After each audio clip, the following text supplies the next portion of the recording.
That's it, that's the stream. We're just gonna have a silent stream, no talking, no anything. Actually, let me just adjust something real quick.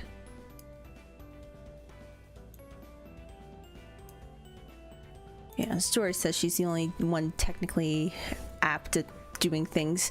Well, look at me, I just got up a new chat box. Look at that. Looks kind of wonky, but you know what? I did it and I'm proud.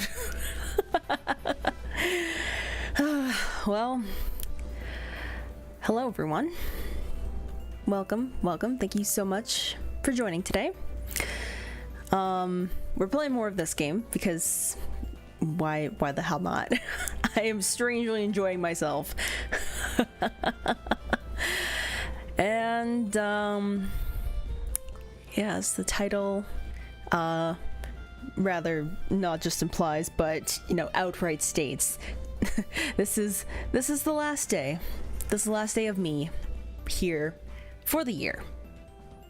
Well, I mean, so I'll just kind of go for as long as I can. Maybe we'll end with a little bit of chatting later, maybe, but yeah.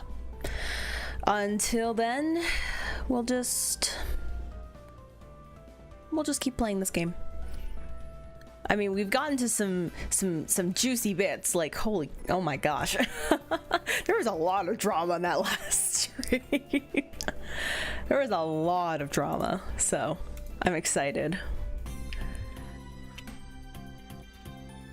All right, we're starting up Monday morning. Oh, also, I know I'm a little bit late on this, but I figured out how to make this jacket translucent, which I don't think was intended for this model specifically, but I thought it worked because, you know, Stories has her jacket when it's unzipped and it's, you know, translucent. I can do that too. I can do it too. Well, let's make this day as magical as we can. That's all we can do. All right, November 11th. First thing Monday morning, someone knocks on my door. Oh, it's just Minnie. We don't care. it's that girl. Can you do a seal spell? A what? Oh, it's a black spell. Okay, I have no black magic, so no, I cannot. I say that, but that's like my third highest spell color, so ooh. Yikes. Never mind, I'll ask someone else. Oh. Okay. Well. Sure, probably. Luke knows how to do one? Okay. Great, please stick this flyer to the wall. Oh. Okay, bye. And she just leaves. Okay. Well, I didn't get tasked with a meaningless, well, maybe it's not meaningless, but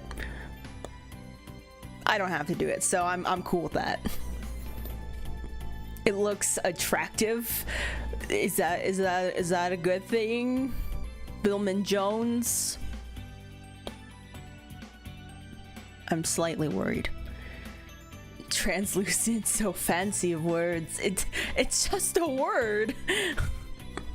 What was that? That's what I'm wondering.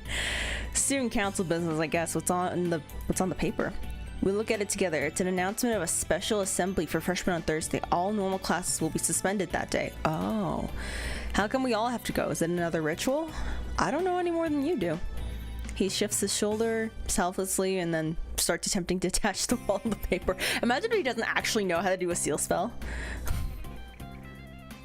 Okay, so I think based on my gathering of knowledge from the last stream, the studying, the smarts, it correlates to how much magic energy you can use, and then the strong stat correlates to your health. So if I would just want to like go in guns a-blazing, I could just like just up my strength to the max. But I want to increase. I don't want to be smart. I don't want to be stupid anymore. I may be in the himbo hall, but I want to be smart.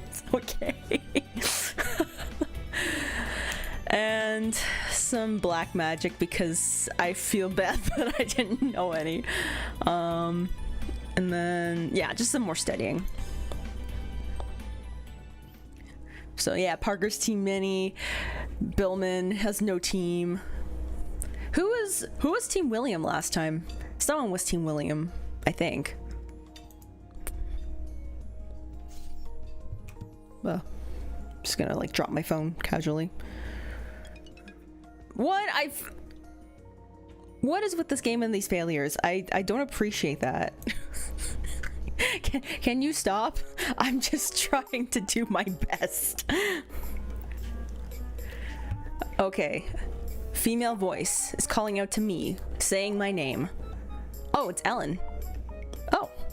I turn around surprised to see Ellen. I don't think she's ever sought me out before. Right, she was mad at us because of what we did with the pie and everything. She didn't want to talk to us for a little while. I wonder what's going on. You're not going home for Thanksgiving, are you? No. Because it's too far, right? You don't live near here. It's too far to go home for half a week. Oh, right, because her parents don't want to bring her home because she's too far away. But that still sucks. Why do you ask? Why are you asking about my Thanksgiving? We're friendly, but not exactly friends. Well, I don't know. You came over here looking for me and you don't know why? Well, I know you live far away, so I thought you'd say of course you couldn't go because it wouldn't make sense. And that I was fine with you because it was just a reasonable thing to do. This piano music is so dramatic. I wait. And it didn't mean that your family didn't want you. Oh. I'm sure that... No, you're not. You're not sure of anything. You don't know my family. Oh. Sorry? Virginia won't let it go. She keeps saying I must be so sad. And if I'm not sad, then I must hate my parents. And it's not like that. Not really. I'm not sure I understand, but... If Virginia's bothering you, you don't have to go and stay with the Dansons. Spending half term at a boarding school is not so bad. It can be time for an adventure. No, I'd rather be there with her family than here all alone. That'd be too sad, don't you think? Well, I'll be here, after all. Get that sly grin off your face, dude. This isn't making this any better. You are staying? Of course. It's way too far to go home for such a short break. It wouldn't make sense. She stares at me. And then a sequence of giggles escape her. Right. She goes on her way, but hopefully she feels a little better now. Okay. An interesting interaction. Why am I failing all my classes? What the heck? This is... This is unfortunate. Why am I failing all my classes? On Thursday morning, all the freshmen are gathered together in the gym. Good morning, my bright young things. Today, we're going to have a very special lesson, which should be fun for all of you. I'm worried. You're going to get to practice what you've learned and try out some spells on each other. We're just gonna, like, blow each other up with spells. Without the pressure of a test. In future exams, you may come across other spellcasters who attempt to block your progress. You need to know how to use magic in combat and how to avoid magic being used on you. Now, you have all been studying different areas of magic. Some of you have chosen to specialize and will have access to high-level spells. Others have been pursuing all disciplines equally and have a broad range of knowledge but may lack dual-specific skills. Yeah, I definitely have no specialty. I am not special in any way, shape, or form. I definitely don't know any high-level spells. I suppose if I've been focused on building one color magic, I might have more power. And that's why I want you all to team up in groups. You and your partner can share your different strengths. Will everyone please pair up in twos? Okay. The crowd springs into motion, each going their own way. I hesitate, unsure who to choose. I expected people to pick their roommates, but I see that Luke and Logan have immediately paired up, while Donald snags Ellen and Virginia goes for a butterfly whose name I can't remember. I wander around looking for someone who isn't attached yet and end up standing by Barbara. Oh, it's Barbara. This will be fun. Please pay attention before we begin. When you're ready, you and your partner will face off against another pair. The two teams will take turns casting spells and blocking them. This is not a battle, and you're not trying to defeat or injure each other. Think of it like a game of catch. Okay, bouncing back and forth with spells. Okay, interesting. One team pitches and the other team catches. The pitchers will cast 2 minor aggressive spells, one after the other, while the catchers try to stop them. Without attacking them, you will get your turn to be the aggressors. In each round, only one member of each team should cast the spell while the other observes the effects. Also, try to avoid interfering with any other pairs. That includes casting spells that tend to be large and messy. No fireballs or ice storms, please. I can say she probably has past experience where someone has absolutely cast just a rain shower of fireballs in the gymnasium. Oh, the image of that is hilarious. I almost wish that someone would do that just for the spectacle. Target only the active caster for the opposing team. Professor Van Brun and I will be on hand to deal with any injuries and accidents. Who's Van Brun? Oh, it's this lady. Okay. I haven't seen her in a while. I forgot. A tall woman waves at the crowd from her position near the stage. Break a leg. I'm not sure I want to. Not literally. Okay, thank you for clarifying. If you're injured, please call for help and one of us will be right there. Now take a moment to discuss strategy with your partners and then we'll begin the rotations. Have fun. I'm not sure we will, but this sounds likely to get pretty chaotic. I turn to face my partner. Sup? So. She points at me, then flicks her fingernail audibly across her thumb, then spreads her hands, raising her eyebrows. What? Like this? I don't even know if you can hear it. I don't even know if the mic's picking up the sound. I think she's asking if I can cast something. I don't understand. That's not helpful.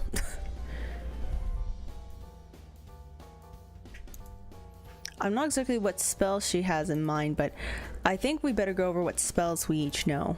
She nods slightly, but doesn't say anything else. Well, I'll start then.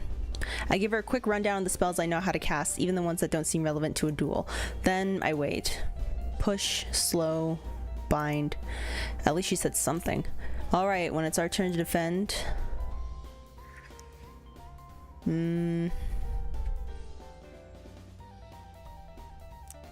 Okay, let me think.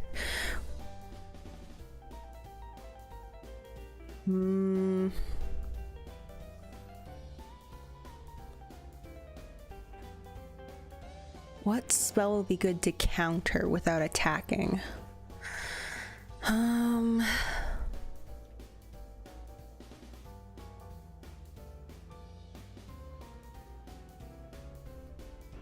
Maybe slow? She looks dubious but nods. I don't know if that was the right decision.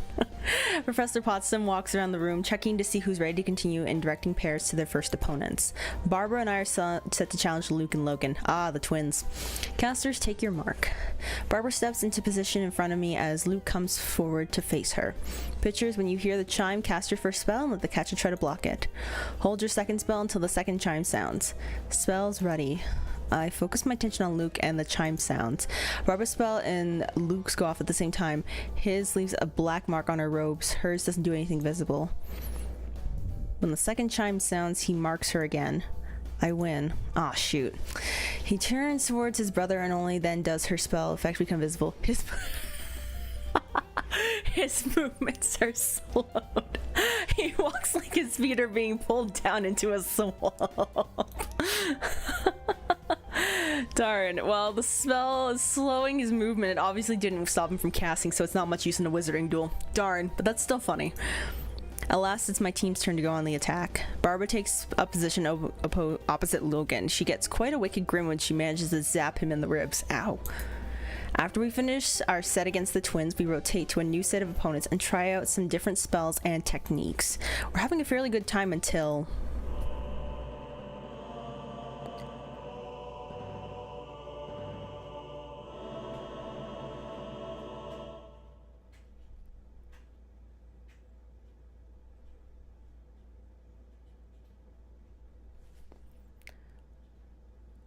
Okay, so we're just meeting with a demigod all of a sudden. Of course. Of course, just your typical Thursday afternoon activities. What? Okay. All of a sudden, a shadow sweeps over the gym. Darkness gathers in the rafters, forming a monstrous shape. Eyes of unearthly azure. Hanging tendrils that writhe and reach in a maw line with me. I hate this. For a moment, I am frozen in place. My mind frantically rifling through years of magical lore in quest of a category for this apparition. Some clues for how to placate it. Barbara has no such hesitation. Barbara's just like, I got this.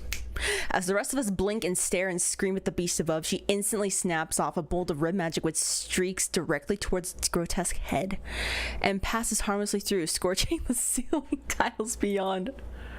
Oh no.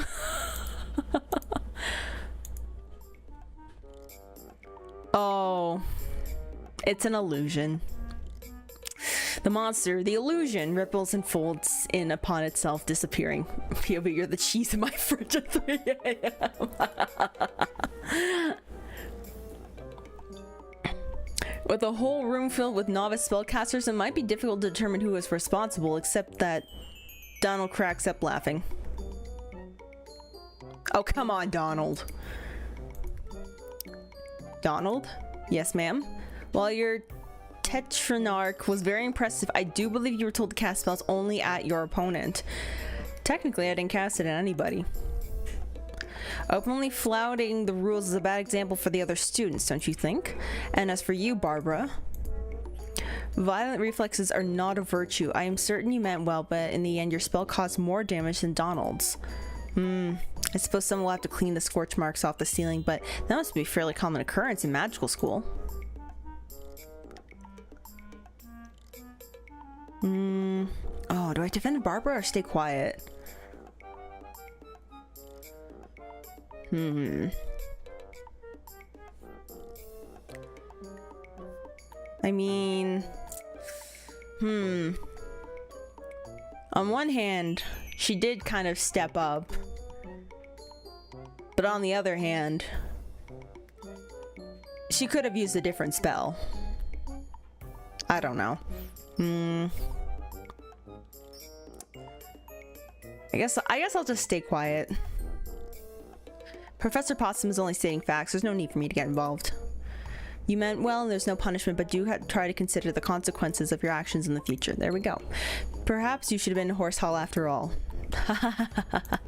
As for you, Donald, I'm sure you know that there will be detention for this. Of course. Him and his legend. Try to be good now. Jacob put Mr. Harris down. What? What is Jacob doing this time? She hurries off to deal with a different situation. Luckily, there are no major accidents for the rest of the session. Option C, nuke Barbara.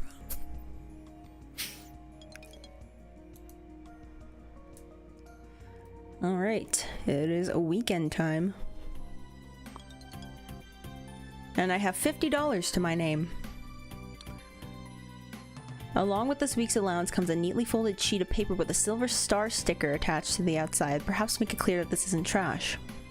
Okay, silver star sticker. Nice. It's from the class president, Minnie herself, announcing that the next exam would take place on Wednesday the 20th and inviting us all to study with her in the library this weekend. She also mentions that the fall play Medea will take place on the 22nd and that tickets are $5 for students. Well, what should I do today? I suppose let's study. Why not? Minnie and I discussed the principles of white magic, blah, blah, blah, blah, blah. Oh, I see Donald walk in and head for the back of the library. Didn't he say something about extra credit projects? He pulls a piece of paper off the wall, grins, folds it up, and shoves it in his pocket. I'm curious. I stand up and catch Donald before he can leave. What have you got? Project for Potsdam, for merits. She's asking for people to make candles next week. You're interested? Yeah, sure. Candles. I'm happy to help. You can come with me and Luke then. I'll let you know when we're ready.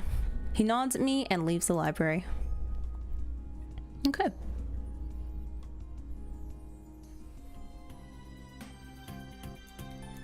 Okay. This week wasn't too bad. apart from Thursdays, whatever that was, but apart from that, you know, not too interesting. On Monday morning, as I'm getting ready for class, I spot a piece of paper lying on the floor of my room. Another announcement. I pick it up and blink. It reads, William enjoys the theater. Cupid.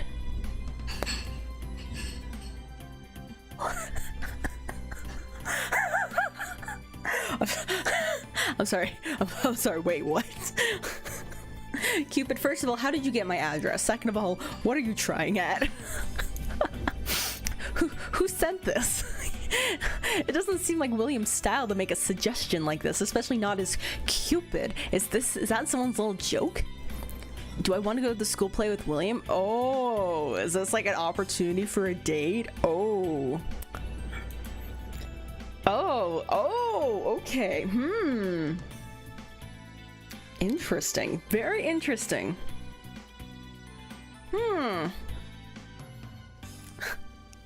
How am I today? I'm doing okay. The vessel is tired. Story's work party was last night. It was fun, but holy crap. I have no energy. Someone wants novels and willing to hear. Yeah. Who's shipping us? Like, who is invested in our love story right now? Because I'm very curious.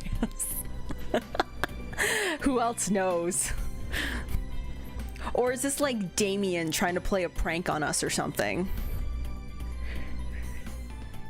Trying to make this backfire on us. I don't know.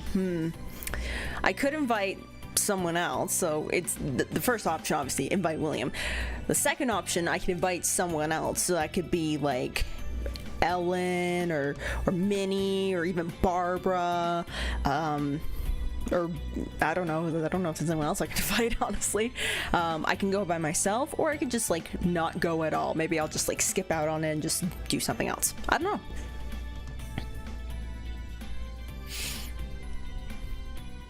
By the way, even though I'm even though this is my last stream today, Stories will be finishing the game and she will try and get through as many routes as she can. Because I think she will be just as invested as we all are in seeing all of these come to fruition. So, but as to who I would choose,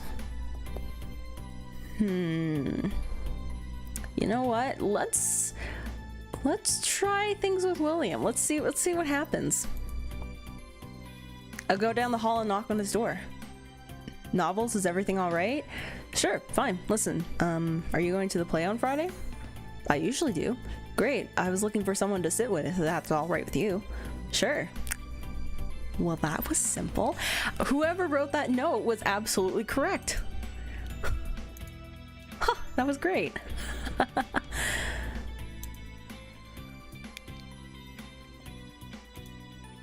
Okay, let me see.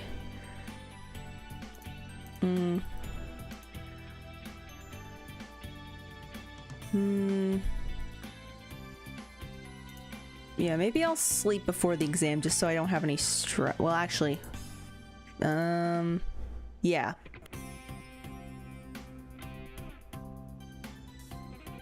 Yeah, let's try that. Oh, wait, I need... I'm ready to go. I haven't even picked out the rest of the classes for the week. All right, let's try black magic again, and then some white magic. Okay. I hope I don't fail this exam this time.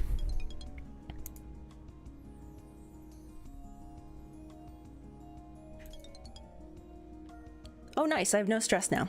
Excellent. Oh. There he is. There. Here I am. There me is. What? Right. Are you ready? Or if you don't remember, you don't have to. Oh, candles. All right. You lead the way. I follow Donald and Luke to a classroom that's normally used for black magic. There are stoves and pots set up in the back for potion making experiments. There you are. Yes, ma'am. Now, if you hold still a moment, a veil of green magic settles over us. That should improve your resistance to heat and stop you from burning yourselves too easily. Excellent, thank you. Of course, you'll still need to be careful, especially you, Mr. Pfeiffer. Has he had candle incidences before? You have an instruction sheet here with all the steps, including the proportions for the dyes and fragrance oils. Do you have any questions? We're cool. All right, I'm going out for a while, but I'll be back shortly to keep an eye on things. Don't worry, I won't interfere. I might even bring my knitting. It's a good hobby. She leaves the room and I look more closely at the collection of supplies in the back of the room. That's right, Donald saw the notice in the library asking for people to help make candles. How does this work?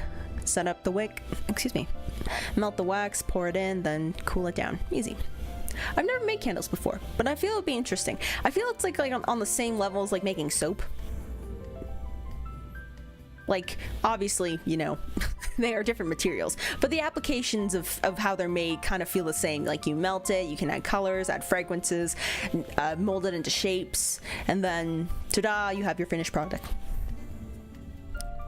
Very cool, very fun. You can cast a seal spell, right? Oh, no, I can't.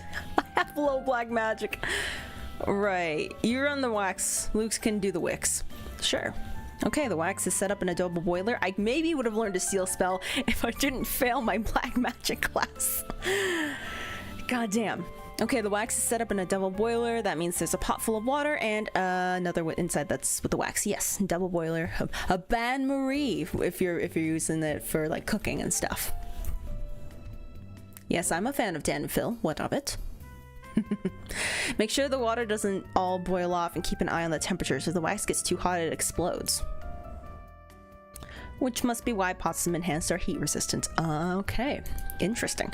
When the wax chunks are melted down, mix in the oil and color, then stir in with a wooden spoon. You've done this before. I read the directions. Touché. Once the pot is ready, you can pour it into the molds Luke is setting up. We work together to assemble the candles. Luke and I create and fill the molds, and Donald casts a series of spells to cool and compress the wax. It isn't too difficult, but it does become tiring as to repeat the steps over and over. Despite Potsum's precautions, there are no accidents. Luke seems fairly comfortable working around the hot stove. Oh, I see a heart popping up in chat. Thank you very much. Do you do things like this at home? Huh? No. I can cook a little, though. Me and Logan do it together. Most recipes are meant for 2 people to eat. 2? Your parents don't eat with you? Sometimes, but they have to work, so sometimes it's just us, so we cook for ourselves. What do you like to cook the most? I don't know. Careful. Don't confuse him now, or someone will get burned. Yeah. Do you cook novels? Oh. I pressed the wrong mouse button. Okay. Noted. Right-click will bring me to this menu. And right-clicking again will bring me out of it. No. I never really learned either, but my dad's great in the kitchen. Home cooking. It's very different for them than it is for me. At home, our meals... our meals... Our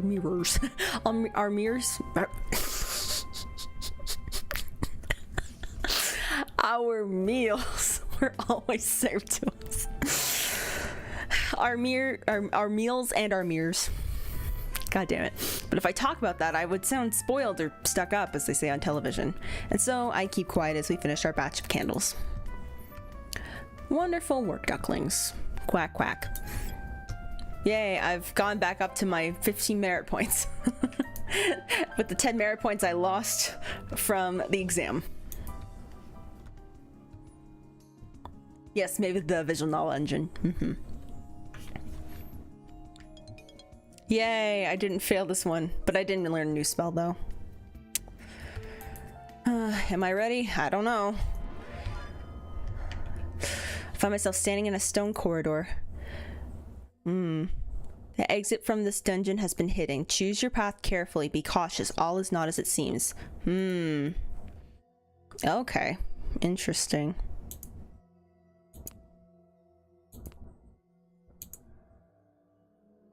Okay. So...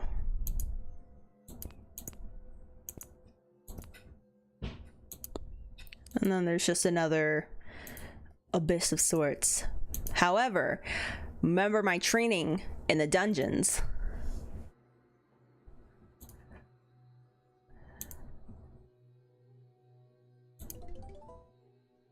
Yeah, you sense that the walls of the southwest is an illusion. Look at that. Okay. But what's this on the ground? You examine the floor. As far as your eyes can tell, it's a perfectly ordinary stone floor. An intricate pattern has been inscribed on the floor here. A sequence of runes is set along the outer edge of circles. It looks too complicated for simple decoration. It must mean something.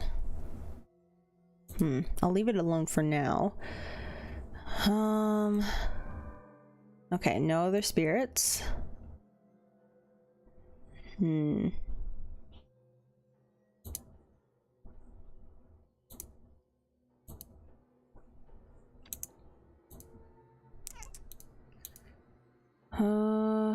I try empathy. The floor has no emotions. I should have figured. Oh, geez. Okay. Well. Okay, so that's basically that. If I touch the runes. Okay. Nothing happens.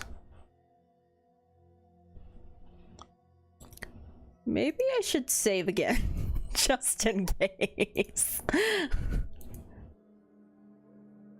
just gonna like... I'm just gonna like stand on this circle and then I'm just gonna like burn to a crisp.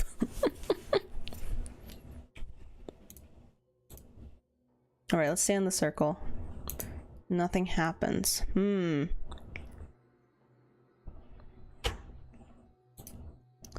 What if I try to trigger? Oh. Oh, I did it! Step forward into the darkness, but there's no floor ahead of you. Oh, shoot.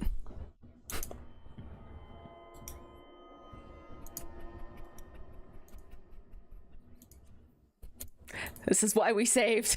This is why we saved. I'm not failing this again.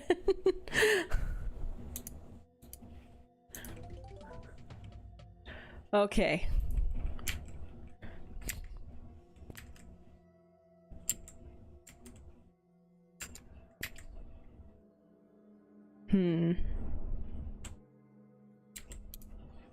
All right, let's see.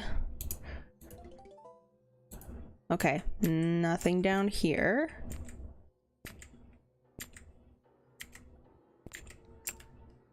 What the heck?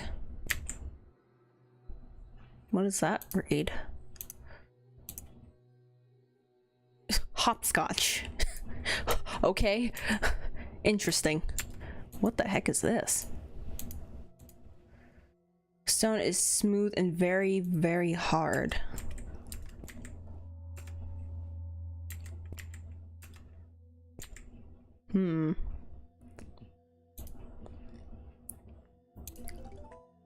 Oh.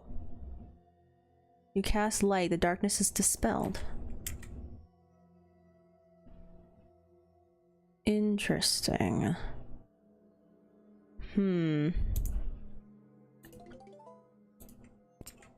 Okay, so that just brings me back to here. So that didn't really do anything. Okay.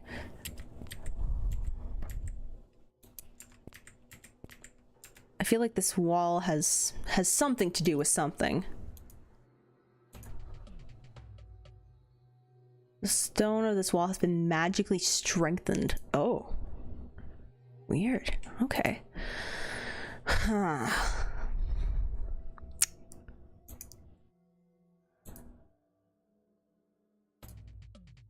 Okay, that didn't work. Should we add the floor has no emotions to the soundboard? Please don't. Please don't. Oh, I feel like an idiot. Maybe I do belong in the himbo hall.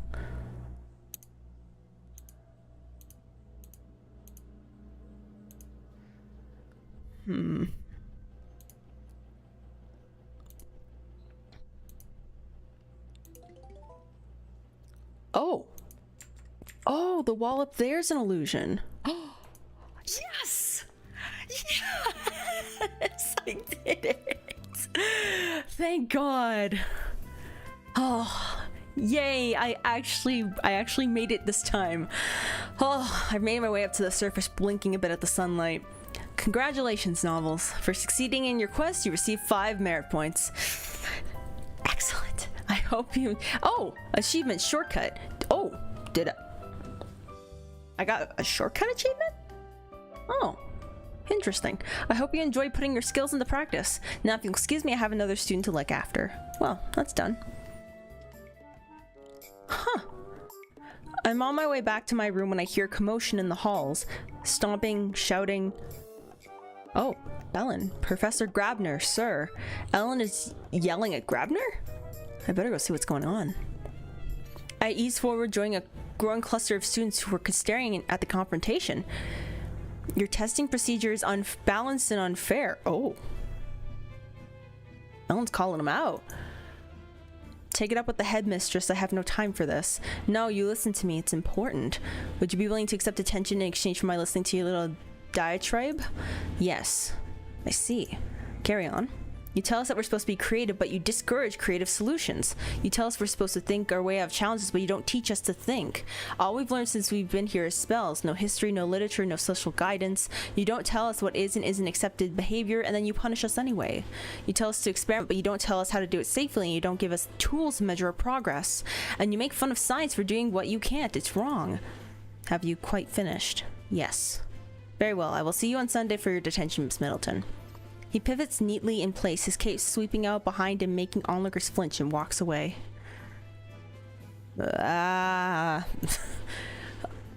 don't know exactly what set Ellen off, but I think it's best to wait for her to calm down before I ask.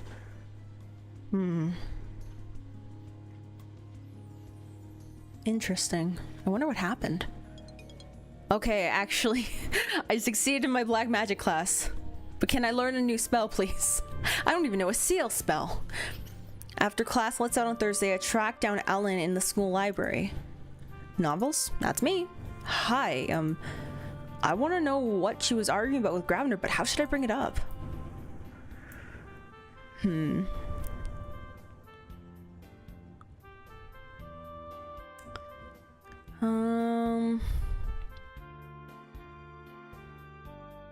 I feel like we've had this ongoing theme of like she keeps saying she's all right, but when she isn't, but maybe we'll be like, you know, helping her become more truthful with her feelings. Oh, Quincy Kendall, thank you so much for subscribing. Welcome to the constellation. I heard you got into some kind of trouble with Professor Grabner yesterday. Are you all right? Well, sort of, but she sighs. It was because of the exam. I didn't fail, but he said I didn't pass either. Because I found my way out of the dungeon, but I didn't use any magic to do it. How did you do that?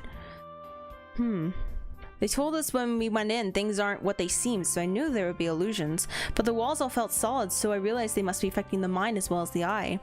So I thought, if I don't know the walls are there, they can't affect me, so I blindfolded myself and spun.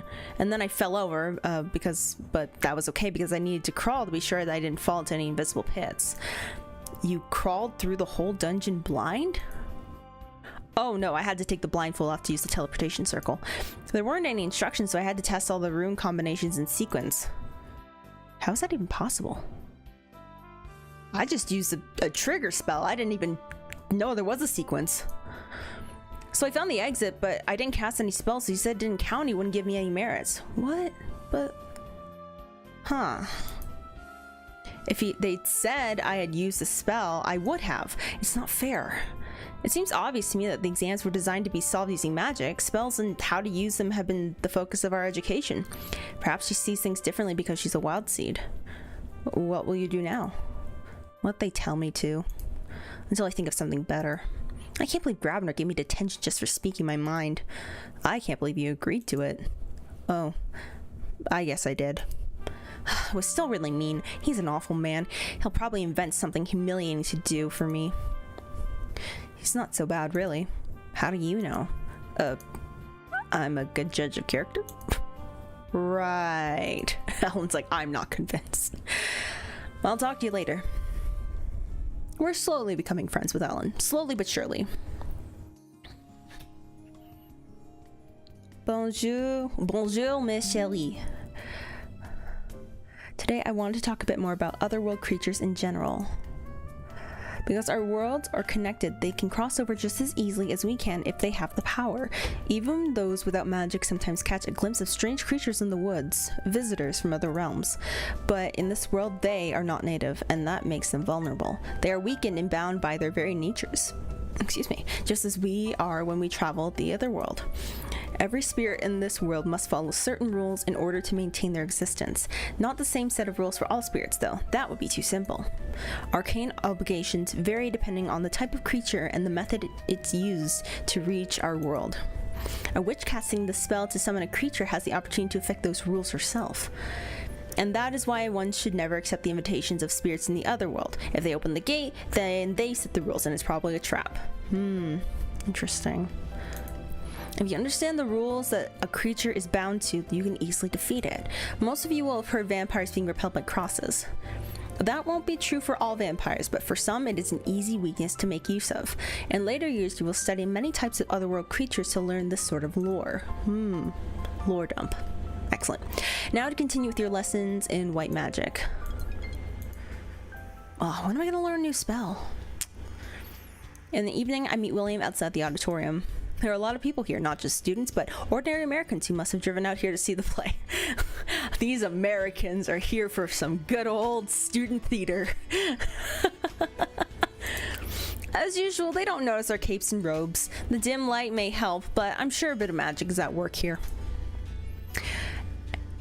Amiably blind, they proceed past the table in front of the door, handing over their money to a witch as they go.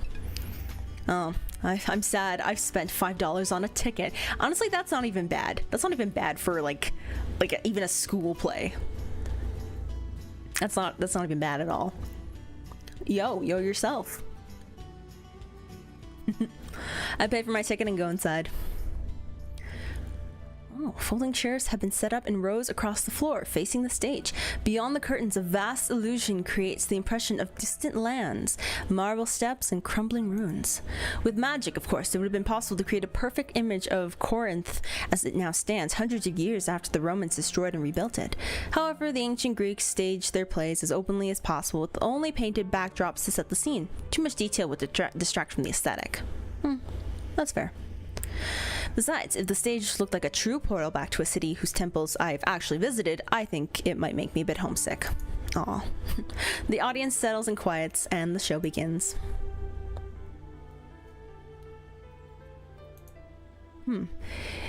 Euripides' Medea is considered one of the classics of the ancient world. I am familiar with the story. Am I familiar with the story? The name sounds familiar. I wonder. Medea. The hero Jason was married to Medea, a powerful witch who had betrayed her own people to join his quest and use her powers to aid him. However, once they returned in triumph to Athens, Jason set Medea aside to marry a wealthy princess. Furious, she plotted the murder of his new bride and the king who had planned to exile her. Once they are dead, she then kills the children she had born to Jason so that he would see his line ended. Oh. Yikes. In the end, she flees to Athens, leaving Jason alone in the ruins of his life, where he eventually dies unmourned. According to my mother, the historical Medea did not stab her children, but took them into the other world and tore their souls from their flesh.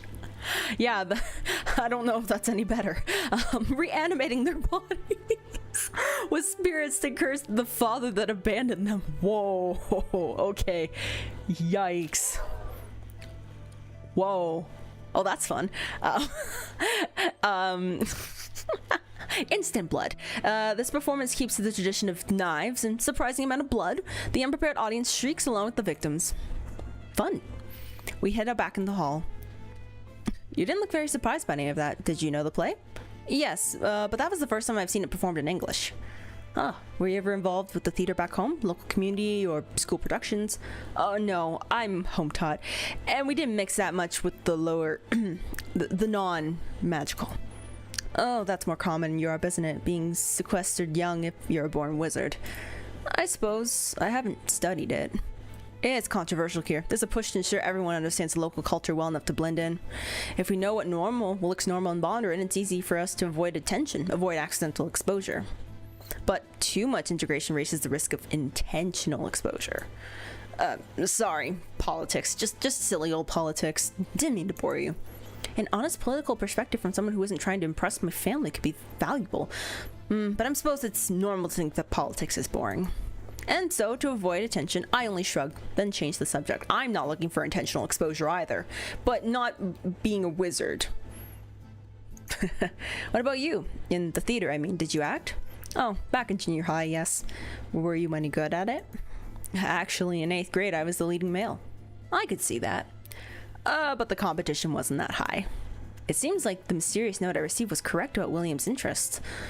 Are you in the drama club? He obviously wasn't in the play, but the number of members might not always match up to the number of parts. No. Not anymore. I used to think that kind of attention was something I wanted, you know, to be a star. A star, you say? Even a small one. But if you're an actor, that attention isn't really for you, it's for who you're pretending to be. They don't see you. I think I would disagree a little bit.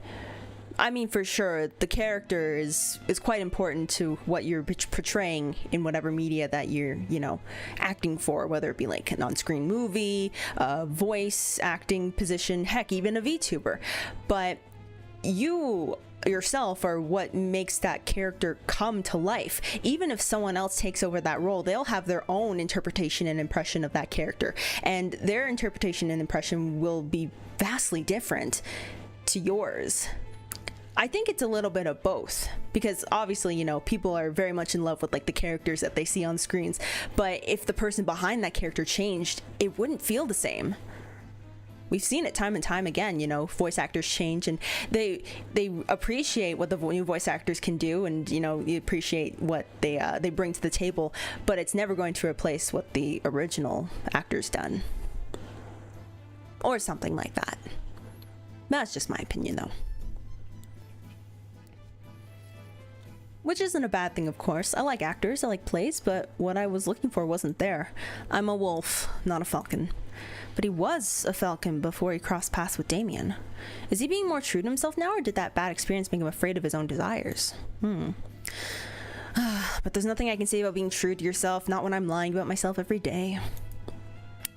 Well, thanks for coming with me. Thank you for the invitation. Have a good night.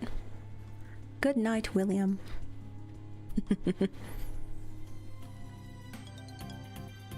On Saturday morning, my allowance arrives as usual. Donald is standing around in the hall, apparently waiting for something. Hey, on your way to detention again? No. For some reason, they're doing it on Sunday this week. So what are you gonna do today then? Hang out at the mall with everyone else? But then people might think I was ordinary. Nah, got plans. When Luke manages to find other pants... What happened to his pants? What should my plans for the day be? I'm scared. They didn't kiss. Hey, it's a slow burn. We're building up the trust. He's slowly letting his guard down with us. And then eventually we can let our guard down. Maybe one day we can tell our affection, our person of affection, that we are a prince. But not right now. We can't trust anybody right now.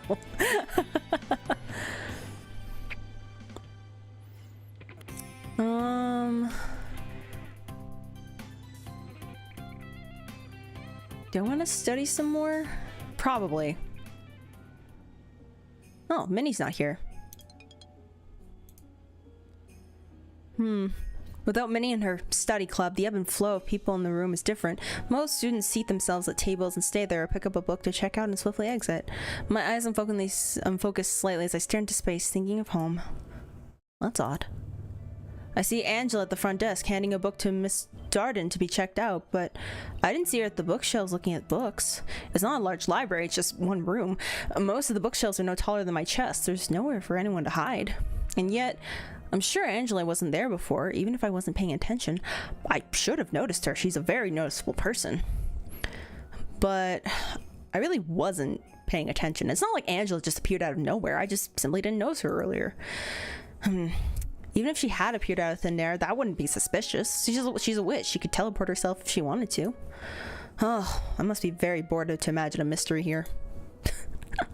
The drama that I'm creating in my own head. Oh, I know that too well. Okay, I'm actually gonna take a small pause because I went out for breakfast this morning with my brother, and I got this kick-ass waffle. And it is now my dinner. So I'm gonna eat this waffle. It's a tiramisu waffle with actual tiramisu cake between the two waffles. Literally, I had dessert for breakfast. It was great.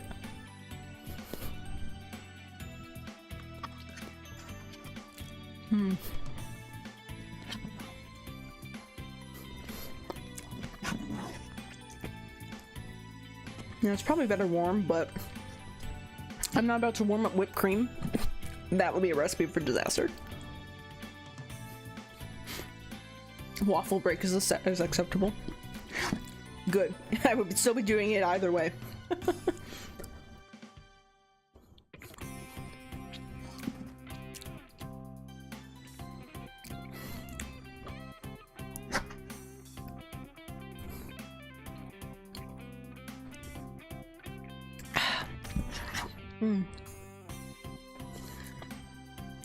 Oh, it's a pretty good waffle.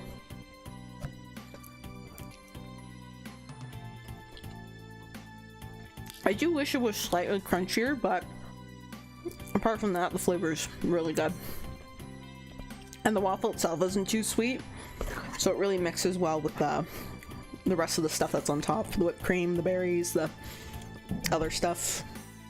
I think there's some kind of like caramel coffee cream or something.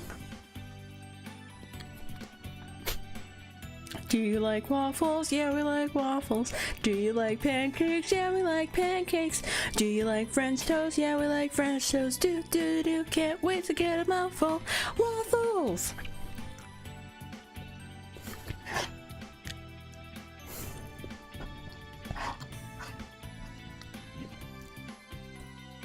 Alright. Waffle devoured. Let's continue.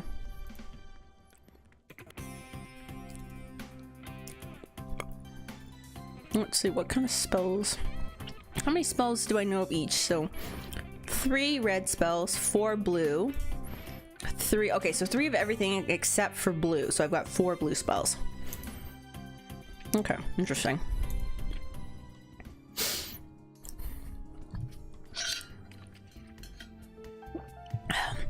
Early on Monday, all the freshmen are called together. Good morning, Buttercups. I guess that is I. The Thanksgiving break period begins this week after class on Tuesday. Classes resume on Monday, the 2nd of December. The 2nd of December is coming up soon. That's this Saturday.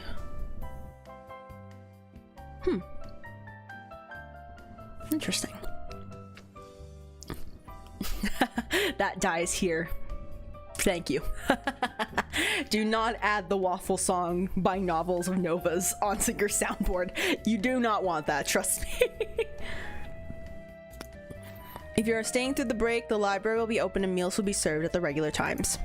We will have a feast together on Thursday and some optional activities on Friday and Saturday. For those who are leaving, if you need to leave early and miss classes tomorrow, please speak to me after assembly. Now there's one more thing. For those of you who are Wild Seed, if you are leaving, this will be your first time away from the comfort and protection of Iris Academy. You are witches and wizards, and the people around you out there are not. You must not discuss or display magic in front of anyone who's not one of us. Not your old friends, not your families, no one. If you betray our trust, you will not be allowed to return. And we would miss you. Wow, I'm surprised at the disturbed expressions I see around me. Didn't they understand that? We can't have wizards going around telling everyone about magic. That's true. Especially not in America, not after the Aquarian disaster. Well, I want to know, what's the Aquarian disaster? What happened? Now, I'm sure you have a busy week ahead of you, so I'll let you get on with your schedules. What was the Aquarian disaster? Oh, hey, look! Tomorrow's the 26th. Tomorrow's today. Tomorrow's today, guys.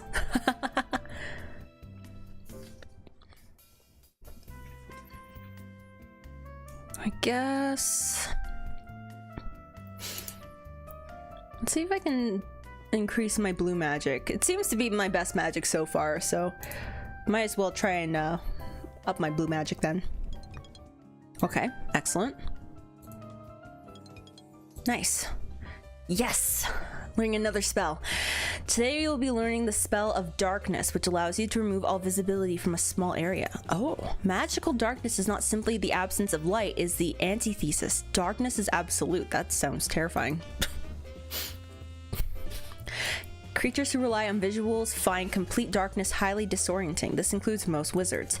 Unless you have special training or other senses to draw on, you can neither navigate nor target effectively in darkness. You have experienced these difficulties in the dungeons below. Yes.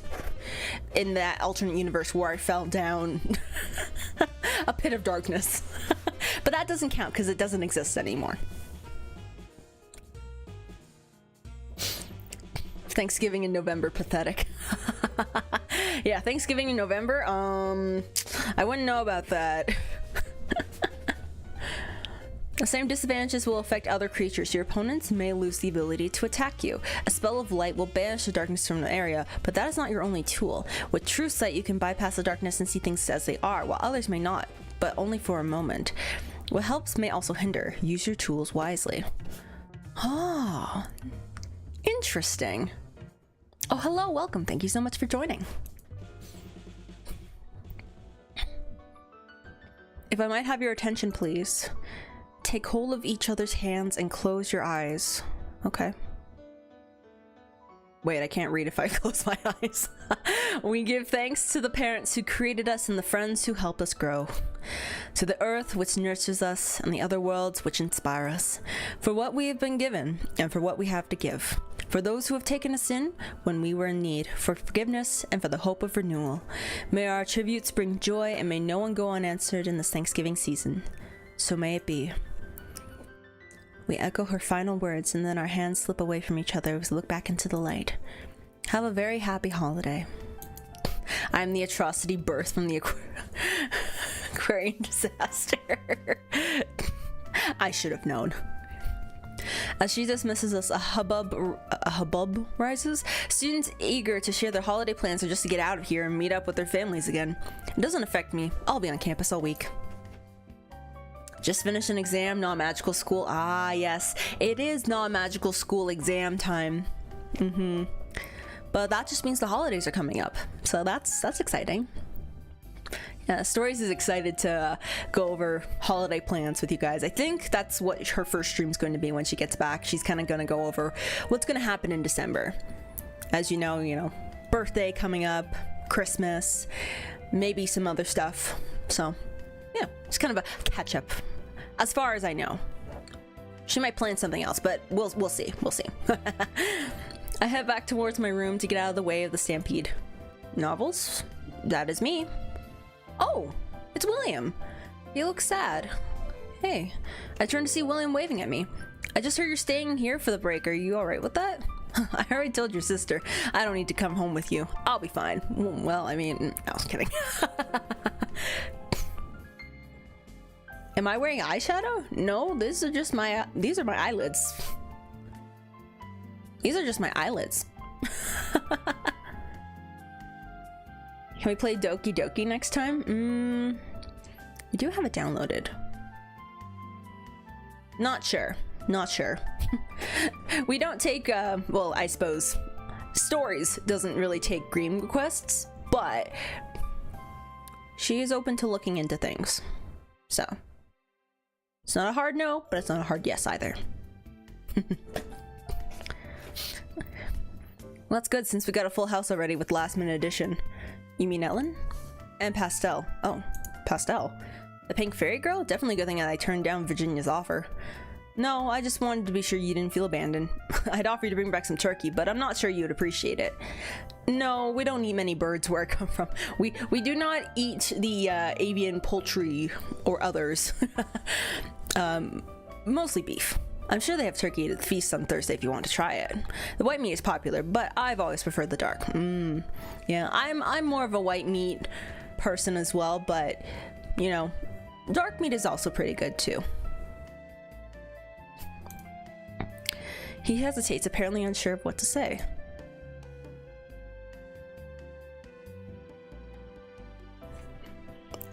And what if I... What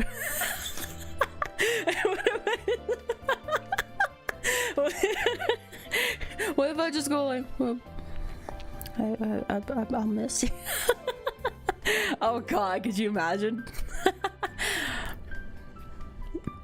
I'll miss you. I'll miss you. What? I pedal backwards. I'll miss seeing you around. Wolf Hall will be pretty empty, I think, with you and Donald and everyone gone. Right.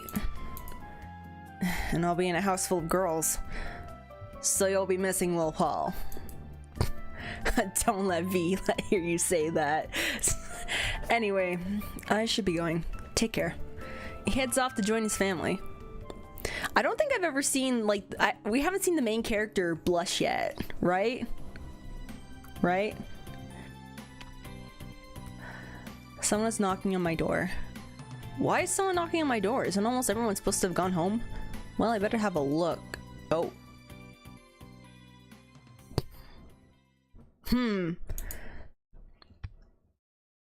Hi, Professor Grabner! Again. Mr. Obnovas, please come with me. Yes, sir. Okay, I guess maybe that's technically a blush, but like... I don't really count it. He leads the way into a suite of rooms. Inside, a table has been prepared with 2 plates of eggs, Florentine, and asparagus.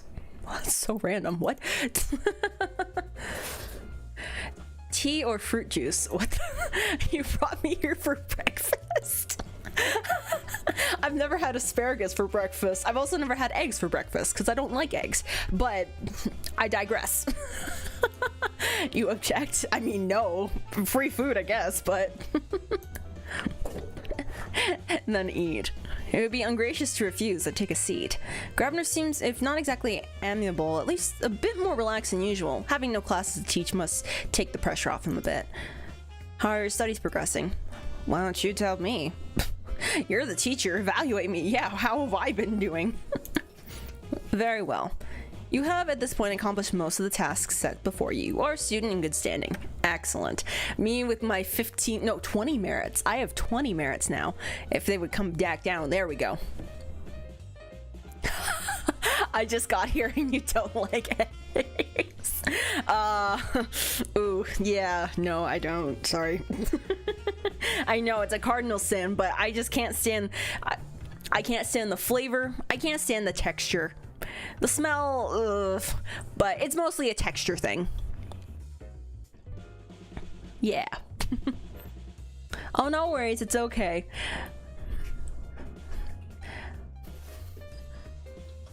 Sorry, just like itching something. Yeah, if you're new here, welcome. Thank you so much for joining. If you would be so kind as to just take a look at some of the rules, or rather all the rules in the description, and then we can all have a good time. Yeah. However, that is no guarantee of future success, obviously. Novels here lives in the body of the biggest hater you've ever seen.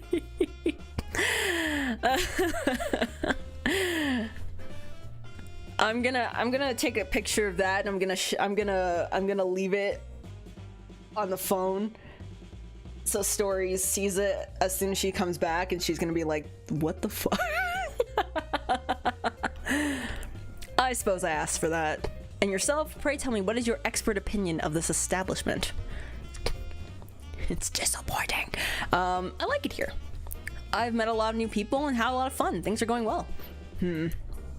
We return our attention to our food. After a few minutes, he clears his throat. There's rules. And then there's Matt here, who has been so oblivious and yet somehow following all the rules since joining. You are a young man far from home. Are you interacting well with your classmates? Are they friendly? Yes, I would say so. Is there anyone that you are particular... Is he asking about my love life? Wait. He is. I'm gonna. No. Why are we having this conversation? Rules? When did we have rules? I've been here a year and we have rules. Oh man. This story's gonna have to have a rules stream again. Well, she didn't technically have a rules stream, but she did have a very dramatic, like, first, 20 minutes explaining some new rules. Wait, are you asking if I'm dating anyone? I can't believe that the legendary Professor Grabner is fishing for romantic gossip. No. I would prefer not to. And don't ask. However, in these circumstances, I am considered commanded to have responsibility for you. It is therefore my business. Oh man. Well, I don't see why. Take a date to the malt shop or do we have a malt shop around here? Take several if you wish. Graviner's just like, you could be a player if you want. I literally do not care. However, as I am unfortunately in loco parentis, I must remind you of the risks of growing too attached. Oh yeah, because I'm gonna be leaving. You are the heir to the Mantle of the Woods. The Mantle of the Woods. Is that what it's called? You must return to your entailed territory. If you involve yourself too seriously with anyone, you will face a painful disruption at the end of the year. What will you do? Admit that you've been lying to them all along, disappear, never to be seen again? Would you try to convince your partner to travel to your home with you? You know that you cannot remain in this country. It doesn't matter. I'm not involved with anyone, not like that. I might be interested in someone, but I can't say that I'm dating anybody. Oh, it's a forbidden romance. Something to keep in mind for the future then. That's not exactly something I want to keep in mind. But all I can do for now is nod and focus on the food in front of me. Dating life with the professor, nothing awkward at all. When my meal is complete, I set down my fork with a sigh. It was not to your liking. The food was fine, but do we have to do this now? It was the first opportunity that I had to dine with you privately without arousing suspicion. I'm on holiday, so are you. Class is out. Couldn't we just had a day? Why did you need the first opportunity? Because your parents demanded it. Do you think you are here because I want you here? It's certainly not because I want to be here. We glare at each other for a moment and then his gaze drops. Let us continue. This whole game is a Wattpad thing. Oh my god. You will be expected to return home over the winter break, which begins after classes on December 20th. If there are any activities or sites you wish to see in this country, you should send a proposal to your parents. Otherwise, you will report to me in the evening and I will teleport us to the nearest waypoint. Your escort will cross the spiral gate and meet you there. Of course, you must not tell anyone that I'm traveling through the other world. I know, because then they want to know why and how, and then there will be questions about my family and so on and so on. Many foolish choices are made by those who should know better. Are we done? No, not yet. As I mentioned, you'll be returning to your homeland for the end of the calendar year. It would be therefore easy to arrange for you to remain there if you do not wish to continue. Of course I wish to continue. I chose to come here to spend a year in America. Why would I give up now? I'm not telling you to leave. I'm giving you the option if you wish it, if you are tired of this. I shake my head. His breath hums dismissively through his nose. If there's anything else you wish to discuss, any difficulties you are having, what would you care? You don't want me here. I am trying to provide adult guidance and supervision. Well, I didn't ask for it. He stares, jarring the table with a clatter. If you cannot be civil, then you are invited to leave. Good. I don't want to be here anyway. Your immaturity will not impress... Kep? What did I just say? Throwing up my hands, I walk out of the room. As the distance grows between us, I struggle to control my breathing. It's mostly a wasted effort with so few people left in school. And even if someone did see me walking away from Grabner in a foul temper, they wouldn't think that was noteworthy. But this is for me. I don't like feeling this way. I don't want to think about my home, my family, my responsibility, my future. I don't even want to think about school. I want to be free for a while. I want to enjoy being novels of novas. Even if he doesn't really exist.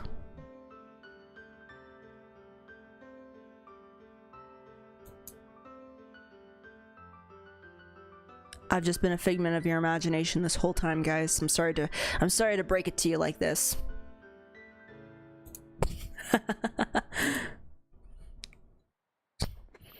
I set out onto the grounds. Grabner can't tell me what to do if he can't find me.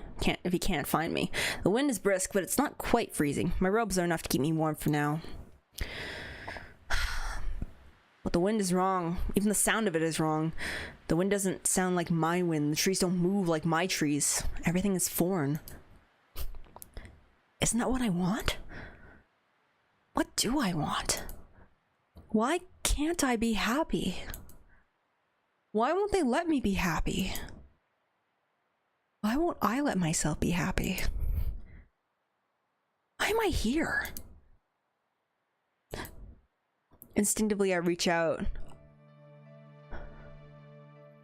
I'm not thinking about spells or chromatics or careful classroom constructs. My mind is torn between real and unreal, between home and aware, and the magic that answers my call is wild.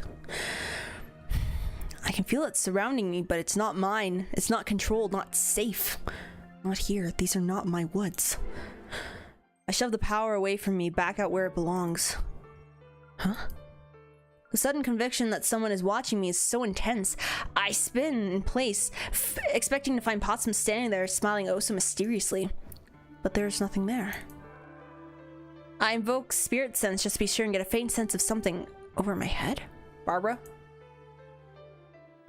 Remembering Barbara, I look up into the branches of the trees, but the wind shifts out the leaves and a shaft of sunlight hits me in the face and dazzles my vision. For a moment, I thought I saw a flash of bright red hair. Angela? There's nothing there now. It must have been a bird that flew away. I worked myself up too much, haven't I? I'm going to take a nice long walk and relax. Is Angela noticing I'm getting close to William? She's trying to sabotage me? MC is so dumb, he doesn't know how to be happy. Billman, be nice. We're having a crisis. Yeah, exactly. School existential crisis, essential part of life. Exactly. Especially so when you're a prince of a foreign land and you're trying to live like a normal person for once, even though you absolutely aren't. If Grabner thinks I'm gonna follow him around like a puppy. Nope, I'm not gonna answer it. It's a holiday. I'm not moving. The knock repeats. He's keeping his temper at least, not banging down the door. But I'm still not answering.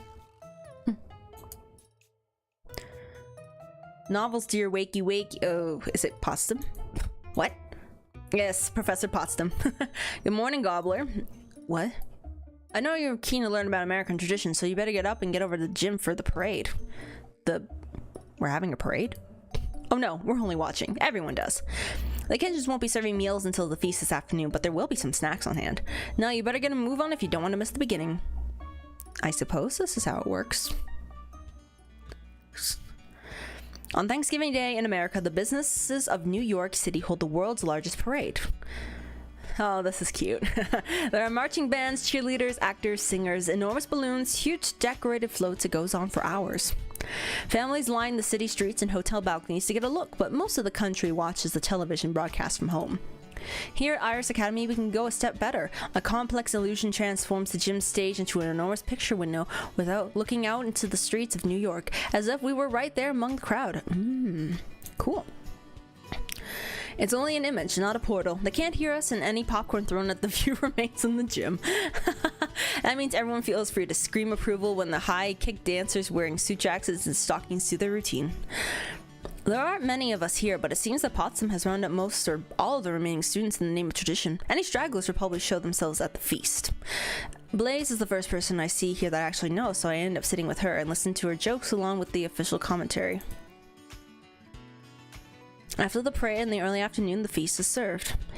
An enormous roasted bird takes central prominence, seated proudly on a silver platter and surrounded by fruits and greens. But there are many more dishes to choose from, especially vegetables and pies. Ooh, that looks good.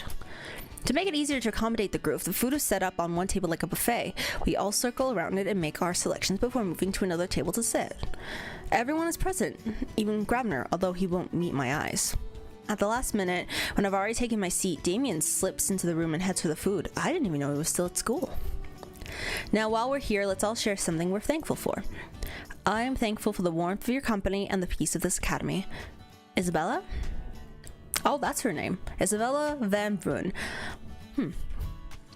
I'm thankful for a comfortable roost and another grand parade. Trinity? Oh, Trinity Darden. I am thankful for the continued health of my family. Hieronymus? Oh, right. Professor Grabner's name. I am thankful that we have not yet had to expel any freshmen this year. Ooh. I mean, that is something to be thankful for, I suppose. Oh, right. Blaze is the butterfly senior. Right.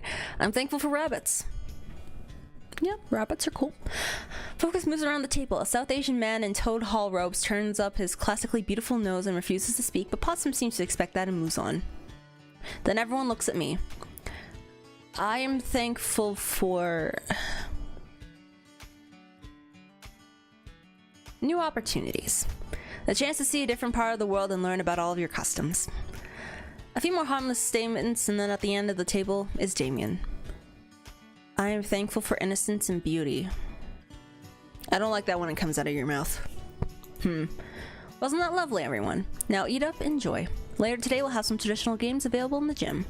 Nothing too strenuous, we all need to digest. And tonight we'll be running vans to the mall for the midnight Black Friday specials. Not the Black Friday, I can't escape it.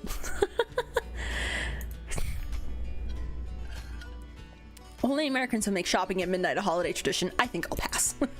But for now, there's a feast to enjoy.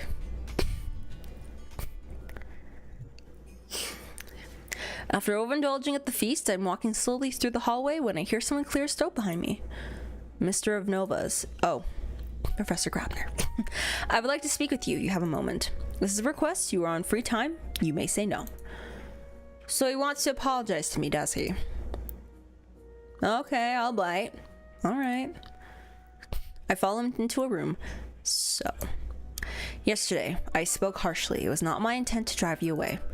Of course not. That wouldn't be doing your duty, which you will do, but you don't have to like it, right? Yes and no. You are not a burden, at least no more than any other student. Every student is a risk, a chance to prevent disasters if only we are careful enough, clever enough, teach them enough. And we failed. I failed. He takes a slow breath. Tell me what you know of my history. The public version. Do not mince words. Oh. He wants me to say it. Yeah, Damien sucks.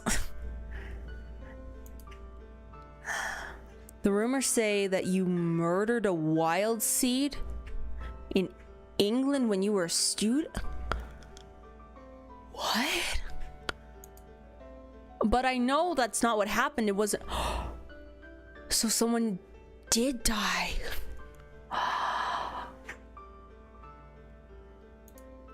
That makes no difference. I was a young man finding his freedom for the first time at school, away from my family estate.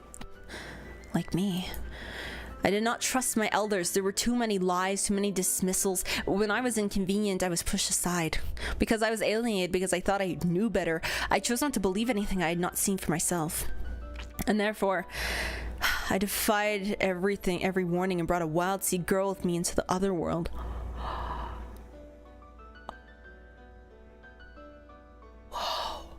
Oh my god, okay. First we're learning about Damien, not Damien, well, kind of Damien. First learning about William's beef with Damien. Now we're learning about Professor Grabner's backstory. Whoa. This is a lot. And she died. I killed her, as surely as if it had been my hands on her throat. She knew that I had traveled the high road safely. She saw no reason why the same should not be true for her. After all, I would be there to protect her. But she was not adult and not a member of the Grabner family. The old bargains did not defend her, and her soul was devoured. Hieronymus returned to England badly wounded with only his lover's empty body in his arms. Oh my god, he was... Oh, that's painful. That's awful.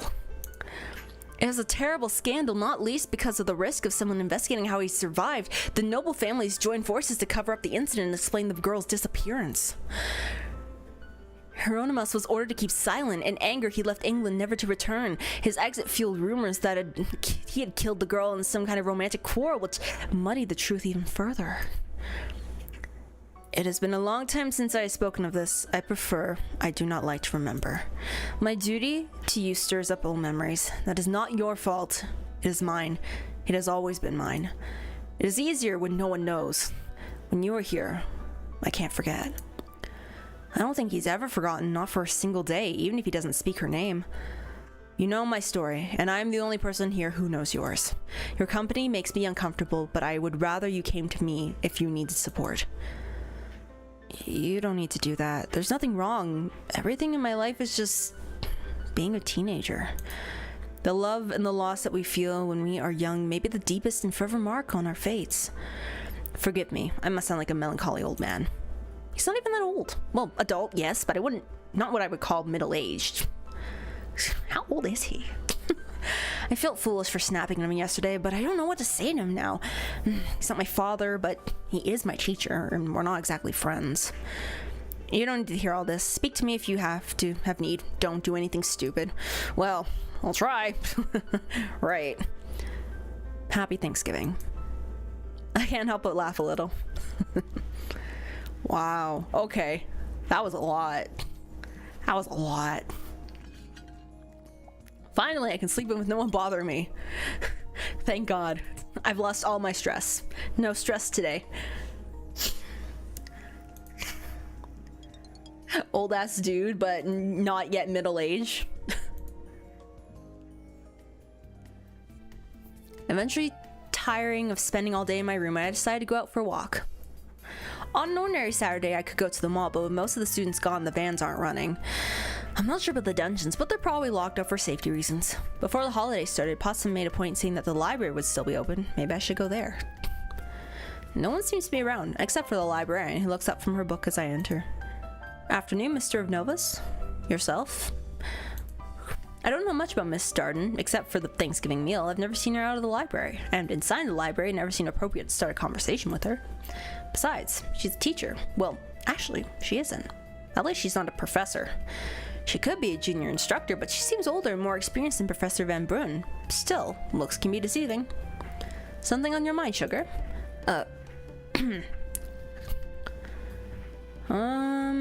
Ooh, what should we ask?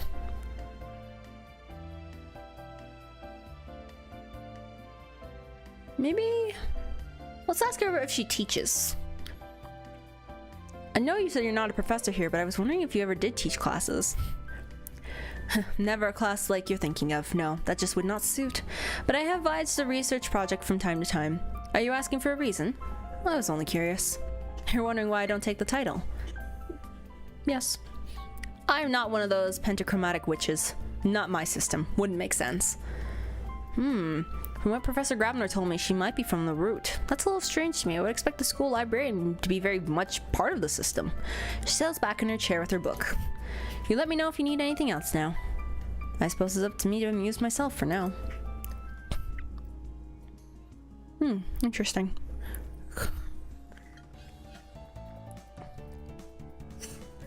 Oh, it's December 1st. Wait, hold on. Because it's December 1st. That means it's not Novels of Nova's November anymore. Hold on, wait.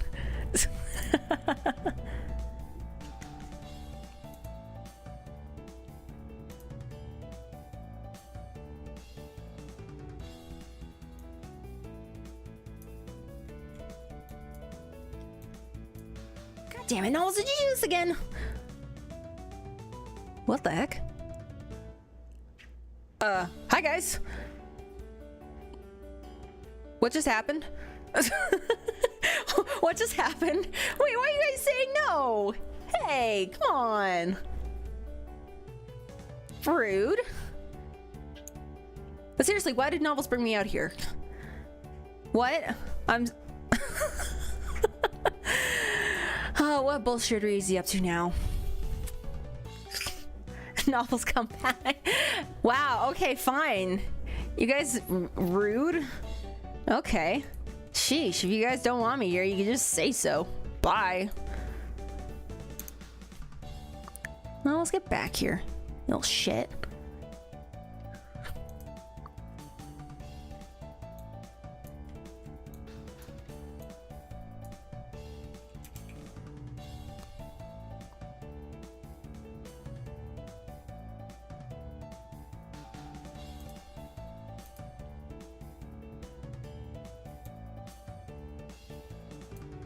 Okay, I guess she brought me back. Well, I guess to be fair, the date's not on the screen, so she wouldn't have got the joke. Oh well, whatever. That's fine. It's not hard to tell when the other students, residents of Wolfhard, return to the school. The quiet corridor slowly fills with boots and shouting. I go out to see who's around. Hey Novels, how was your break? Educational. Oh, I learned more of your traditions, tried a few new things. Excuse me. How about you? We got snow, which is great because it got me out of the house and away from all the girls. Ellen's okay when she's not with Urchin, but then Pastel was there. But do you know her? Not really. Well, look out. She'll probably try to seduce you sometimes. She does it to everyone. Wait, what?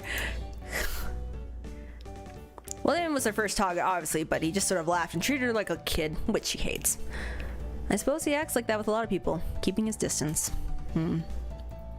Next thing I know, she's trying to sneak into my room in the middle of the night. Oh, did you let her? In my parents' house? Besides, that's not the kind of thing I'm looking for.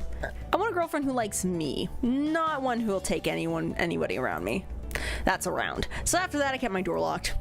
But the snow was great. We went out on sleds. Did you get any here? Not really, just a tiny bit in the air. Canada City, Canada. Well, it's still early. Don't worry, by Christmas we'll freeze your toes off. It's already colder outside than I'm used to. I'm going to go see if Luke is back yet. Catch you later. Of course, by Christmas I will be home again, at least for a while, and that will be strange in its own way.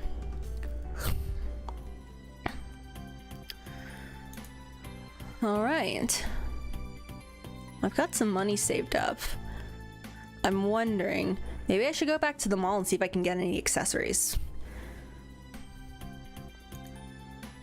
Okay, planning for the week.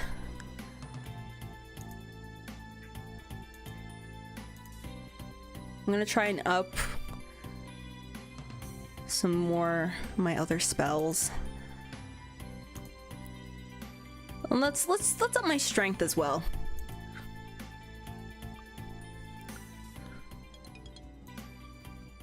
Oh, am I learning a new spell?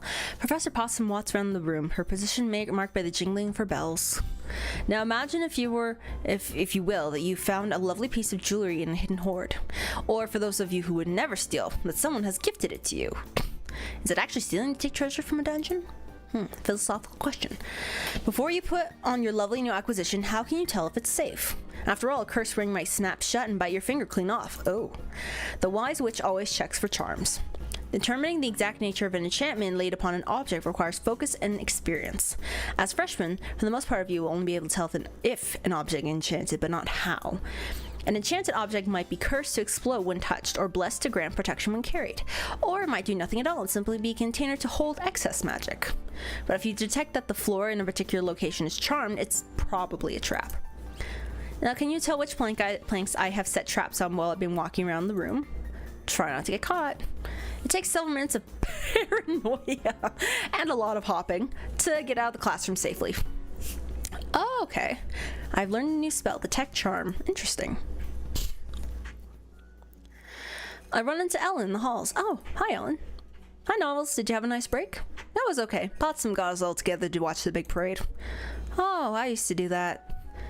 But you didn't with the dancings? Isn't it an American tradition? Well, sort of, but it's really more for kids. So what were you doing instead? If it is, we are all very guilty. We went sledding. It was great. There was snow everywhere, and all the local kids came to the big hill in the park. They had all kinds of sleds, old-fashioned wooden ones, tiny little plastic scoops like shovels, even dinner trays. Ah, yes, I've heard about that. Cafeteria trays sliding down on a snowy hill. As one boy brought a garbage bag to lie on, and when he'd go around the hill, it would spin him round and round. So you were doing something for kids, too. Well, there's nothing wrong with letting yourself have fun. Of course there isn't. I'm only teasing you. Oh. She takes a breath. I feel bad about Pastel, though. Donna mentioned she was there. What happened? She thought her mom was coming to pick her up from school and we were going to go away together. But last Monday, right before break, she got a message that her mother wasn't coming and she was on her own. Oh. At least my family gave me some warning. Well, it was nice of the Dansons to help her out. Yeah, it was. They're a really good family. It's nice to see them all together, even if Donald and Virginia bicker a lot. Jenny and I always used to fight over the wishbone and... Who's Jenny? My little sister. I was just... wondering if she missed me at all. She's not really a letter-writing sort of girl. I'm sorry. I don't have a brother or sister. I don't know what it's like. It's alright. I'll be home for Christmas and I'll talk to her then. I just don't like thinking she's completely forgotten about me. Well, thanks anyway. I'll talk to you later. Bye. Goodbye.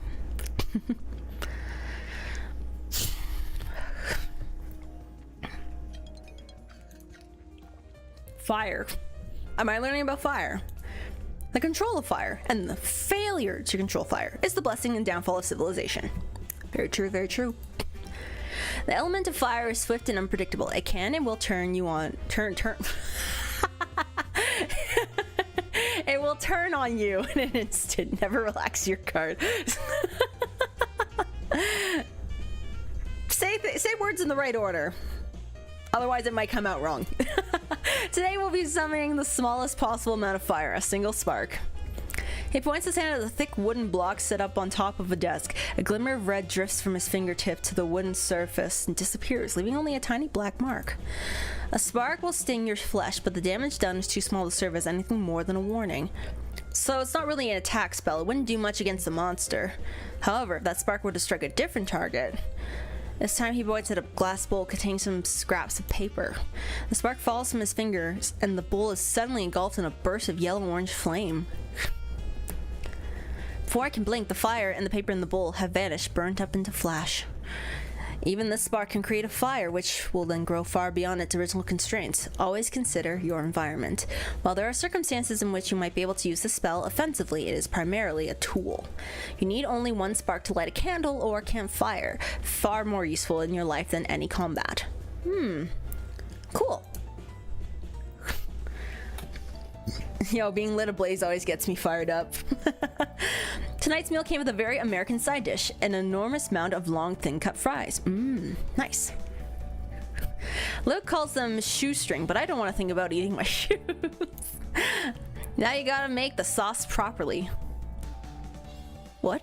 He picks up a red plastic ketchup bottle in one hand and yellow mustard in the other, and squeezes them at the same time, forming two distinct mounds of color on his plate.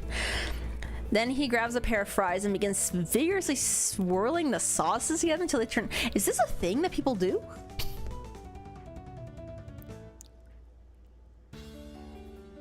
Is this a thing that people do? Shaking my head, I smile and look past him. I'm just like ignoring this simpleton and his silly American ways. I notice Barbara sitting by herself, quietly contemplating her dessert. She looks more calm and relaxed than usual. Perhaps she had a nice Thanksgiving break.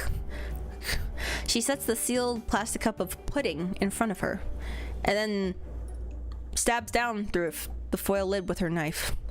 Again and again, she brings her fist down, causing tiny eruptions of brown goo with each motion. She almost looks like she's giggling. Do they all play with their food here? Luke sees my expression, looks over at Barbara's table. She's scary. You've never made a mess with pudding? I've never tried to murder it. Yes, and it's terrible. Like, I don't even like ketchup with my fries. I prefer like hot sauce or ranch dressing. or hot ranch dressing. Buffalo ranch. As I'm getting ready for my day, I hear commotion out in the hallway. Uh-oh, what's happening now? Oh no. Donald, what did you do?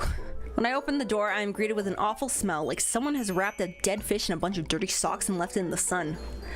Ugh. I summon up a breeze to try and freshen the air, but the smell doesn't budge. What's causing this?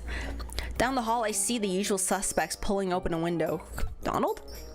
It wasn't me, I swear. It was like this when we got up. I can't find the source. Okay, so it wasn't Donald. Okay. Ranch with fries? Yeah, ranch dressing with fries is really good. It's really delicious. That's actually my preferred dip with chicken strips as well. Chicken tenders, chicken strips, chicken nugs. Ranch dressing. Although if it's like a spicy ranch, that's even better. Luke pulls his head back in front of the window. It smells fine outside, but it still stinks in here.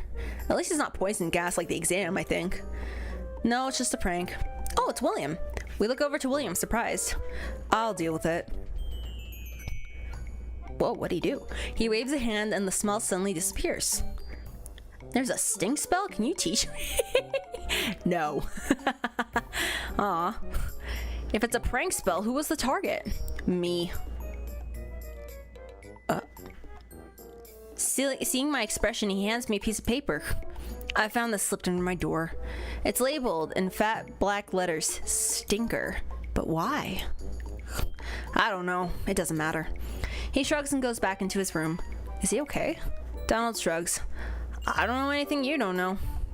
Someone did this, but why? It must have been set up at night, like that time when I heard someone sneaking around the halls and he attacked me. Do we need to set a guard in Wolf Hall? Well, it was only a bad smell. It's pretty harmless as pranks go. I'll try it before I knock it, but be warned if it's bad. Hey, if you like ranch dressing, it's not gonna be bad. Do we all have our notebooks out? I'd like you to look back to earlier in the year.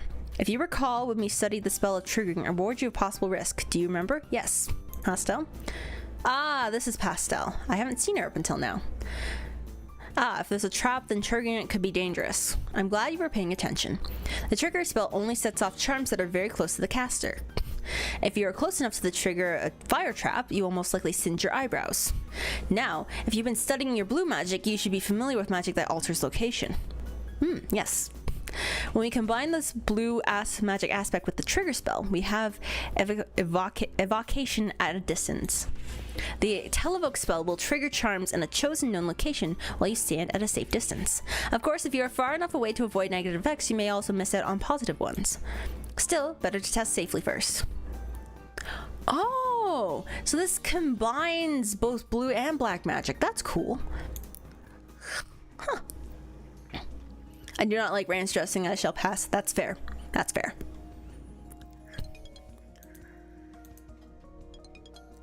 Exercising. Excellent. I see Professor Van Bruin walk into the gym, heading for the stage. The overhead lighting gleams off the curls of her red hair. Red hair. I thought I saw someone with red hair in the trees last week and then decided that it was probably a bird. What if it wasn't just a bird but an owl? Could Professor Van Bruin been spying on me? Can I let Shuza take owl from him during the day? That's not what the stories I've heard said, but I've never met one before. That's not what stories said, so I don't know anything. Even small owls aren't small birds. If an owl had taken wing, I would have noticed. I might have missed one tucked up on a branch, though. But if she was watching me as an owl, why would I see red hair? Most likely there was never anything there at all. That day, just my own homesick imagination. Navy magic. I don't even know what that means. This would be great background noise for Minecraft if I wasn't outspoken by the sound of my broken ankles. Ow! I dismiss Professor Van Bruin from my thoughts and go on my way. I still think it was Angela. She seems to be popping up for some reason. At dinner, I spot William eating by himself, a distracted look on his face. Oh. Hey, William. Come on. What's up? Ah, hello. Hi. Am I bothering you? I could sit somewhere else. No, it's all right. I nod and settle in. The cafeteria has put together a good beetroot salad today, at least. At least. Today has actually been decent food for once. Me and my, exquisite palate. High class. As a prince. So what happened with the stinking door incident? What do you mean? Well, did you track down who did it? No, I wasn't looking. It's not important. Do you know why they went after you? It doesn't have to be a reason. These things happen. People just happen to insult you and set off stink bombs? Sometimes. It's a boarding school full of kids with magical powers trying to learn to be adults. Sometimes they act out. Maybe Angela's still upset about the breakup. Maybe I bumped into someone in the hall. It could be a stupid reason. And sometimes people pick targets for no reason at all. Sometimes people pick the wrong target because that's safer. How is it safer? Oh, blue and black magic mixed navy magic.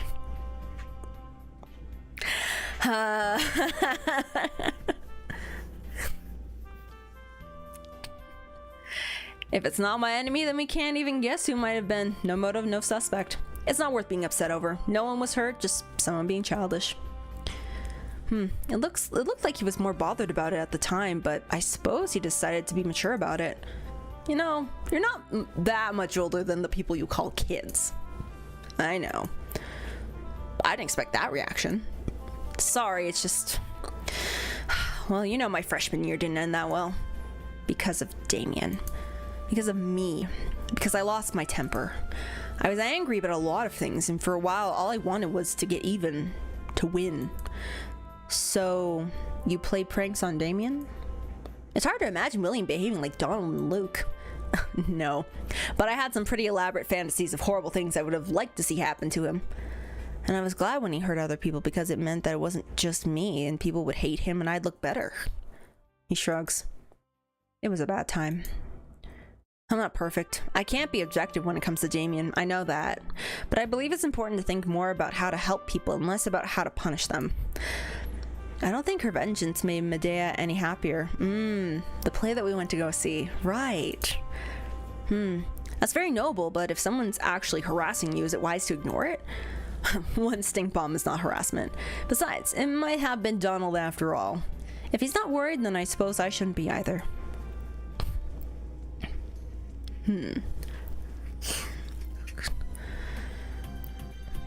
When I get up in the morning, I spot a piece of paper slipped under my door. Oh, it's from Minnie, announcing the final exam for this year will be Friday, December 13th. Oh, Friday the 13th. Uh-oh.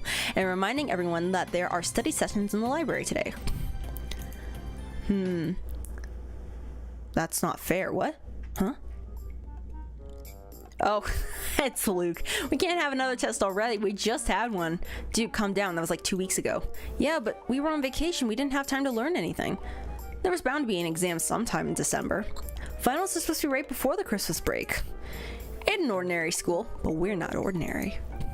Luke's only response is an incoherent whine. Aww. I shake my head and return my attention to planning my day.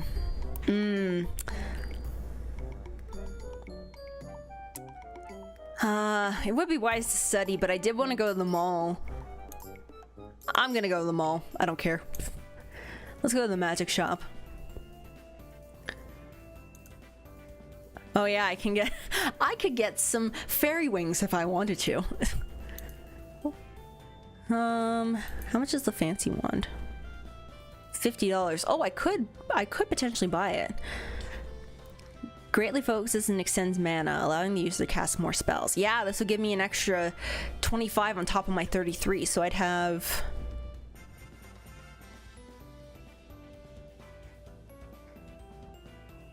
$58. I'd have 58 mana, which is a lot. I don't know if I need that much. This would extend it by 10, and it's half as much. Speaking of mall, I needs a nap. How does that correlate? But if you need a mall, if you need a mall, you must mall. If you need a nap, you must nap. I'm gonna buy the normal wand.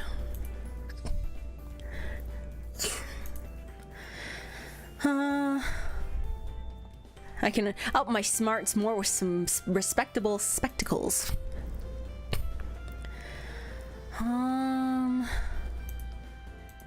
Did the glamours do anything? I guess they're just accessorizing.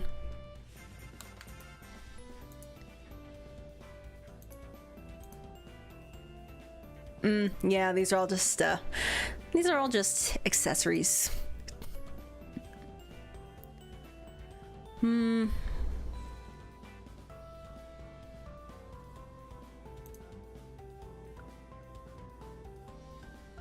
Enhances your affinity with white magic, allowing you to learn spells more rapidly and cast them more cheaply. Oh, interesting. Do I want to go for a spell color that I'm struggling with, or do I want to improve one of my highest spells colors even more?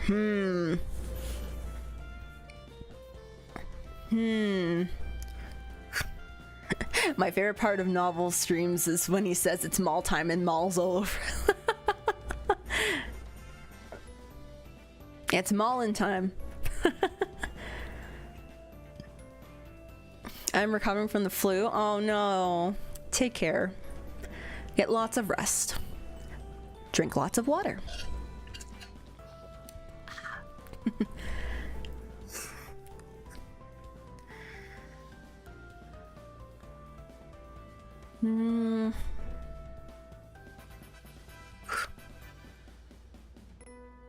I wonder.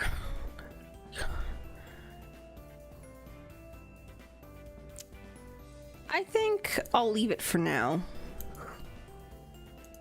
I'll leave it for now, but it's very interesting. Something to consider. Another sports club meeting. We're looking for a fresh idea. Professor Van Bruin, what do you think? With the number of players we've got, what do you think would be a good game? We've got a lot of balls. Just nondescript balls. We could play dodgeball. Maybe. Hey, Novels, are there any, like, traditional folk sports in your country? Are there any traditional folk sports in your country? Probably, but I don't know what they are. Maybe hoop darts, but we have way too many people for that. You know, there is a sport where I was hoping I could see sometime now that winter is here. Hockey. Dang, Novels, you want to see some hockey? You gotta go more up north. Well, I mean, you can see hockey in America, but I'm saying this as someone who doesn't even like hockey, but no one plays that back home. Except we can't freeze over the gym to make an ice rink. Actually, I think we could. If you get enough water, I can freeze it for you. Wouldn't that damage the floors? I've cleaned up worse. Do you have ice skates in the office? Oh, no. You need sticks or something too, don't you? Wait, I think I have those. She heads off in the office and comes back with items that look like a bit like hockey sticks, except the blades are thickly padded foam. With those and some light balls, we settle into a game of floor hockey. Okay. The safety sticks turn out to be a wise precaution when Hetzel from Toad Hall trips over the ball, hits the floor, and immediately gets whacked in the rib. Ow! Hey, watch where you're going. Sorry, I am extremely sorry. I will attempt to watch my position much more carefully in the future. But have you considered that with a few modifications? Get out of the way, we're playing a game. He shoulders the other boy aside and chases after the ball. Other than that, the game goes well. Well, that's fun. Okay, so I can finally use this normal wand. I can't change out of my uniform. It's the only clothes I have.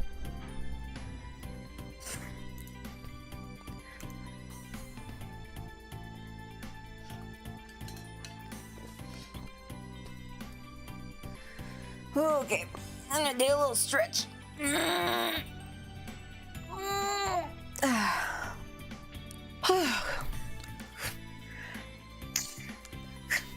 This reminds me of the end of that one time we were contemplating Zamboni driving. Was that with me? Was that when I was playing Plants vs. Zombies? Or is that with Stories? I'm trying to remember.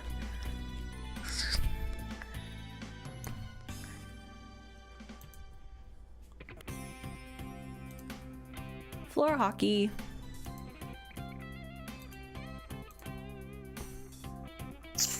Can't go naked, unrealistic.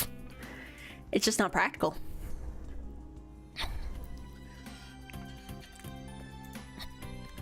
Oh, tomorrow's December 10th. Tomorrow is mine and Story's birthday. When was the exam again? 13th. Friday the 13th, right. It's at the end of the week. I forgot.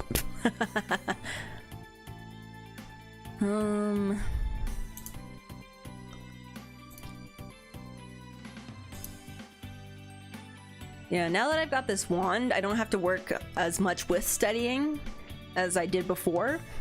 So that's good, at least.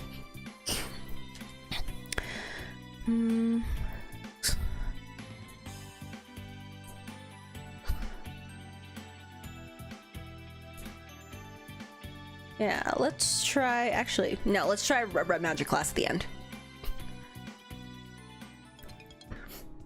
But I haven't saved enough for gifts. Don't worry, once we reach December 10th in game, you do not have to buy gifts. Actually, I prefer it if you didn't. Don't. Please don't. Please don't. The 10th of December in real life. When is it again? Actually, I think, is it 2 weeks away? Exactly? Hold on. I just remember I was on I'm trying to find the calendar on this phone. Yeah, it's exactly 2 weeks away. Whoa. Wow. Birthday is 2 weeks away. Huh. Interesting. Yeah. I guess Stories has to figure out what she's doing. It's out of my hands.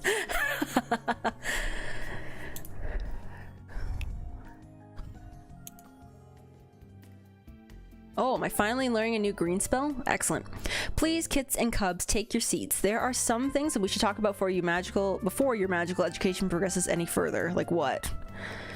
Most of you know yourselves as either a boy or a girl, and that identity may be important to you. And then there's Blaze, who's like, I can be whatever the fuck I want. But even with humans, sex is not always as simple as male or female with nothing in between. Very true. Sorry, I'm like choking my own spit again. And in the magical world, there are many more possibilities which you should be aware and respectful of. I wonder if she's going to bring Blaze in to show off for the wild seeds. That would get the point across quickly, but I'm not sure it's fair to use a student as a prop. Some entities are sexless and will be confused if you address them by masculine or feminine terms. Some can change gender roles at will or be both at once. Some types of creatures have more than two sexes, all of which can be difficult for the English language to cope with. Yes, English is stupid with that. Many living beings will take offense to being referred to as it, although not all. Some may prefer it. It is wise to ask those you meet how they prefer to be addressed rather than risk offending a dragon.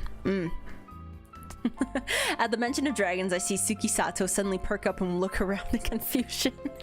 She's like, dragon where? Before she returns to staring out the window. To encourage politeness, we witches and wizards have our own formal pronouns to use when gender is other or unknown.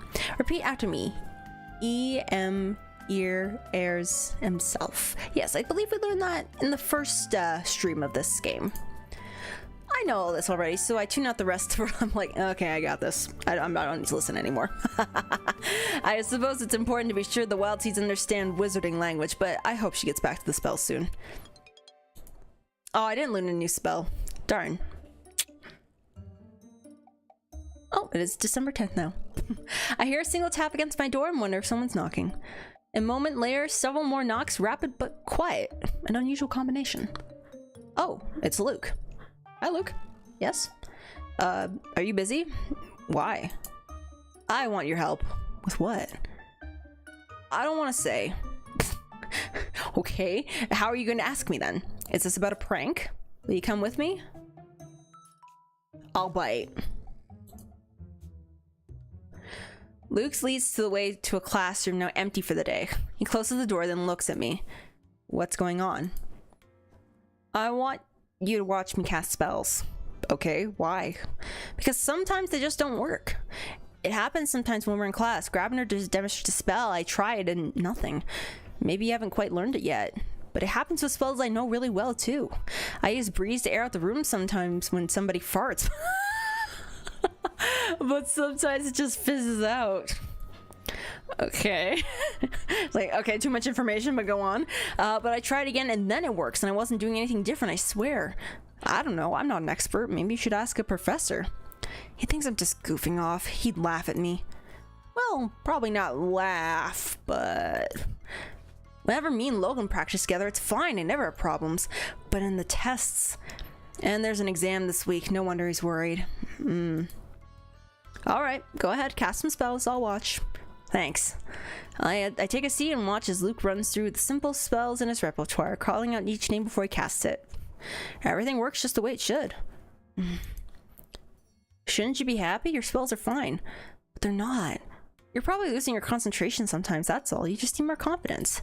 If things work better when your brother's here or when I'm here, then imagine us being with you during your exam. In a chicken suit? What? Oh. It's a thing people say when you're nervous about giving a speech. Imagine the audience dressed like chicken. I actually haven't heard that. I've heard kind of the opposite. Dressed in less. Yeah. Oh, there we go. In their underwear. Yep. I'm not sure how that cures nerves, but it seems to have cheered Luke up. Thanks for helping me out. Sure, no problem. He'll be fine. I think.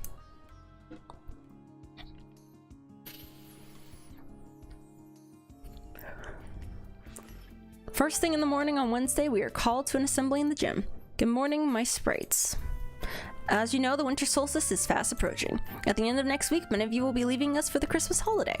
If any of you are not yet certain of your plans for the break, please come and speak to me after assembly. But before that, we have much to celebrate. If you will each please come up here and reach into this bowl for a piece of paper. Oh, is this Secret Santa? I think I prefer the chicken suit.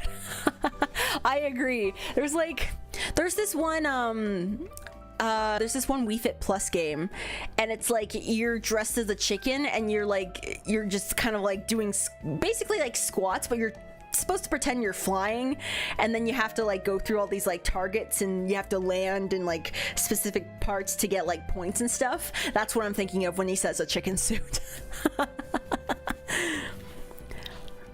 That name will tell you who you're a Secret Santa for. It will be your job to find a gift for that person which you think suits them. A chicken suit. To keep things fair, you're not allowed to spend more than 1 week's allowance on your present. Oh, so we're not allowed to spend more than $5? Wow. Keep your name secret until after the gifts are delivered next week. I make my way to the stage to draw a name. I unfold my slip of paper to read the name written there. I will be Santa for Barbara. We always manage to catch Barbara in like the strangest situations, like the frickin' dance in a tree, partners for the spell casting thing, Secret Santa.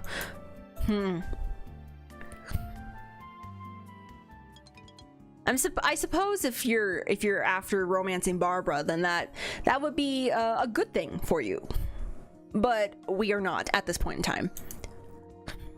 We're looking at a certain senior.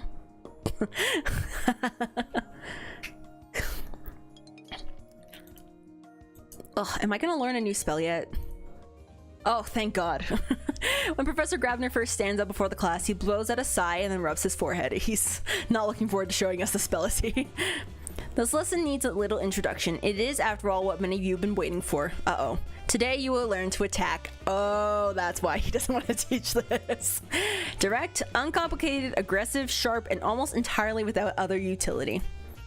He brings out a thick white candle, tall enough that every student in the room can easily see it, and places it atop his desk. Magic buzzes through the air. The candle shivers. A moment later, the top of the candle falls onto the desk, sliced clean away. Whoa. The slash spell is a single blow focused along a line as if striking with an invisible whip. Interesting. It is most effective against a soft target such as wax or flesh. Why would you say flesh? Why would you say flesh? There are more effective spells or more efficient spells for damaging stone. Do not cast a spell against anyone you do not intend to injure. Most especially, do not attempt to cut through clothing while it's being worn. You do not have sufficient control.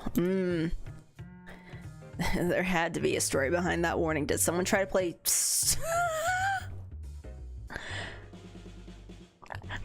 I'm sorry, why is that the first thing?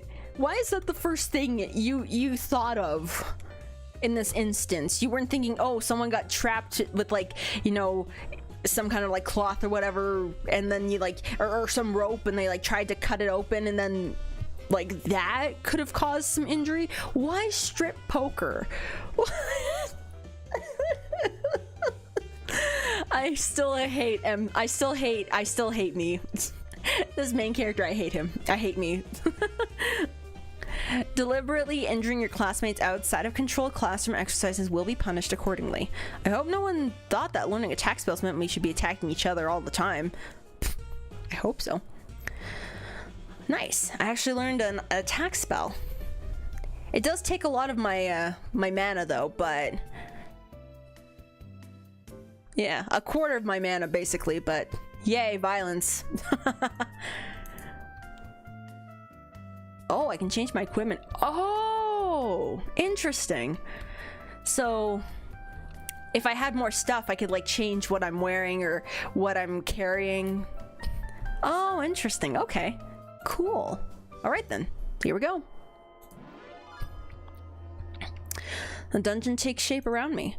To pass this test, you must reach the exit safely. But be warned, you are not alone. Oh, that's fun. And as always, we must save. We must save before we continue on. If I've learned anything, it's that we must save. But what's this? You examine the far wall. As far as your eyes can tell, it seems to be an ordinary stone wall. There's a metal switch with a carved hand grip currently in the up position. I'm gonna leave it alone, for now at least. What the heck? Okay. Okay. So there's some cages here. Is there something in there? I see something green. I'm not sure I like that. No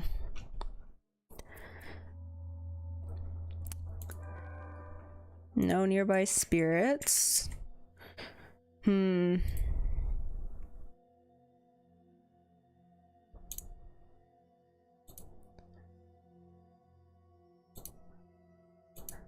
Yeah, I don't know.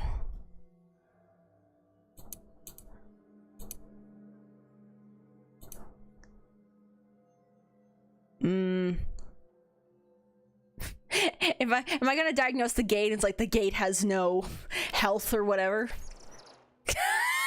Yep, the gate is not alive, so the spell does nothing. Okay, good to know. Good to know. Okay. Let me see.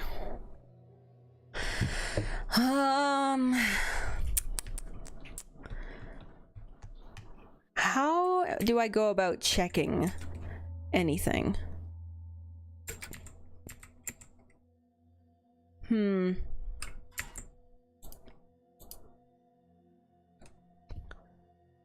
Weak points and hidden objects. Okay, so that does nothing. I guess all I can really do right now is just like open the gates. I'm not sure I want to though. I feel that's going to be very scary.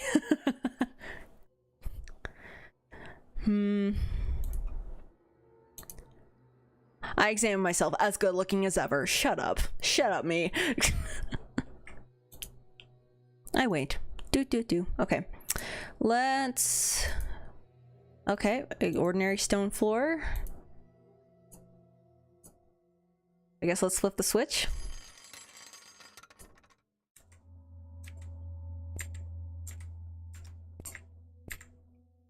Oh, this one's open. Interesting. Oh. That's a thing. That is... Yep, that's that's a thing with really large teeth. Ooh, I don't think I like that.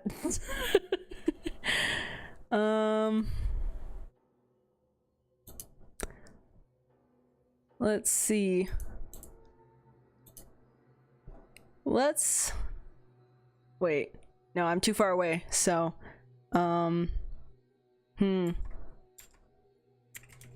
I don't like that it's just staring at me menacingly. That's, I don't like that.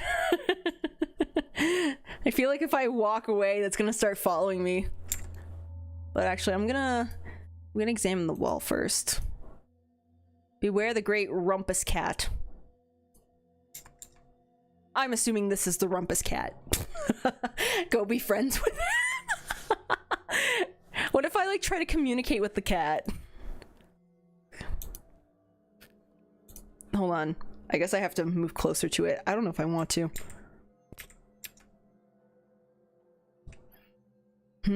Okay.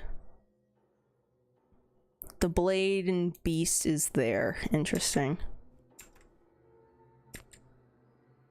Okay, so it's following me now. Interesting. So it's like kind of a... Wait, is there something? Yep, there it is. Hi. How's it going?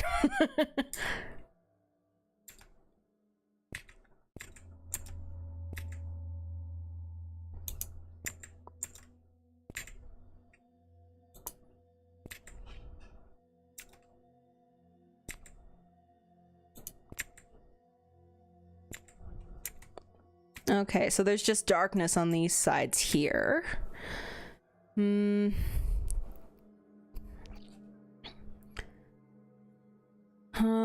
yeah, it's just kind of following me right now. What if...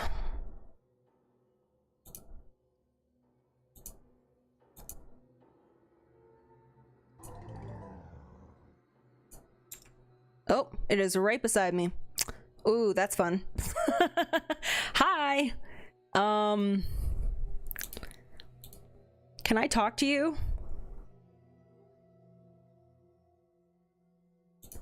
Or maybe... Oh. Okay, it doesn't like me. Okay, fun. That was silly.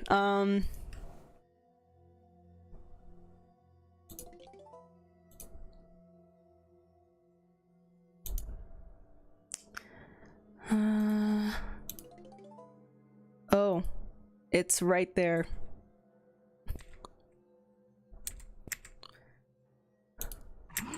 Oh shoot.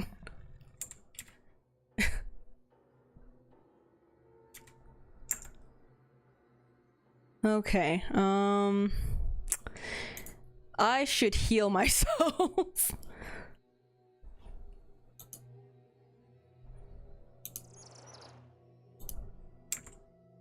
Ooh, this is terrifying.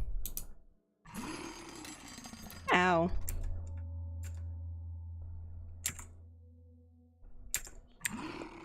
Oh shoot.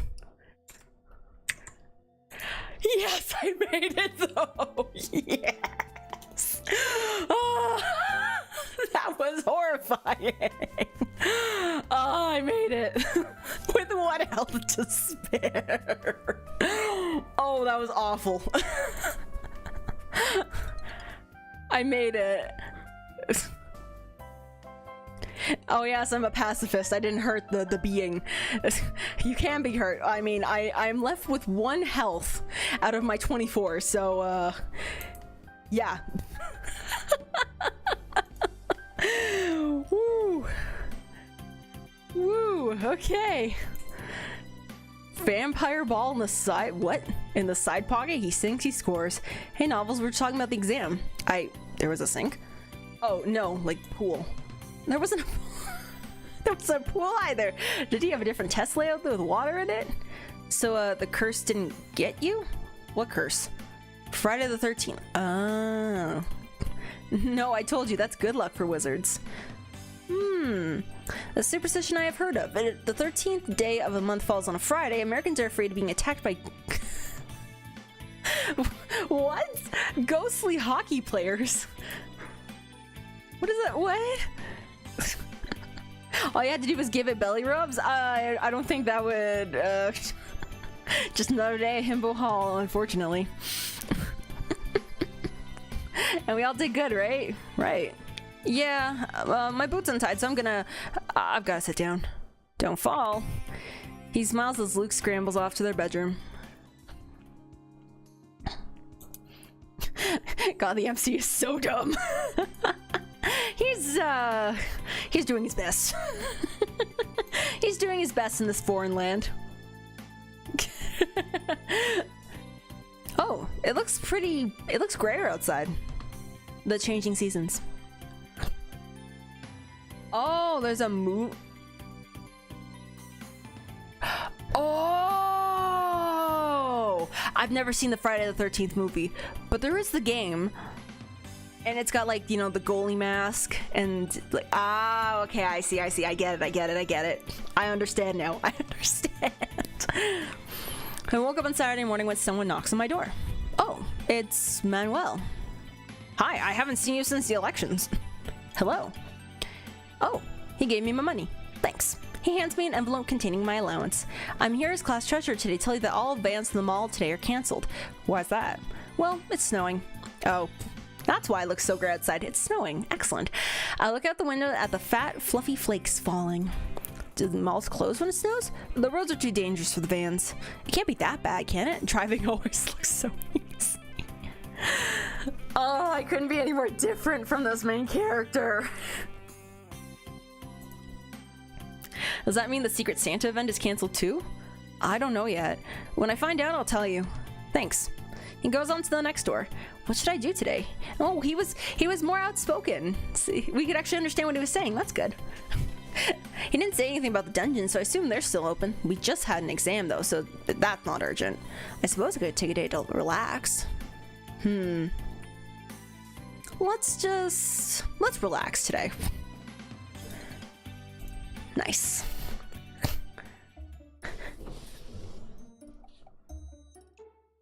Bet the MC could be Con. Is that cats organized neatly faster than stories? Ooh. That would be an interesting face-off. I'm walking down the hall when wait. I pause. Who was that? Was she talking to me? I don't see anyone nearby. Oh, Ellen rushes into view, then nearly stumbles when she sees me. Novels? Did you need something? What?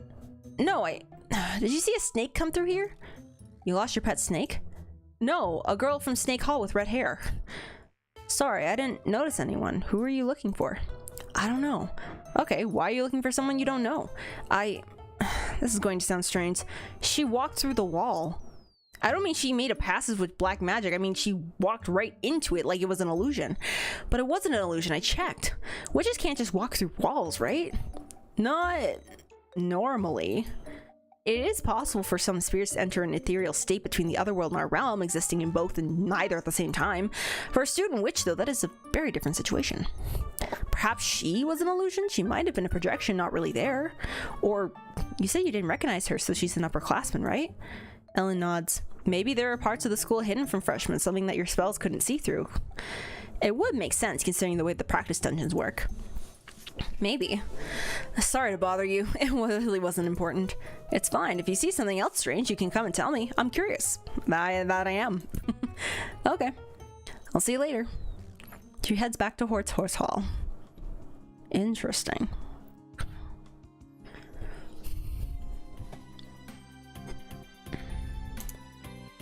All right, let's keep on keeping on, I suppose. On Monday morning, all the students are summoned to the gymnasium. Hail, choirs of angels. I know you were all disappointed that this weekend's weather prevented the usual shopping trips, so I've decided on a little change to this year's Secret Santa event. Something to show the triumph of imagination and goodwill over money. Something to use your creative minds. And your hands. What is she up to? We're going to make holiday cards. Oh. Nice. She waves her hand up at the stage where boxes of supplies have been set up. I've supplied construction paper, glue, glitter, crayons, scissors, and sequins. Wow, all the works. Miss Darden is bringing in the past year's worth of Expires magazines. So if you're not certain of your drawing talents, you can cut out pictures to decorate your cards with. Nice. bricolage. I think you are swell. Aw, shucks. I hear murmurs around me. Some people seem to think this idea is ridiculous, so I'm not sure why. Instead of giving people physical gifts, you can express what you think they might like to have or be. After all, isn't it the thought that counts? Giving people only the idea of a present offers up a wider range of possibilities, but it also makes it harder to feel satisfied with something simple. Most people could have bought a cute trinket without much thought and felt they'd done enough, but now writing happy holidays and being done with it would seem rude. And to help nurture your feelings of creativity and fun, all classes today are canceled and there will be pizza for lunch. Nice. Enjoy. Holiday cards for me usually mean New Year's greeting cards, commonly with a darker red background and decorated with stars or fireworks. I'm not sure if that's what American students would expect, and it doesn't meet Potsdam's description of things someone would like to be or to have. Now I gotta make a card for Barbara. I do. I hang back for a moment to watch the others. People are picking up large sheets of thick colored paper to make their cards from. Most people take one sheet, but some take several. I should probably grab at least one quickly to be sure I have something to work with. What color do I want? What color do I want?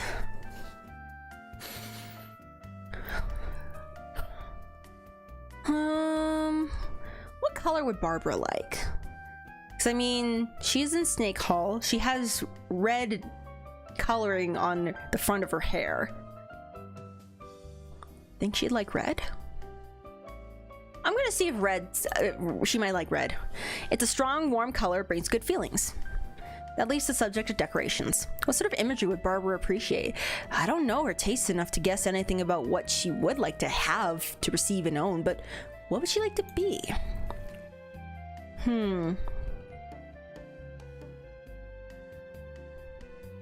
Well, I don't know about these two per se, but we do know that she is quite mysterious, and she's also proved herself to be quite brave as well. So I'm gonna choose brave. I managed to find a fantasy magazine with pictures of women in armor brandishing swords. Maybe she would appreciate that. Some of it's just the cowboys on the open prairie as well for that American touch. Yeehaw! Now that my design is planned, I set to work cutting and pasting. I lay out my basic design and search for glitter to enhance the decoration. Let's go glitter! Glitter! Possum has provided tubes of many shades, including a nearly transparent variety that reflects iridescence. It's pretty, but it's hard to control the tiny flakes, and they keep leaking onto the floor. It shouldn't be hard to gather all that mess up afterwards with a touch of magic, but it seems a little sad to waste that sparkle. I agree. Oh wait, that's me. I'd like to be wealthy. Understandable. All around me, I hear witches and wizards laughing, chatting, working. Not a family, not a kingdom, but a community. And that has a magic all of its own. Aw. How cheesy. In the afternoon, when every slice of pizza has been devoured and every greasy cardboard box spirited away, that was a good movie. I haven't seen the end of it, actually. It's time to deliver our well-wishings. I go looking for Barbara in the crowd and spot her just after she passes the card she made to someone else. Best wishes for the upcoming holiday season. I hand her my creation. Brave. Did you like it or did I pick the wrong thing? She points to the picture of a screaming Scythian with a spear, then points back at herself. Well, you are very brave and furious, and I thought you might like to... crush your enemies. Well, she was murdering that pudding. I think... maybe be a heroic leader? Be a leader and a hero. Look, she's got the whole armies behind her. Everyone admires and follows her. And the red shows her strength. She looks a little confused, then shrugs and accepts the card. A minute later, I hear someone calling my name. Hey, Novels. Oh, Luke was my Secret Santa. Nice. Sorry about the extra glue, but I think it's dry this time. It's covered with pictures of green wreaths, golden bells, red and white candy sticks, and people wearing hockey masks. The decorations are slightly hidden by a gigantic splorch of glue across the front, now transformed into a meteor of silver glitter. It bulges menacingly. Well, it may not be wet enough to run. If I poke it, it might pop. Thanks. It's fun getting to act like a kid for a while, huh?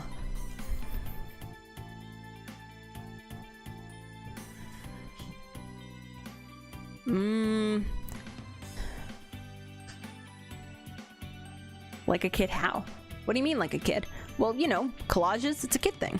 I thought collage was university in this country, not even school. No, collage is when you put a bunch of different pictures together, like with these cards. He waves the card someone gave him, causing a few flakes of glitter to drift away. Just a couple little specks of glitter just falling to the ground dramatically. We used to make them in grade school, but not after junior high. What about that thing on TV where you take pictures of your friends and put them all together on a board on the wall? That's kind of girly. I'm not sure if Luke is the best expert on what makes something for a kid or for a girl. Overall, it's been a fun day. It's been a good day. Good fun day.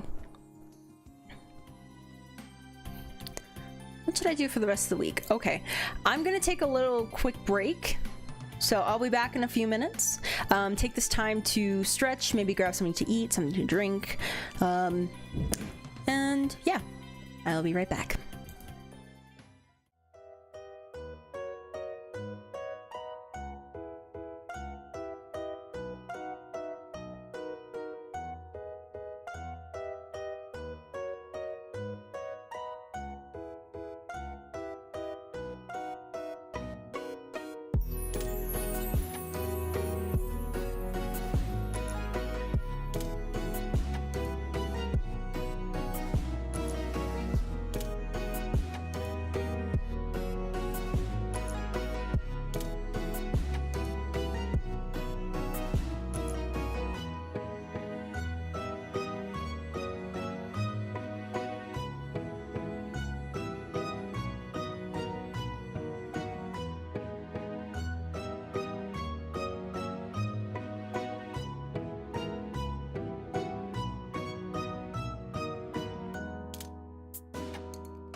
All right, I'm back.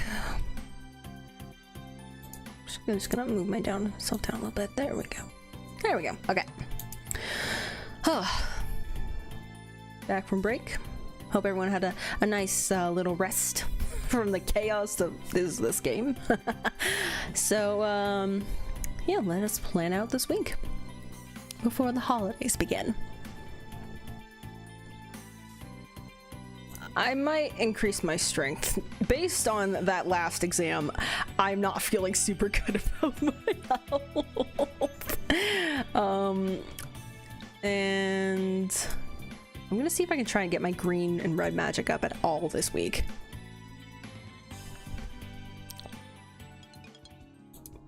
Nice, nice, nice, nice. I hear voices in the hall. Report cards or something. Man, I told you there's no grades here. It's not the Potsdam way. You've heard her, right? Every student is a unique flower blossoming in a rainbow shower. He waves his hands in the air while pitching up his voice in mimicry. I'm not doing that. So it goes against her style to say that boy is 92% awesome, but that one is only an 85. There's no grades at all? I understand they have some way to track who the best students are. They keep records. It's a small school. Teachers keep track of everything that you do that's clever or stupid. Oh, it's the merits, I'm assuming. I have 25. That's how they pick honor students later on. It's what all the teachers think about you personally. I think that sounds slightly unfair. Which means if they don't like you, you'll never get anywhere no matter how good you are. Donald shrugs. Anyway, the only number score that matters is merits. If you're in the positive, you're good. If you're in the negative, at least you're safe until you hit the bottom. Really? So if you're just worried, just do more special tasks with me and you're golden. It's your choice, man. Yeah, you're right. The professors make the decisions, but the students are completely helpless. It's our choices that determine how our school year turns out.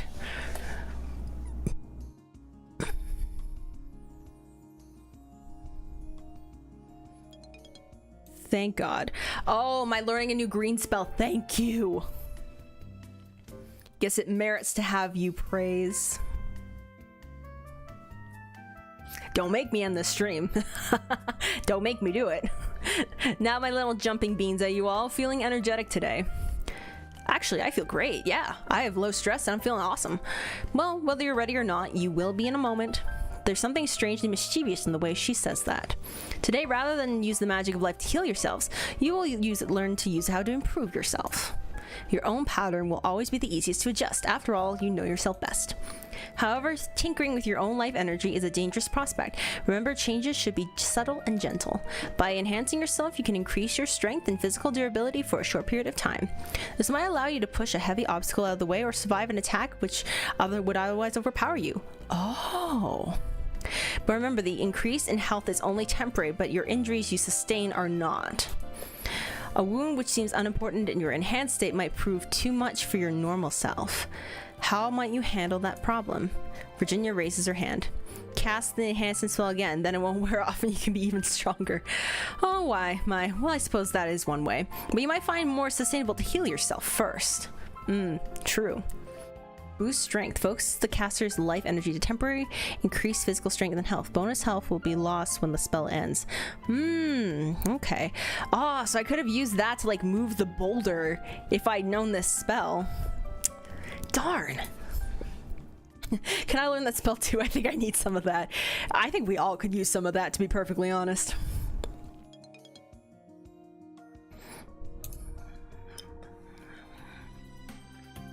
Hey Novels, are you going to the chorale concert tonight? Oh, there's a chorale concert, I didn't even know.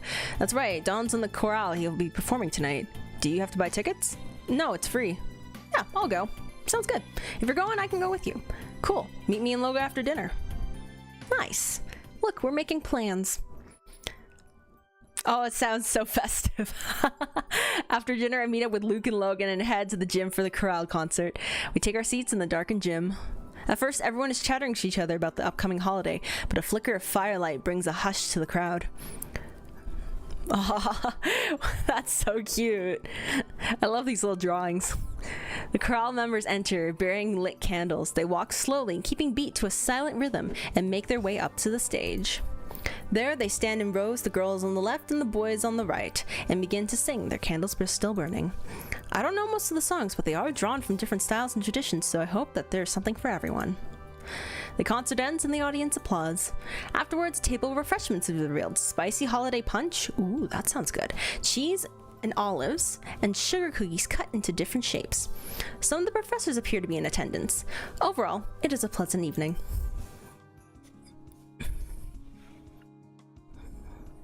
Nice.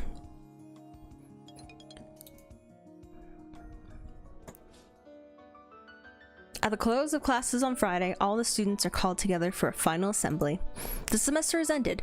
After this, everyone goes home to their families for the holiday season and will not return until the new year. The crowd quivers, eager to be released. Hello, my young students. The tradition of Christmas is one of giving and sharing. Many of you will be returning to your homes to exchange gifts and spend time with friends and family. But while you are gone, do not forget who you are. Do not forget you are my son. Do not forget all that you share with your brothers and sisters in magic. I have a special gift for you. I feel a tingle of white magic sweep over me, though I can't sense any clear effect. On the stage at Potsdam's side, I see Grabner shudder in distaste. He's like, ew. Being vulnerable, emotional, ew, and disgusting.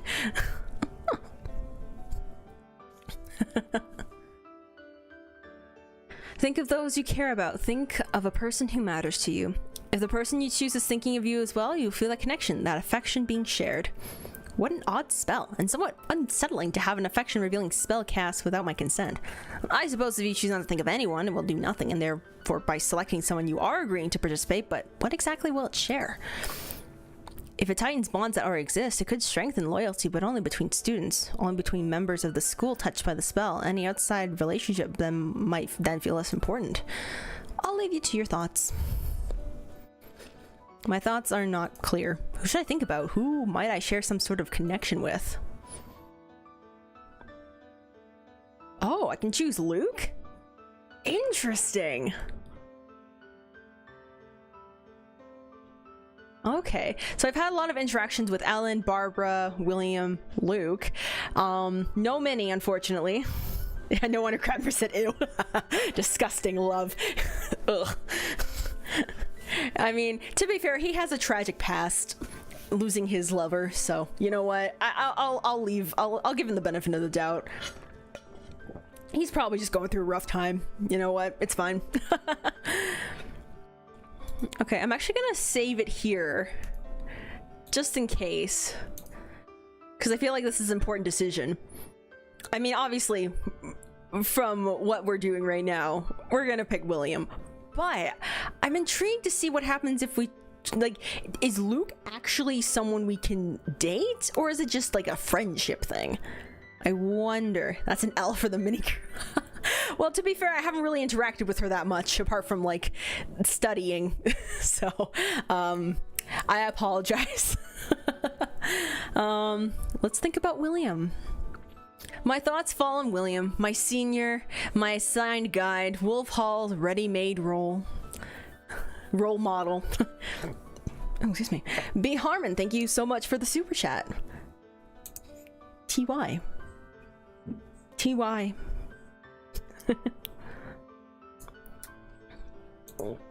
Do we share a connection?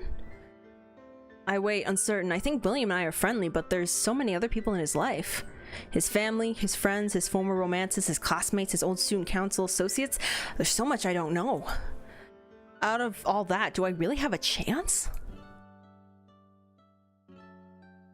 And then in my mind, I feel a hand on my shoulder, an arm around my back. He's thinking of me. Aw. Anyways, moving on. Professor Potsdam climbs back onto the stage and claps her hands. Have a happy holiday, everyone. We'll see you in 2 weeks. And with that, the balloon bursts and the students begin to stream away, laughing and shouting. I head back to my room, waiting for my ride. In the evening, Grabner comes to my door. Are you prepared? Yes, sir. Billman's just like, he's having a good time here. He's just like, this is everything I've wanted and more. Very well, don't move. He twists his hand and the world twists around us. Oh. Moments later, we are standing in the open in a chilly Vermont forest, staring up at the stars. Oh, right, we're in Vermont. Also, look, stars. Here, send your signal. He hands me a small cylindrical beacon box carved from my native wood. I rotate the lid to the correct setting and allow my own magic to infuse it. A whisper of energy curls outward, tying itself into a spiral, and then vanishes through the veil. Gramner could, of course, escort me into the other world himself, but he won't. He despises anything to do with the spirit magic. Only the pressure of my parents had brought him this far. I should be grateful that he's waiting here with me. What the heck? A flurry of fireflies form out of nowhere. Otherwhere. Should you decide not to return for the spring semester, I would appreciate being notified in advance. I'll see you next year. I hold up the beacon and the spirits stream into it. Then I activate the signal and step.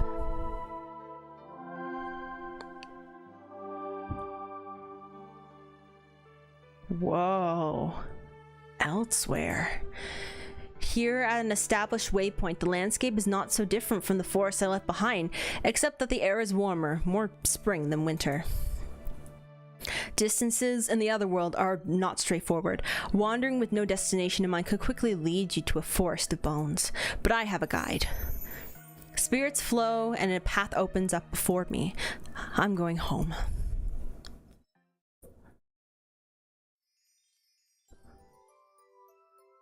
Huh.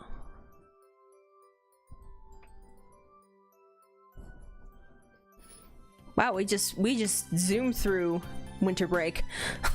I returned to my own little room at Aris Academy. It seemed smaller than I remembered it, certainly smaller than what I have at home.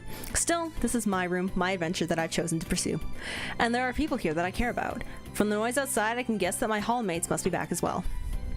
I head out of my room. Luke and Logan are nearby. Logan is holding a stack of wide, colorful boxes. Hey, what's that? Christmas presents. We arranged to bring some board games to school since video games would not be allowed. Feel free to borrow one if you need some entertainment. Also, he got this great idea about making money. Not making money myself, but providing an opportunity for others if they're willing to risk a little. You mean gambling? More or less. Come on, let's go show Donald. I'm planning to hold a gathering on Wednesday, if you're interested. Don't worry, I'll remind him. Well, they both seem to be in good spirits. I haven't seen Logan in a while. At the end of the week, I have the chance to review the things I've learned and make preparations for the future. Okay. Well, we had a lovely 2 weeks of doing absolutely nothing, so let's get back into this.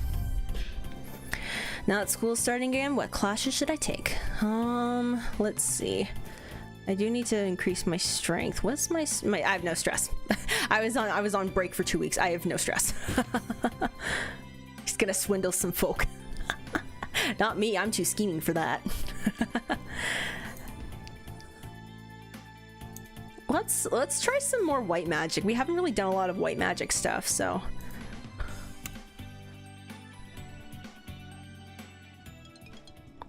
Nice. I'm walking down the hallway when suddenly the hairs on my arms stand on end. What? I felt something, like a tiny touch of magic, too quick to identify. And I'm imagining things for someone watching me. Trying to look casual, I yawn and turn around. Damien.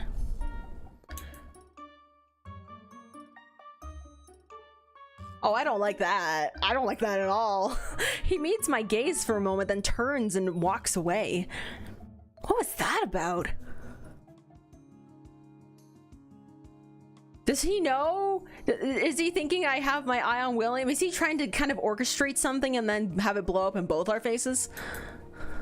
And by that I mean mine and William's.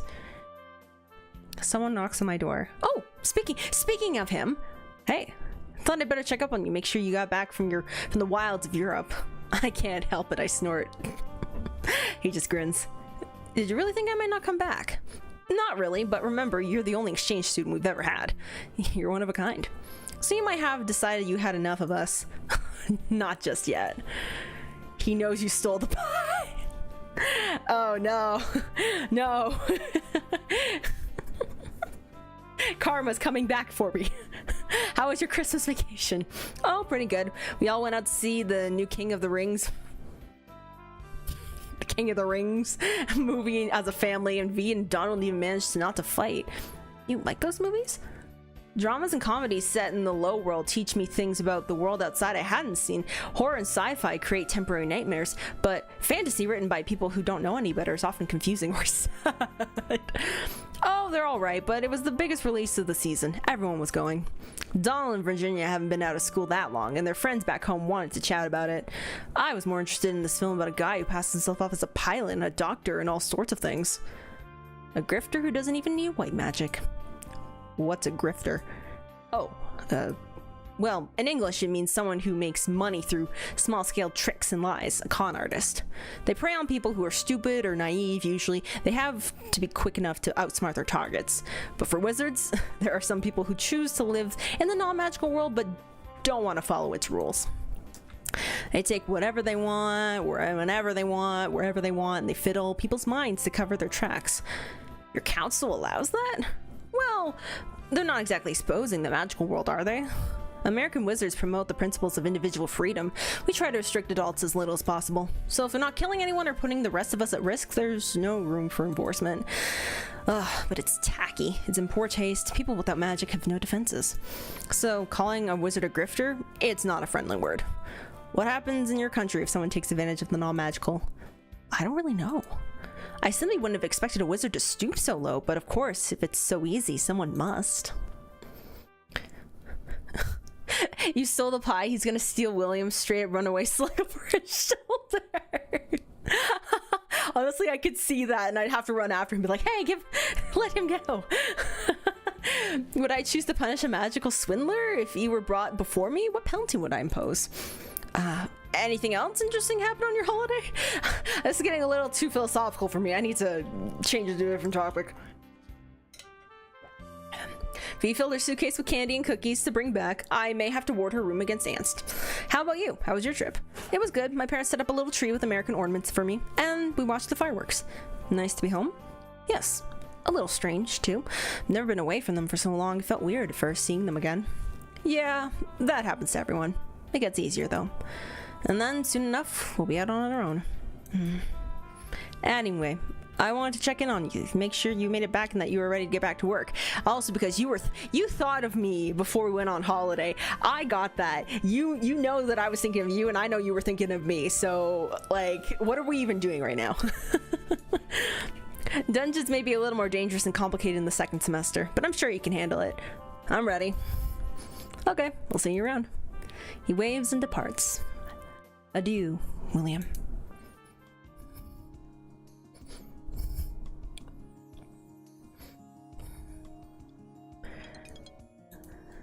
Oh yay, another white magic spell. To progress in white magic, you must learn to perceive the world through your spiritual senses. Tune out the distractions of your eyes and ears and reach out with your mind. Feel the world around you. If you're having trouble, try closing your eyes, or I can provide you with blindfolds. No, that's okay. So that's why the school has a stock of blindfolds on hand. Also for the freshman hazing session, bringing us to the beach. That was like, what?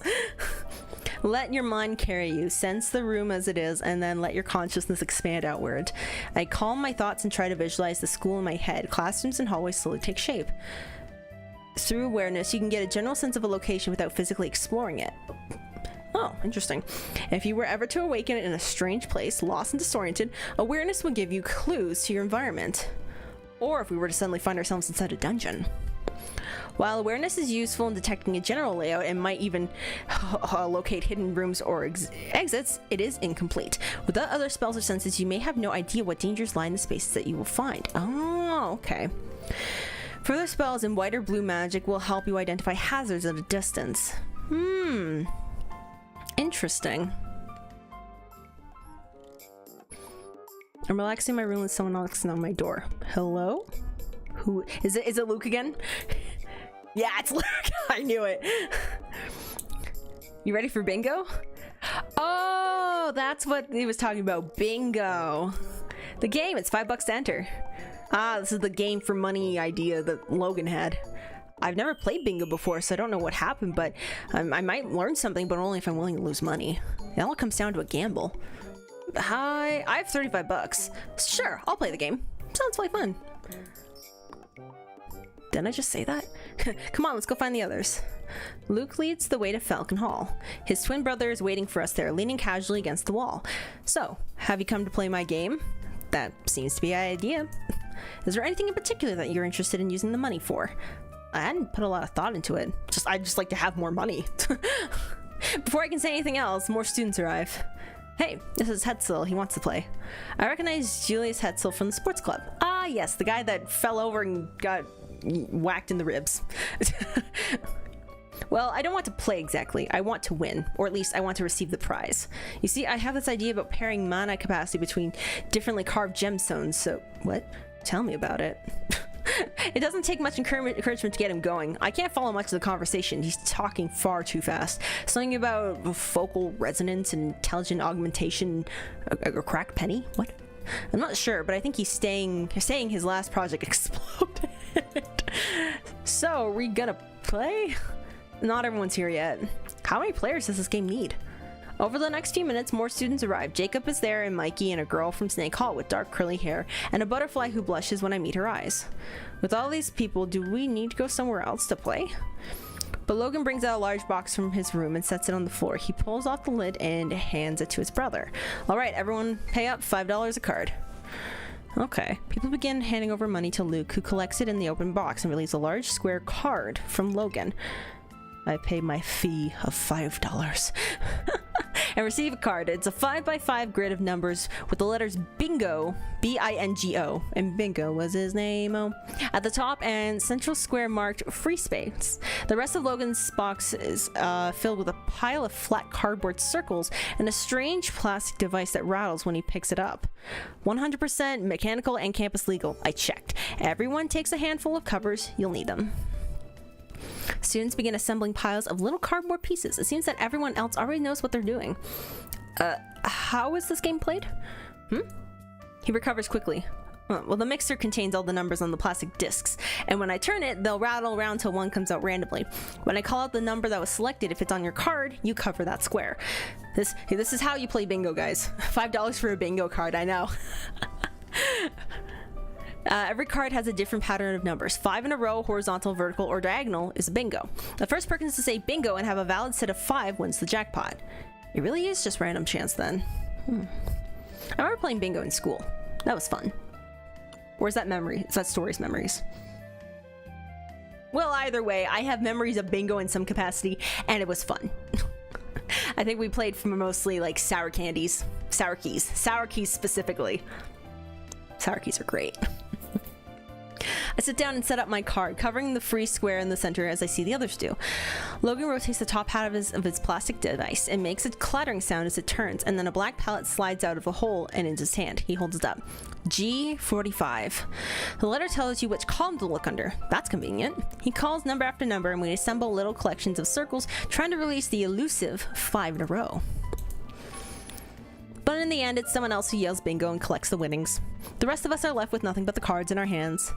Thank you for playing. That's it? We're done? There was a lot of organization for a very short game. This does seem to be a problem with the winner takes all approach, but it's the only way to get a larger jackpot. The snake girl Maria Suarez coughs quietly. It's all about the ratio, isn't it? As long as a win gives you more money than you pay to enter, it's worthwhile. And if you increase the number of players and allow extra entries, you can boost the prize pool.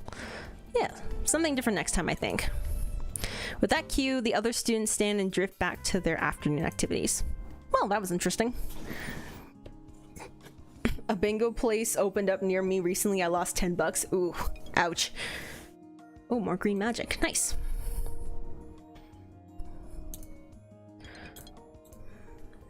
Oh, another white spell. Nice. Settle in, my doves. I must pop out for a moment. I'll be back before you know it. And if you hear a little tap at the door, do open up. The sound of bells slowly fades as she exits. Students look at each other puzzled. What should we do now? And then I feel a curious tickling inside my mind. A communication spell? Now, are you sitting comfortably? Good. You have learned in your blue magic classes that some spells can be targeted at a distance if you know what the target is. And I knew you'd sit like perfect little pumpkins, wouldn't you? With far speech, you can communicate with a target in another location if that location is known to you. Oh, okay. Interesting. Oh, if I had this, I could communicate with the cat thingy and it wouldn't have been close enough to scratch me. But hey, I passed that exam, so it's fine. It's fine. But if your friends have rolled away downhill, your words will go nowhere. Interesting.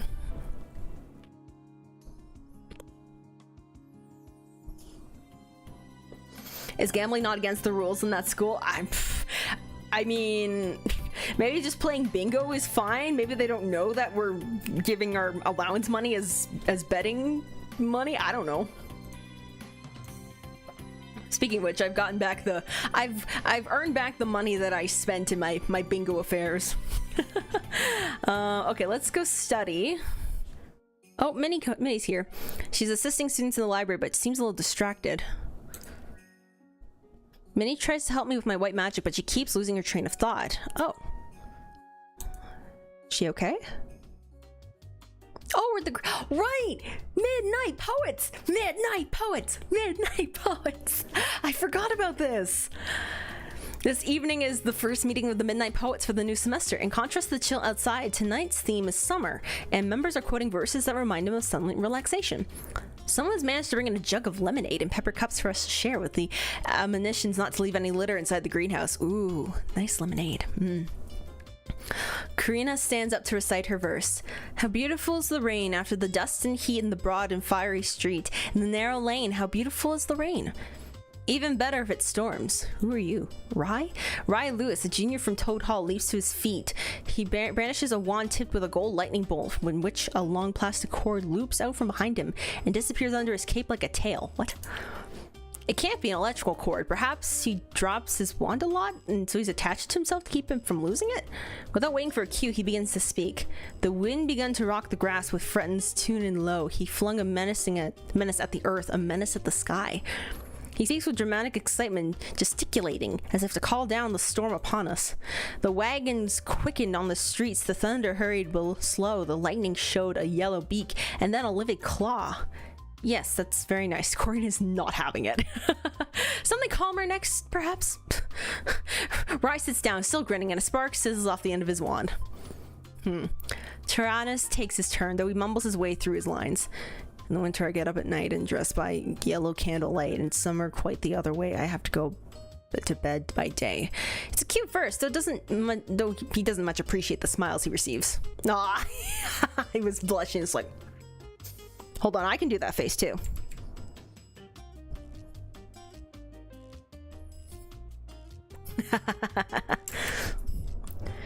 When my turn comes, I recite an old Greek poem about the cicada, whose buzzing voice is loved by the muses. The sound of the cicada always puts me in mind of summer nights. Several of the latter speakers focus on poems about water or swimming, a favorite pastime of many. Surrounded by the protected greenery, we can almost forget that it's winter outside. Ah, very nice. Very nice. Ah, shush. I was just trying to make an example of what I can do as well, okay? Today is the first sports club meeting of the spring semester. We're playing football, but this time we've added a bit of magic. Players in the field can still kick the ball with their feet, but they can also use a basic push spell to move it along, since it's an easy spell that almost everyone can do. Since we're restricted only to basic freshman push spell, we need an uninterpreted line of sight on the ball, and we have to hold it for a moment to cast it. So long as the other players keep moving around the ball, it's difficult to get a shot in. If the ball does escape the melee, then the goalies can fend it off even when it's still far from their territory. Everyone seems to be having a good time, except Kyo. He's still playing the game, but he looks seriously annoyed about it. Maybe he objects to mixing magic and sport. Virginia didn't like the idea originally either, but she was willing to give it a try. When the game wraps up, Kyo slips out of the gym without saying anything. At the end of the session, Virginia throws an arm around her roommate. Whee, that was great, wasn't it? It's good to be back. So, it's all right now? You don't mind about the magic? Yeah, it's all good. Maybe not every time, but now and then, why not? It's still fun. I'm glad. Should we invite Jacob? No way. He's still a huge loser. I agree. If he cares, he can find out on his own. Ah, the politics of sport. Alright. I would assume... When does the semester end in school usually? Would it be... I don't know if it goes all the way up to May or June in this game. I don't know if I'll be able to finish this route, but I can try. In that case, I might skip over some dialogue that I've already read before, so...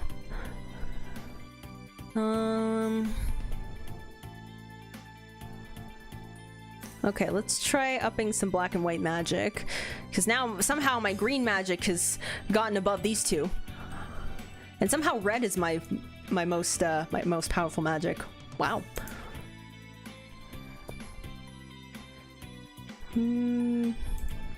Okay, let's try that.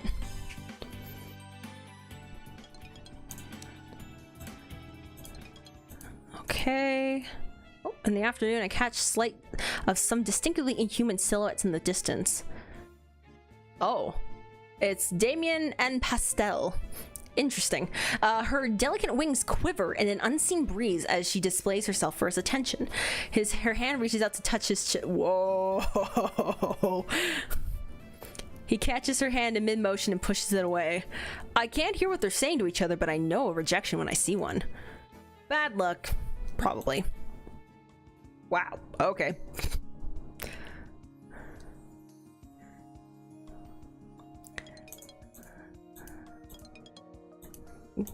Oh, it's Kyo again. He looks tired and angry as ever. He's not actively exercising or practicing any sport that I can see. He's pacing back and forth along the edge of the gym wall, kicking at any stray ball he finds near his path. Well, whatever's bothering him's none of my business. I don't care. Wow, he looks angry. Good for him, bad for him. I'm sorry or congratulations.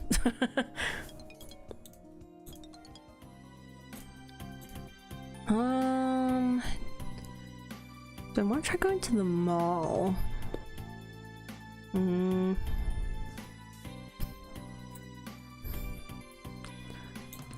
Or I'll just study with Minnie again. People come and go in the cafeteria all the time. Most students slide around each other en route to their destinations, barely even noticing the faces that they pass. But sometimes, a path going out intersects with a path going in. They both pause for a moment, looking at each other. Then, with a little sigh, Minnie steps to the side out of Barbara's way. She walks on, saying nothing. A better outcome than the last time I saw them in the cafeteria together, but still not friendly. A truce at best. I'm probably making it sound too dramatic. It's a school cafeteria, not a war zone after all. What war zones would I have been in? Oh, good morning, Couplet. I'm here to update your schedule. There are no classes today in honor of Martin Luther King. I think I've heard the name, but I'm not sure. And here's your exam schedule for tomorrow. That's sudden. A wise dancer must always be ready to point his toes. I'm not a dancer, I'm a wizard. If there's no class, what's happening today? Special activities, extra dungeon practice? That should have been done on the weekend. But we hadn't been given notice then. Rest and relax and be refreshed for tomorrow. Right. With a smile, she drifts onto the next door in line. Well, a day off with the trial looming. I suppose I should rest, look over my notes, write to my parents. The usual. At least I don't have any stress, though. Someone's knocking on my door. Can people just leave me alone? My God. Yes. Oh, never mind. You can bother me anytime, William. I mean, you're not bothering me, but you can knock on my door anytime. Hi. Hi. Have you ever flown a paper airplane? No. Come here. I need someone to throw against. Oh, okay. He's throwing a paper airplane at me. Is this what you would consider flirting or making a move? I can't tell.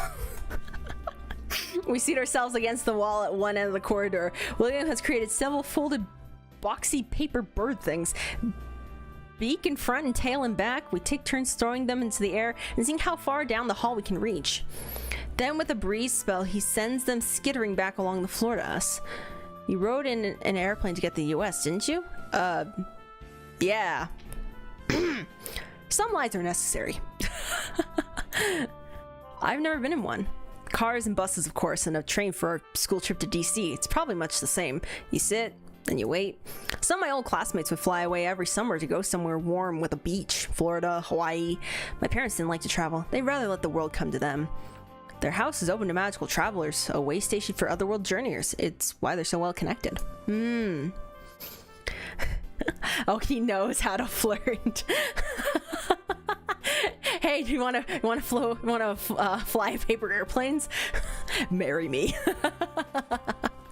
It's not quite the same at home, but we had guests more often than we guested too, for different reasons. This is obviously the furthest I've ever been from home, but I never really went anywhere at all before. Once this year's over, I'll be a full adult. I can go anywhere. Teleport across the country, cross the Sprout Gate, dives at the deep ether. I could even go and visit you in Europe. Would you want to? That would be an odd twist. He'd find out I'd be lying all along, but it wouldn't matter anymore then. Well, I'd expect you'd be busy with your schooling. You have years left. Next year's going to feel very different. You'll be behind your studies at your local school if they make you start from the beginning again. Different spell systems. That's why you don't get many exchange students. Don't get any except you. But you're a smart boy. Am I now? Apparently I'm canonically stupid, but okay. You'll catch up. Boy. He leans back against the wall, a picture of casual relaxation. Except for his eyes.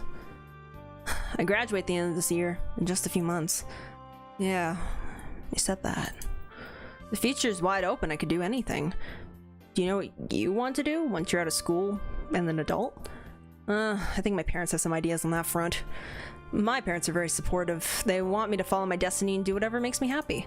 Which is... That's the question, isn't it? Well, I don't know how to be happy either, so we're both in this conundrum together. So far, I've mostly been learning what I don't want to be.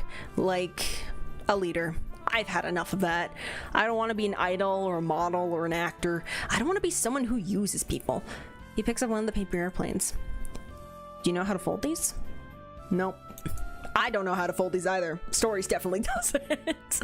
Well then, let me show you. He fetches some fresh sheets of paper to demonstrate.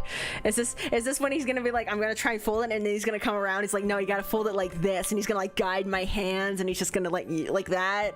That's what I'm imagining right now. Is this something you used to do with Donald and V when they were younger? You know, they're not any older than I am, right?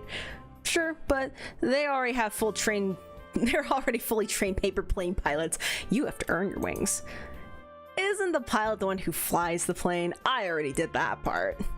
Okay, then you need your engine. Okay, these guys are flirting so hard back and forth. Like, oh my god. That's better. Maybe what you really want is to be a teacher. End up like Grabner? Never. He shrugs. No, that's not fair. He's a good man. He's very dedicated to the school and the students. I could do a lot worse.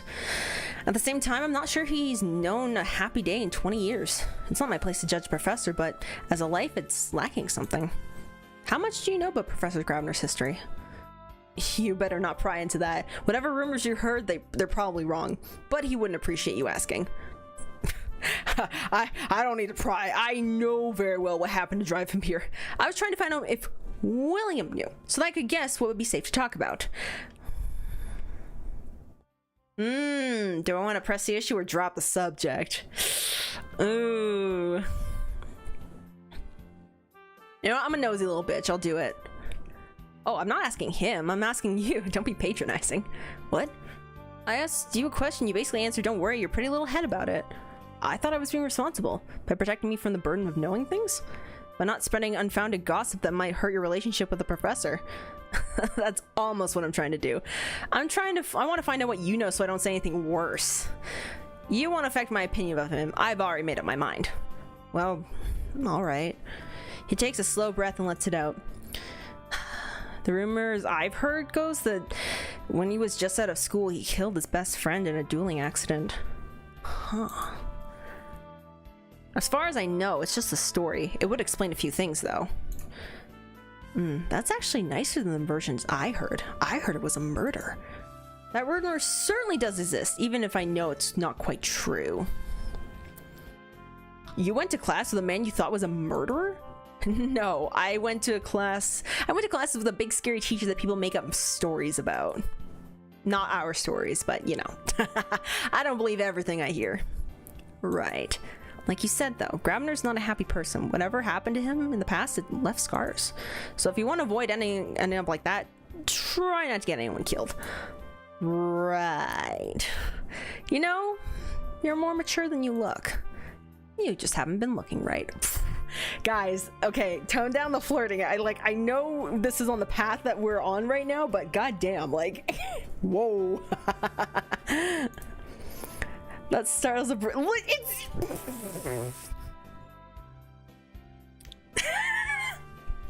what the heck? Look at this guy. Look at him right now. He's literally whoa. So you're gonna show me how to fold these planes? Right. After that, we play with our paper toys, but William's eyes are thoughtful.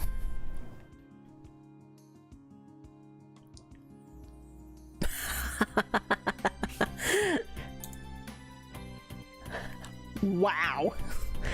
What a day. What a day that was.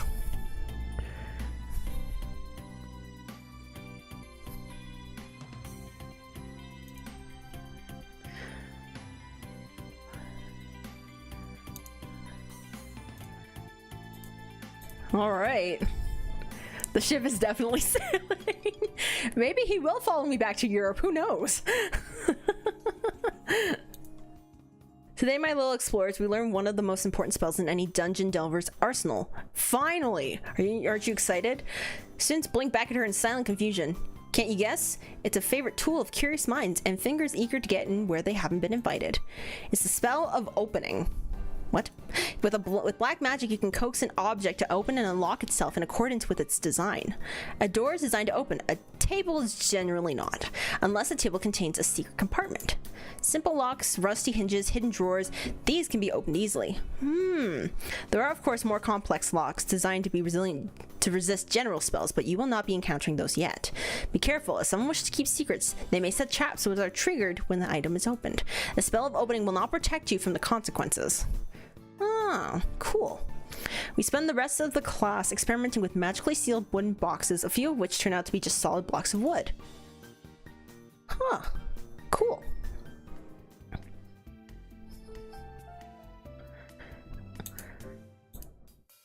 Alright, I have no other equipment, so I'm ready to go.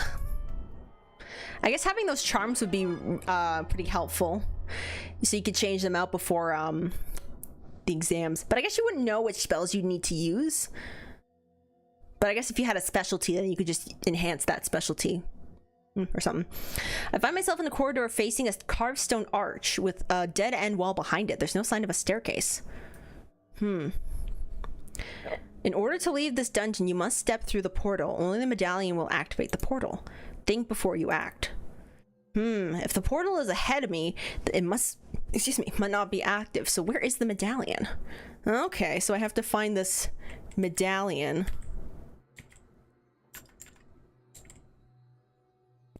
What does this say?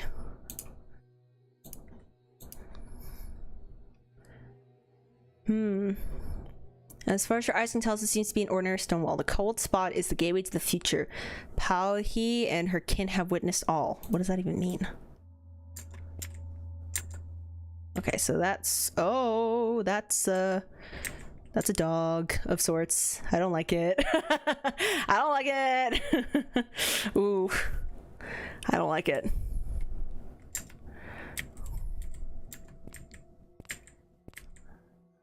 Okay, yeah, so once I pass through here, then it would take me back, take me away. I don't think that's I don't know if the kitty's gonna come back. I think the kitty was what? Okay, wait, I can hold on. Wait, before I do anything. before I do anything, we must save. Okay, I'm going to use Farspeak. I reach out with my magic and feel our minds connect. Greetings to you. I'm peaceful if you are peaceful. Do you have a name? The spirit's thoughts are simple and straightforward. I am guardian. I protect. Protect. What do you protect? I protect gold shimmering treasure from bad strangers to keep it safe for friends. I have been sent on a quest by my teacher masters. I need to find a medallion and fetch it. Have you seen one? Gold shining treasure is there. I get a brief image of a pedestal surrounded by lava with an object atop it gleaming golden in the light. May I have your permission to take the treasure? You are friend. Friends may take keystone treasure. Warning, there is danger. I see a bright flash of light and a sense of pain. Touching the medallion on the pedestal sets off some kind of trap. Is there a way to avoid the trap? I don't expect a useful answer since I don't think this creature created the trap, but button. Press button. Wow, this was... I just got the most perfect spell for this for this exam. I get a sense of exactly where on the pedestal's base I should press to temporarily disable the trap. Thank you. Have a good day, friend. A friendly wolf! Thank you! You are very kind. Oh, I'm in the lava. I just walked into the lava. Oh, I'm so stupid. Oh my god.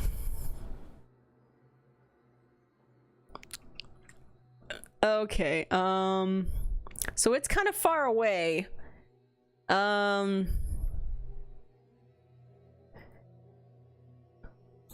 Oh wait, am I supposed to walk into the lava?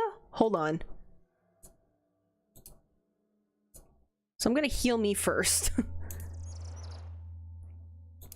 And then... there we go.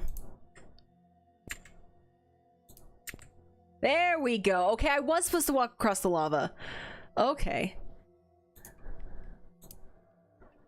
Alright, let's press the button.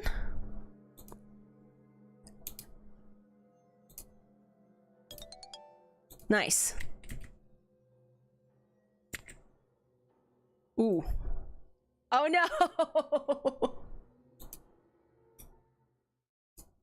I almost had it. I almost... hold on, I know what to do. I know what to do. I know what to do. I was just silly.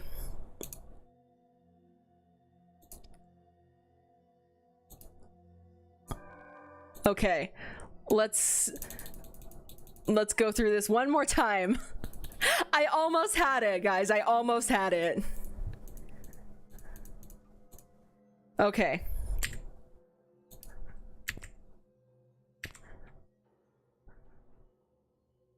So what I'm gonna do, I'm just gonna go through initially. Examine the pedestal, press the button, take medallion, and then I will heal myself one more time. I will heal the pedestal. There we go.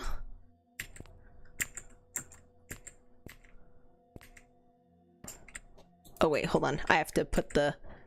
oh, hi Ghost Wolf. You are friend. There we go. There we go. There we go. Okay, I got it. I was just silly before, but I got it. I knew what to do. I got it. When I can feel my feet again, I'm standing in the school quad and I have to shield my eyes against the sunlight. Congratulations, Novels. For succeeding in your quest, you receive 5 merits. Excellent. Yeah, I've disabled the trap. An insightful victory. You should always remember the value of careful examination, otherwise you never know what you'll miss. I hope you enjoy putting your skills into practice. Nice. Well, it was a good doggo, a good spirit wolf doggo. It helped me out. When you face challenges in life, my seedlings, it is always preferable to resolve them with wit and with friendship. Positive solutions strengthen you and grant you more options in the future. Sometimes, however, it may be necessary for you to defend yourself. You are not required to stand helpless in the face of danger. With green magic, you can directly affect the energy of any living creature, causing them to become temporarily ill. Temporarily, because a spell of sickness will wear off within a day or so, even if it's not healed. It is not fatal. But in the heat of combat, a terrible stomach pain is permanent enough. True. The dog will help, the kitty wouldn't help. The cat was just like, attack, attack. Remember, this spell is an attack. It will cause pain and suffering. It might even incapacitate someone. It is not a prank. Anyone misusing green magic against your classmates will be punished accordingly. Well, would anyone like to volunteer as a test subject? I promise to heal you quickly. No. Cat being cat. Some cats are nice, though. I mean, some dogs are mean. Everything can be mean and everything can be nice. The watercolor mists, your own canvases, may have only begun to take shape. Someday you may have too many memories to hold. Your memories do not affect only you. Your emotions, your experiences, they all leak into the world around you, leaving echoes. With white magic, you can examine the echoes of the past which have been left behind and watch the past unfold. Spirit echoes might show you yesterday's argument or the last decade's heartbreak. Strong emotions leave the clearest impressions, but memories are as fragile and elusive as butterflies. You cannot force them to hand. It is always a gamble seeking answers from the past. However, sensing the experiences of your classmates might prevent you from sharing their painful mistakes. Can reveal impressions left on a target by strong emotions in the past. Interesting.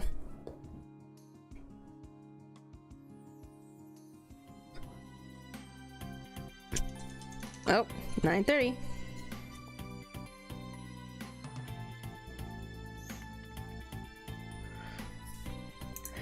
Who's knocking on my door? Hi, Donald.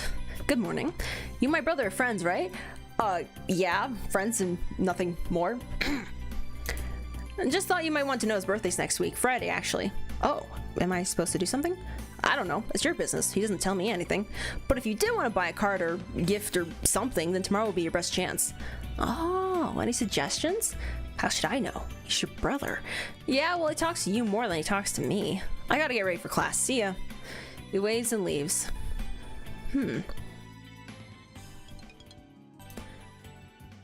Today, my tadpoles, you're going to put on legs and hop.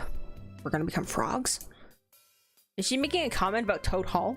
Now we have practiced using magic of life to heal ourselves and improve our own strength and durability. Your body is the one tool that you always have at hand. Therefore, it is useful to think of ways you might be able to adjust your body to cope with challenges. Through magic, you can draw force into yourself and use your own body to control where that force goes. The spell will allow you to jump further than you can normally move. Oh, it's like one for all. Or, yeah, one for all. Yeah. I always get confused. I'm like, I said all for one, but no, it's one for all. It's not everything for one person. It's one thing for everyone or something like that. I don't know. This might allow you to leap over a river or to move quickly out of a dangerous area. Ellen raises her hand. Yes, dear? Could you use a spell like this to fly by pushing yourself upwards? Oh dear, I'm afraid flying is far more complicated. Your body isn't designed for it. But you could use it to jump very high. Perhaps, but there could be difficulties. This particular spell is designed to use all of its force at once to push your jump along. If you leapt onto an edge, that should be alright. But if you jump straight up and down again, your landing might be rather painful. Okay, interesting. So if there was like a chasm or something, or ditch. Oh, I'm getting a message from my family again. I sleep restlessly and wake before morning has arrived, my eyes still haunted by falling feathers, dreams of doves. A message? I walk over to check the sending box, and as I do, I see a flicker of movement outside my window. I peer outside, expecting to catch a bird perching nearby. Instead, I see a girl running along the path beside the school. Is she in trouble? No, she's not running. She's jogging. In January? When the sun's not even properly up? The light is too dim for me to be certain of the color of her cape, but I can see her hair bouncing along, hair with a distinctive bow on top. Minnie? Is this some new student council requirement? Morning exercise? Well, I have no intention of exhausting myself this early. I'm going to lie down again and try to rest. I wonder if we were more, if we had more of a bond with Minnie, would we go out and join her? That'd be interesting. I hear footsteps as outside as the weekly mail is delivered. Huh? William's birthday is on January 31st. Cupid. Who's Cupid? Who's trying to matchmake us? Well, I already knew about that anyway. All right. Oh, so we go to the mall anyways. We are mandatorily going to the mall. Not that I mind though. I want to get a present for him. On the rise to the mall, I try to think about what William would appreciate for a present. I'm not used to buying a lot of small things. At home, we already have everything that we need. Well, that's oversimplified, of course. Even I know that. Someone must make decisions to keep running the household. Food, at least, must be supplied regularly, but it all happens out of my sight. I've been to this mall before, I've seen the shops, so has William. What would he want that I can find here that he wouldn't already have? Certainly any wand or magical charm he needed, he would have picked out for himself. I walk up and down the aisles of the mall, peering into the different shop fronts. There's a shop with the cards and wooden ornaments. I remember the wolf's head bracelet he gave me for initiation in the fall. A crafted item might be a nice acknowledgement of all he's done for me since. The bookstore also catches my eye. Of course I know that William reads poetry. He also enjoys the theater, though I don't think that reading plays has quite the same effect as attending them. There are many books on many subjects, including airplanes. Or real ones, not just airplanes, or paper ones. Not just airplanes. Airplanes, not just airplanes. William says he's never written one. Of course, I haven't either. He thinks I flew this country because it would be the logical choice for any ordinary wizard. Boats take weeks to cross the ocean, and this is too far for a single teleportation. He might like a book about planes, but then he might want to talk about flying, and that could be a problem. Well, there are travel books as well, but the one with the clear pictures seem very expensive for books.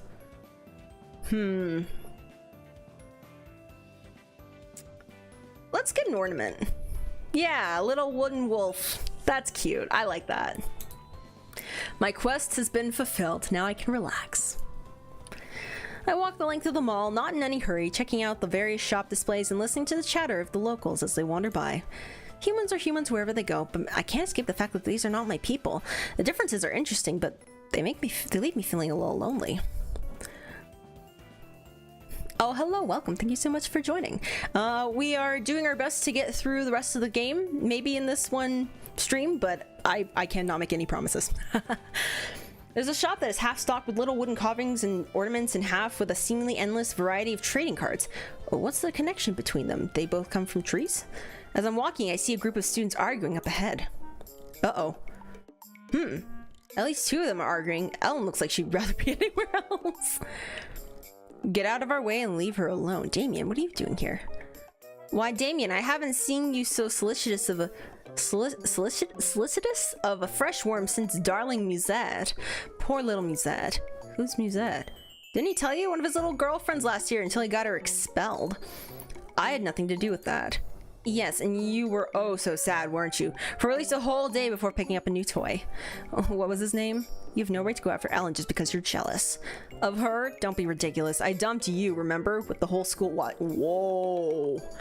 Whoa, okay. There's a few too many scorned exes around here.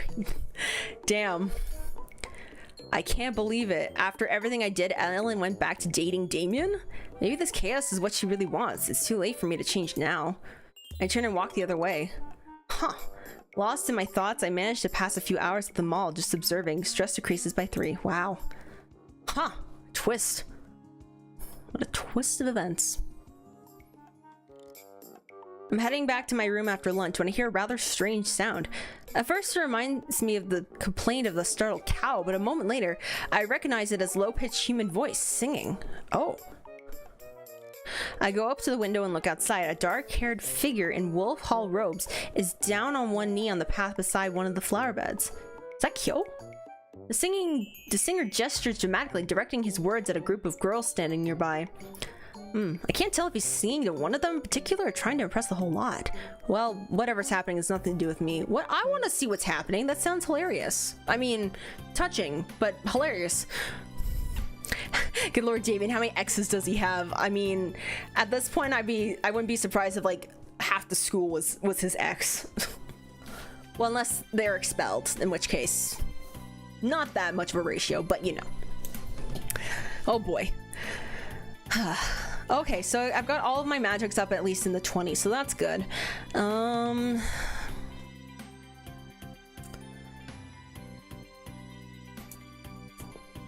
Let's improve strength and then blue and red magic this week.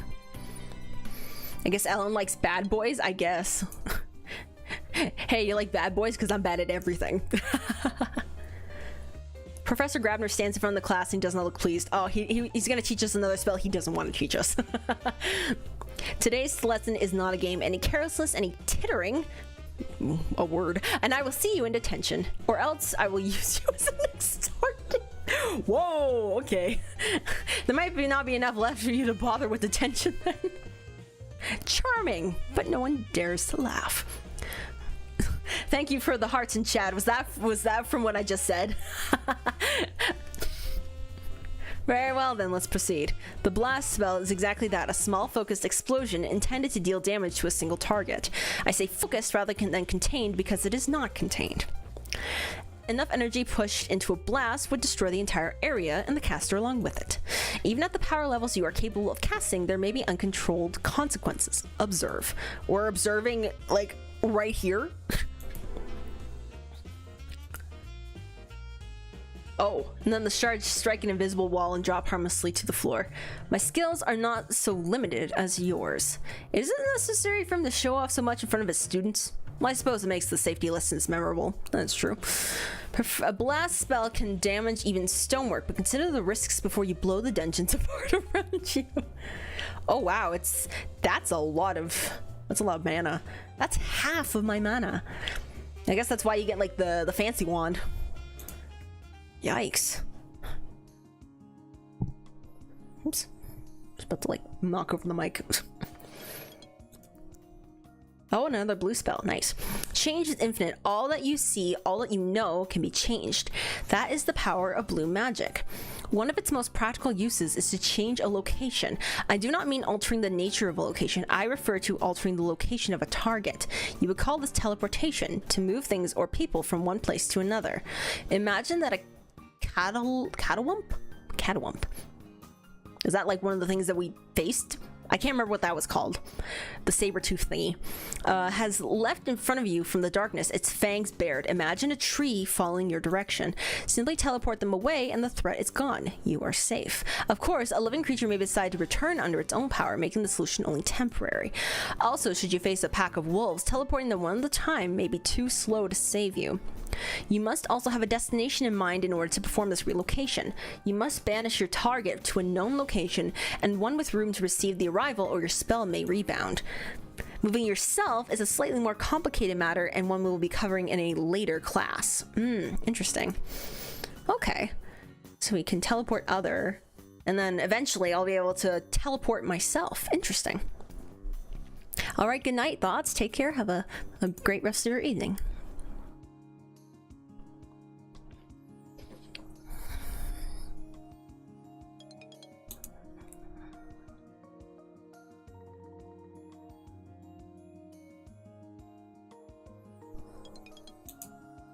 Excellent. My health is ever increasing. Oh hey, it's the 31st. Happy birthday, bro. And this is from me. I hand over the gift wrap charm. Oh, this is nice. I can hang it in my room. Donald snatches up the discarded paper and wads it into a ball, then bats it into the air. Not the right weight for a hacky sack. Throw it away when you're done with it. Donald feigns throwing the paper down the hall, then spins around and produces his own present from under his cape. Don't throw this away. William unwraps the page to find a book about trains and smiles. Oh, okay. Thank you, both of you. Say, novels, in your country, it's tradition for the person having the birthday to treat his friends, right? Treat? Yes, if I understand what you mean. So why don't we go for a meal tomorrow?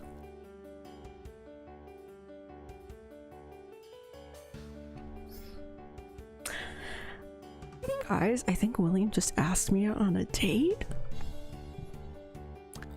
Under the guise that it's for his birthday? I mean, whoa. Oh, wait, never mind. Sorry, never mind. Backtracking. It's not a date. It's not a date. It's not a date. It's not a date. It's not a date. It's not a date. You can't call going along with your desired affection and his younger brother a date. I can't. Is it a date? You have detention? It can't be a legend without dedication. What about me? Oh, Virginia barrels in, wrapping her arm around William for a hug. You wouldn't forget your favorite sister. Besides, you have to go to the mall with me. That's where your present is. I ordered you a cookie special. You little scamp. You're gonna make me eat the dessert first, aren't you? That's how you know you'll have room. Okay. Never mind. It's not a date anymore. Never mind. It's not a date. It's not a date. It's not a date. It's not a date. Never mind. It's like, it's a date? Oh, it's not a date. It's a date. It actually is a date. No, it's not a date. It's not a date. It's not a date. Oh, it's not a date. Right? Right. I better get on with my day. It's not a date. It's not a date. Oh, man. Oh, Raven. Raven is walking slowly along the hallway. To die, to sleep. Whoa. Perchance to dream. Hey, there's the rub. For in this sleep of death, what dreams may come. Am I interrupting? You know, she had blue eyes. That would look scarily like Stories. Like, this would look like original Stories. Like, you know, in her P&G era, this with blue eyes would look like Stories, and that kind of freaks me out. What? What is it? What do you want? Only to say hello, but you seem to be lost in your reciting. I was rehearsing. Oh. I see, she's in the drama club. Okay. I hadn't heard of any Shakespeare performance at the Iris Academy, or is that something the drama club is doing? No, but there are auditions for the spring play on Monday. Oh. It is unfortunately a musical. Ah, shit. I must therefore be prepared to do my best. Do you intend to try out? Oh, no, I don't want to be on stage. Then if you'll excuse me, I should be going. Good luck. She nods to me and makes her exit. Interesting. Stories goth queen. Goth Stories. I'm trying to imagine that. Dark lipstick, bold eyeshadow and eyeliner. I feel like I have vague memories of her being a goth for Halloween back in elementary school. I don't know, she can tell you about that. Bring that up and she'll remember it or something. I don't know if that's an actual thing that she's actually been through. Oh yes, going to the mall. Get some food. The three of us take a shuttle to the mall and proceed to the food court area. Sorry about this. I had intended to go to a little fancier, but it'd be rude to carry a cookie into the restaurant. Hey, don't be sorry. The food court's great. They got everything. Pizza, burgers, baked potatoes. Baked potatoes are good. Everything for your taste feed. The Glen caters to a more discerning crowd. Magic food. Ugh. If the Glen is magical only, does it still hold to the low world laws about alcohol and so on? William just turned 20, not 22. Oh, he's 20. Okay, he's 20. Interesting. I see. I was wondering how old he was. Okay. So freshmen are like 16, 17, maybe 18? I'm really bad with math and ages. Well, V, that's not entirely true. Oh! What? You drink? I wouldn't say that either, but I've had a taste here and there. Oh, okay. Haven't you ever had wine? My parents always gave me a tiny glass of wine as a child. Here, small child, have your mini goblets of grape juice. Of fancy grape juice. No, it's disgusting. How do you know if it's disgusting if you haven't tasted it? It just is, and I've smelt it. It's putrid. It's a refined taste. V's got a sweet tooth. She would hate most liquor. Yeah, that's fair. Which is good, because she shouldn't be drinking it. I wouldn't want to. Drunk drivers and bums and puking in the toilet? Gross. I don't mean you. I know. He shrugs. Why don't you go and fetch the cookie? Okay. She heads off to one of the bakeries around the edge of the sitting area, and William looks back at me. It wasn't a bad question, and yes, if we were at the Glen, I could probably get a celebration cocktail. But not with Vilong. She's still too inclined to think everything I do is a good idea. Don't want to set a bad example. You don't think that about me? But you wouldn't worry about that if we're just you and me, right? Oh, well, you're European. Your culture is different. You already have experience, right? Right. Experience, huh? Virginia returns, her arms supporting an enormous round cookie like a pizza. Wow. The edges are decorated with white and purple piping, and the center is a nice wolf edge design painted in frosting, along with the words, "Happy Birthday, William." My grandpa gave me beer when I was 7. Fun times. Woohoo. This is also a vague memory I have of stories, but I think when she was really young, like when she still went to church, our mom likes to talk about this one moment where there was like doing some kind of communion thing or whatever, you know, like Jesus breaking the bread as his body, the wine as his blood, something. So Stories is like a very small star child at this point. She takes a sip of wine and then she just goes gleefully, delicious. And for some reason, that's like something that has lived rent-free in our mother's head for the longest time. Oh my god, yeah. Also bring that up to her when she comes back. I think she really loved talking about that. The flirting in the food court, I know. Have they no shame? Are those chocolate chips? The colors look strange. No, they're butterscotch. William's favorite. Oh, butterscotch chips. Those are good. Thanks. Okay. So we know that butterscotch is one of William's favorites. Good to know. Now, I did promise a meal, and you should eat something other than sugar. I mean, maybe, but what does everyone want? I'll have whatever you're having. I'm having a Caesar salad. Ew. Ew, salad. Caesar salad's so good, though. From the sandwich place, right? Okay, I want a pizza sub. No olives. Novels? I don't know the menu. I'll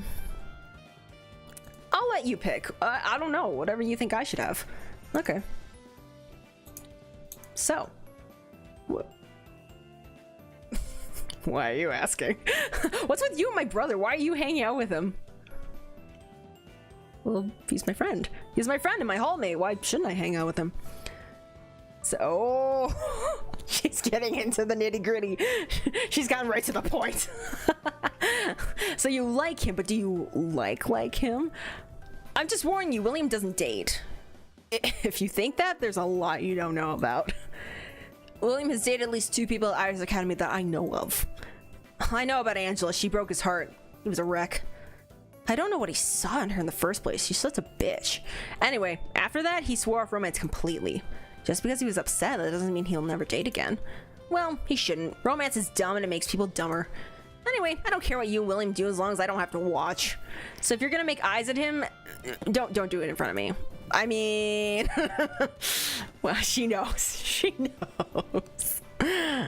I'm not sure what to say to that, so I let it pass. After a while, William returns with a tray of food. Dinner is prepared. I'm always ready for food. Me too. William sets the tray between us and moves to a seat. For a moment, I feel the warmth of his hand rest on my shoulders. Oh. A quick squeeze and his fingers fall away. Hey, William, did you hear the news? Ellen's gone gaga over Damien. Can you believe it? She's usually so smart, and now she just... I let my mind wander as Virginia continues to gossip, nodding at the appropriate intervals without really listening. What would this outing have been like if Virginia had insisted on coming along? What did William have in mind? Just the 2 of us alone in a magical restaurant, celebrating, sharing a drink?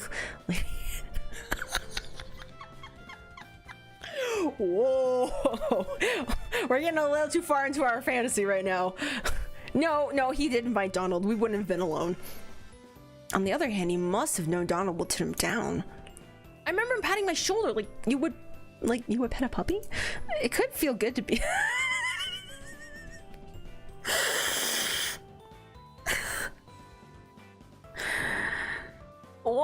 is the main character like this? Why is he like this?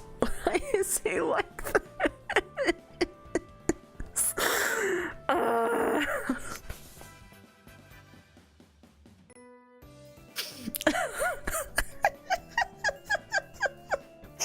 I hate this guy. I hate this guy. What am I thinking? Exactly. What are you thinking? Stop it. It just must be the butterscotch. Too much to start playing with my. Yeah, it's the sugar. Oh my god, this guy. This guy. Is he okay? I don't think so. I don't think so. He's got his priorities straight. Well, he's got his priorities in some way, but I wouldn't say they're straight.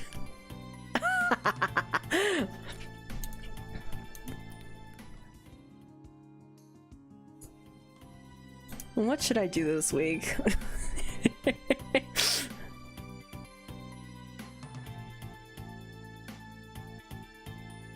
I laugh, I cringe, I laugh again. This is the way of the world. A loop? I know there's like a looping background audio, but like, is my voice looping? Oh, there's deja vu here. I'm not sure.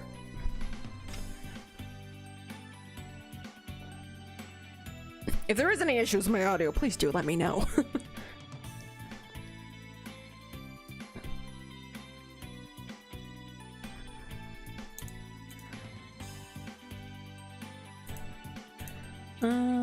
Yeah, let's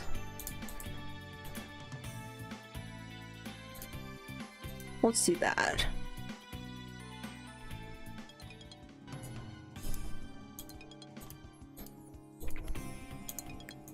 Okay, I've been succeeding in my classes lately, so that's nice. Oh, bingo. Let's go back to bingo. Hey, Novels, are we coming to bingo? Logan said it'll be different this time, more prizes. Yeah, sure. That sounds fun. Logan has built up stacks of bingo cards, more than there are players. Maria's suggestion, we're going to try a few changes to the rules. First, I'm splitting the pot into multiple rounds. Each win has a smaller prize, but more people might be winners. Second, players are allowed to buy multiple cards. You pay more, but you increase your chances of winning. Oh, interesting. Question, are you going to set the number of rounds before we buy our cards? Because that affects the size of each payout, which affects the potential value.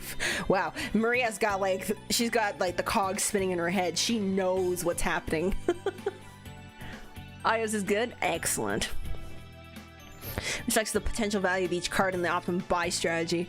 5 rounds. Since cards are $5 each, that ensures that we can split the pool without needing any coins. Oh, good.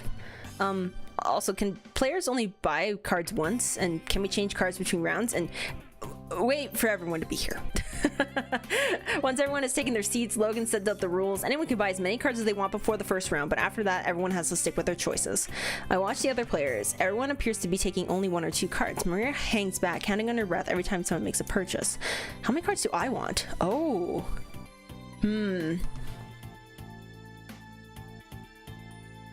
So I'm going for 3. I'll take 3. That should give me better odds than the others, I think. After I made my selection, Maria comes forward and picks out 3 cards, peering carefully at the numbers written on each one. Perhaps she has a lucky number? All the fees are carefully counted and stacked into 5 piles. The total looks more impressive than it did last time. Then it's time for the numbers. First round, I didn't win. Second round, I didn't win. Third round, I didn't win. Fourth round, I didn't win. Fifth round, wow, I didn't win anything. All that and I didn't win anything. Gambling really doesn't pay. So that's it. Dang. 3 is my best bet and I still lost. Damn.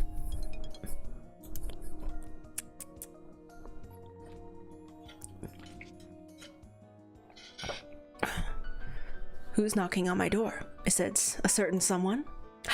It is. Hi. Is everything all right? I just wanted to ask you to keep an eye on V if she's seen her in class today. She had an attack. Someone attacked her? No, not like that.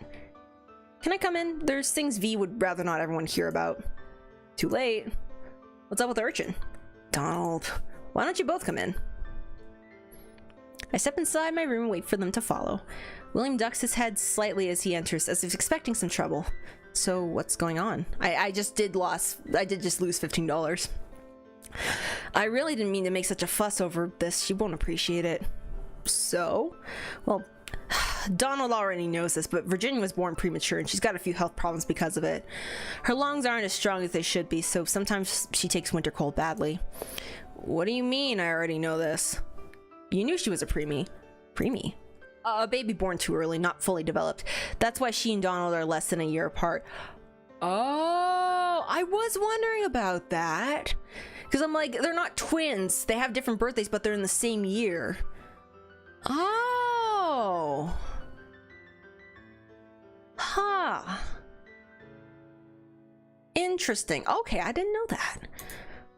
They're tiny and more fragile. I don't remember too much of what went on because I was so young, but I do remember at once being rushed to the hospital in the middle of the night, all of us. We were there for hours worrying about what was going to happen. Magic is unreliable when it comes to unsaned infants. Unsaned. A blessing ritual performed over a magical child after he reaches the age of 1 year and 1 day, and is therefore considered to be self-aware. At the seining, friends and family gather and welcome the new child into the magical community with gifts and song. The patterns aren't fully stable. They lack the knowledge of themselves needed to be the guide healing. Therefore, the Dansons would have to rely on low world medicine. I don't know anything about this. Well, you were a baby yourself then, but you must remember other times she'd been sick and Mom and Dad had to stop everything to look after her. I thought they were being weird and fussing over her because she's a girl. V's not exactly dainty. That's why it seems so unfair. I guess everyone assumed you knew, so they never explained. Anyway, she should be fine now, but if you ever see her having trouble breathing, get a professor. That's all. Yeah. Now come on, we got classes to get ready for. Wow, just a lore dump on Virginia all of a sudden. Huh. They head off on their way.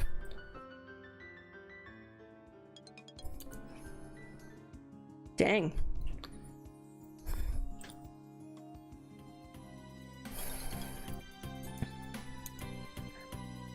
Let's just study some more.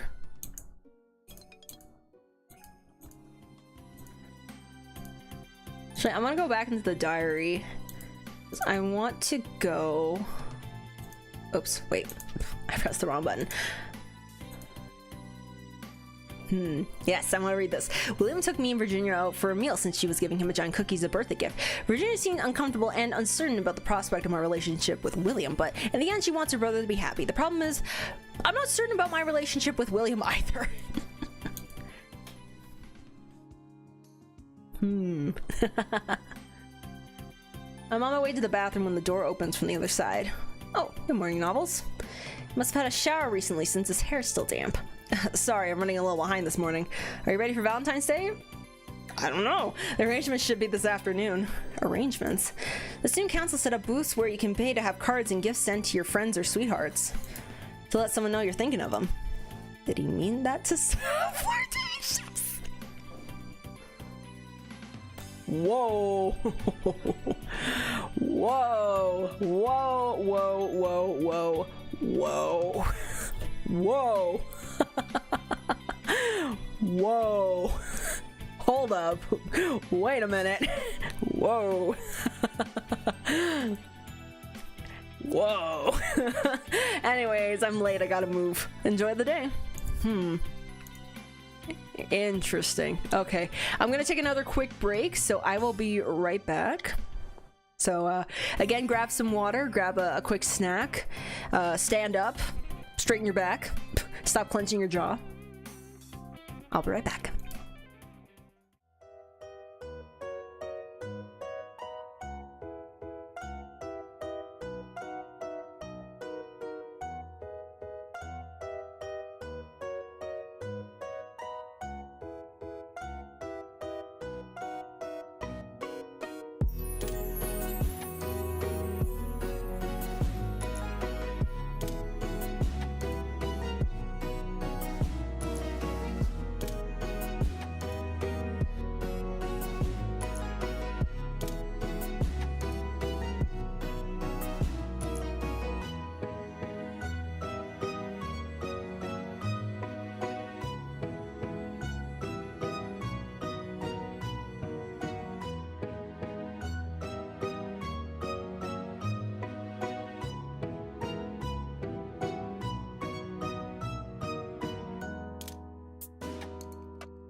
All right, I'm back. Welcome back. I'm just noticing now this chat box that I've recently installed, it likes to do this thing where it just, you know, it disappears and then it comes back. It eventually will come back. But it just leaves me with a moment of panic, just like, oh my gosh, is it gonna work? Ah. All right, let's continue this for however much longer I can go for. This is still going. This is indeed still going. I know. Look at me. This character development. I went from barely being able to do a 1 hour stream to going over 4 hours. What can I say? Magical Diary Wolf Hall has changed me. All right, let's continue on. Oh, Valentine's Day is on a Friday. Interesting. Okay. So, I think everything's okay. So these three are pretty even right now. My best skill is blue magic. I feel like I want to do some more black magic. And white magic. Let's alternate white and black magic this week, and then we'll sleep on Friday. We'll get all nice and rested on Friday. To be honest, you just like William. William's cool. William is very cool. I'm actually very surprised that we can pursue him romantically. It's very cool. Very cool. Hello, my rosy-faced lovebirds. Please take your seats. Before we go on with our classwork today, there's something important we need to discuss. Like what? What we are about to discuss may be considered a sensitive subject where you came from. Oh no, is this what I think it is? However, you are all young adults now, not children. It's better for us to have this out in the open. Oh no, is this what I think it is? This is the traditional season for young romance, and we don't want to clip your wings while you are learning to fly. There are no school rules against love in any form, regardless of age, sex, or species. From the shocked murmurs behind me, I think that statement may have come out a bit wrong. I assume she means students from different years and those who have other world heritage. As long as you and the other person or people that you are with are enthusiastic about whatever it is that you are doing. That means keeping any naughty business away from those who do not wish to be involved with it. And try not to get too distracted from your schoolwork. Know what you want and be sure that your partners do as well. If anyone isn't enthusiastic, whether it's a kiss or a dance or something more, stop and wait. We are learning about consent. Consent is important. The essence of pleasure is for all participants to enjoy themselves. Oh, and for our wild seeds, I should be clear, there's no special magical power that comes from not exploring love. No more than there is any special power or status that comes from never casting spells. Practice makes perfect. A girl in the front row hides her face in her hands, stifling either blushing or laughter. Now there's one other matter that would require punishment. Whoa. Exactly, consent is sexy. Sexy as fuck, guys. As students, you're not allowed to carry other students. Oh god, yeah. Yeah, no, that's fair. Magic is unpredictable in life, too young to know itself. In a school filled with untrained wizards, that could be fatal. Why is William coming up like this? I'm sorry. What? Breaking this rule will result in equal punishment for all parties concerned, and we will know who you are. Trusting your partner is an important part of romance, but in this case, take your own precautions as well. If you don't think your green magic is up to the task, or if you have any further questions, please talk to me after class. Now let's get back to magic. Okay. Yeah, we're not even in green magic class, we're in black magic class. Oh man. No, I need an adult. Oh shit, I am the adult. Oh, this is cute. I see Minnie at one table and Manuel at the other. The freshman class Valentines have been set to cost $1 and deliver only a small one-sided card. Other booths offer more lavish offerings, but the thought is the same. After an order is arranged, it'll be delivered to the recipient on Friday. For the shy, that means you don't have to meet someone's eyes in order to hand them your gift. Whew, thank God. Valentines can be a simple sign of friendship, but they also serve as a way to formally declare one's romantic intentions. This is my chance to make things clear with William what I want and where we stand. We gotta order a Valentine for Karina. That's so random. Poetry club. No, we gotta do it for William.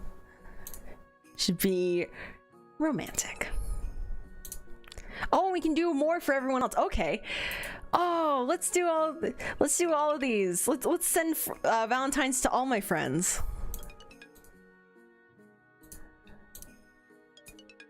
Yeah, and then let's do one for Karina as well, because she was really kind enough to let us into the Midnight Poet Society. So, and you know what? Let's give one to Manuel as well. Done. Nice. You give it to him, look him in the eye. Absolutely not. Never. Never. Hey, Valentine's dark chocolate's too bitter. Well, that means you just gotta get some milk chocolate then, or get like maybe some, what would you call it? It's like, it's not super dark chocolate, but it's darker than milk chocolate. It's like, if it's like 50% cocoa, because like I think 70% is when you would like really consider it like dark chocolate, but like I'd say anywhere from like what, like 30 to 60% is like kind of middle, semi-sweet. It might be semi-sweet chocolate or milk chocolate, or if you like white chocolate, which I don't know why you would, because it's disgusting. It's not even chocolate. There's no cocoa in there. Magic does not move in only one way. It flows back and forth, shaped by the minds of those who wield it. If there's a spell for one need, there is most likely somewhere someone has crafted a spell for the opposite. Very true, very true. Now that you have learned the spell of opening, you might have guessed there's also a spell for closing. I see. Or perhaps something a little better. If you do not want someone to open a door, what might you do? Lock it? Oh, this is the sealing spell. This is the sealing spell I didn't have before. I love dark chocolate. Milk chocolate's not chocolate enough. Very fair, very fair. I think milk chocolate's definitely if you're more on like you like sugar more than chocolate itself. Or if you like chocolate and sugar equally, and you're just not a fan of really strong bitter tastes. I'll give people black licorice, then eat it in front of them. I think they might be thankful for you for that, because, well, the only person I know that likes black licorice is my parents. So that's two people, actually. I was gonna say just my dad, but no, my mom likes black licorice too, so. The store will merge with its frame, becoming a single solid. Someone who did not know the open spell would then have to smash their way through. You might also seal a table to the floor, preventing it from shape-shifting out of place. A sealing spell can undo damage to an object by closing up cracks, but it can't rebuild what's been smashed to pieces. Oh, cool. Very cool. Oh, ruby chocolate. Ruby chocolate's interesting. I've tried it. I'm not sure if I like it. It's like tart. Oh, it's Valentine's. From Donald, I receive a paper card with an eyeball, an insect, a plant, a letter, and a sheep. Oh, it must be a pun. Oh, I believe in you. What the fuck? He must have ordered these for everyone on Wolf Hall. That was nice of him. Ellen sent me a simple Happy Valentine's Day card. I haven't thought about her much lately. I hope she's doing alright. Yeah. William sent me a card with a poem on it about how he's always thinking of me as a friend. He and I need to talk. Luke sent me a flimsy scrap of paper with a knock joke on it. A knocking joke? I'm not sure if it's supposed to be funny or funny because it's not funny. That's all. Yeah, we need to talk with William. Ooh. This has gone on long enough. It's time to settle it. William. Bro, we need to talk about this. Novels? Did you get my Valentine? Because I got yours. Yes, it was very nice. That's all you have to say? Nice? Are you completely oblivious? Were you gonna do this all year long? Spend time with me, act like I'm special, and then brush it off with... Yeah, he literally was like, send it to your, like, you know, your... any of your romantic interests. Super, like, you know, flirty. And then he's like, yeah, no, I think you as a friend. It's like...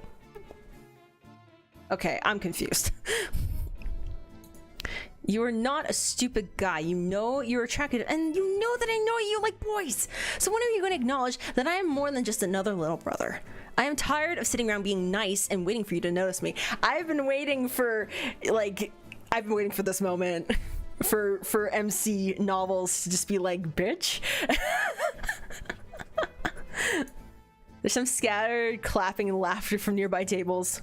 Did you have to do this here? If you come by for a proper Valentine's, I wouldn't have had to. Look, Novels, I'm flattered, but I'm a senior. You're a freshman. It's not right. Professor Potsdam said age was no barrier. That woman does not always have people's best interests in mind. I'm not just any senior. I'm your senior, the one who was assigned to guide and protect you, to be a role model. And if you're following my lead, then leading you into a relationship would be an abuse of authority. I know what it's like to be taken advantage of. I will not treat someone like I was treated. I'm not following your lead. I'm the one trying to convince you. Didn't I tell you not to patronize me when we were talking about grabbing her? Didn't you admit you'd been underestimating me? I'm not that weak-willed. But when we go out at the mall, you let me to make the decisions. No, what? Are you kidding me? I know you think you're making informed... Just because I let him choose what we ate, he's like, not... That is bullshit. I'm flattered you think I'm worth making a scene like this just to get my attention, but my answer is still no. He picks up his tray and leaves his table. What do I do? I put everything into him, and now I'm all alone? Poor William. He never did know a good thing when he was looking at it. See you around, Novels. Huh. Wow. Well, that hurts. Huh.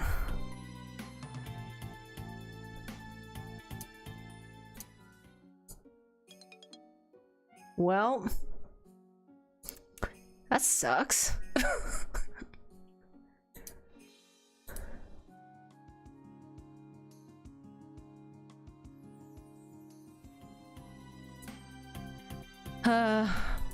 Well, that's depressing. Novels of rejection, literally.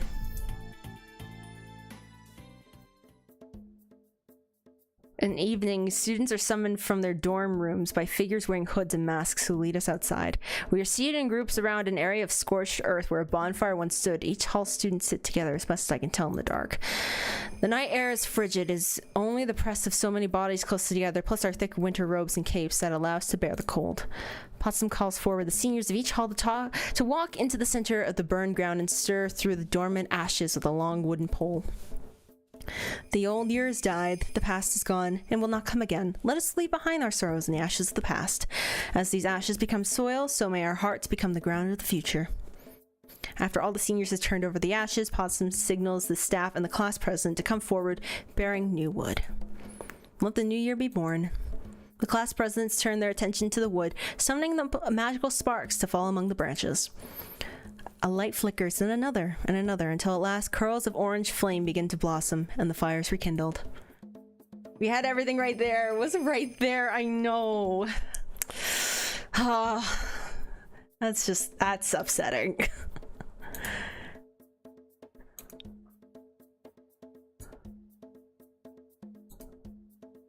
Angela. She tells us a dream about finding a pink birthday cake in a forest and taking it for herself. When she cuts into it, the cake disappears, revealing a second smaller cake hidden inside. What? To me, the symbol suggests losing something you desire, but finding something else you hadn't been looking for.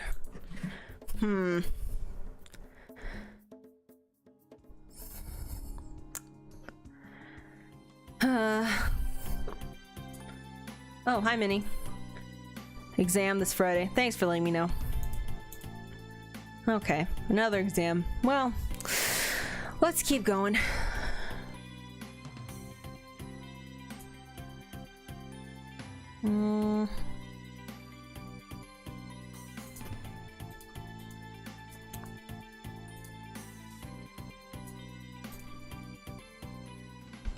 Fires are cool.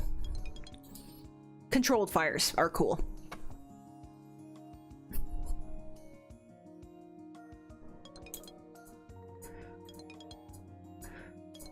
Okay, well at least my classes are going okay.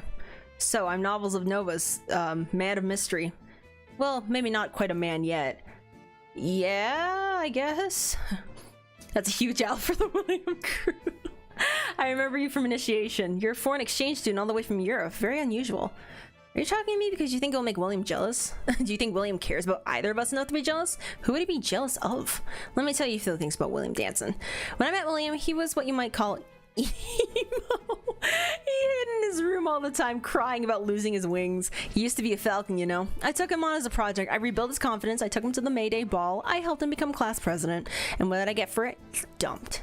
Look at him now, just coasting on his laurels. He could have been somebody. So you want me to be your next project? Do you think you're worth it? Do you think you freshmen have the potential? She has no idea who I am. I'm not interested. Whatever you're up to, I don't want any part of it. I suppose William rubbed off on you after all, so to speak. She walks away, which is probably for the best. Angela's a complication I do not need. Absolutely not.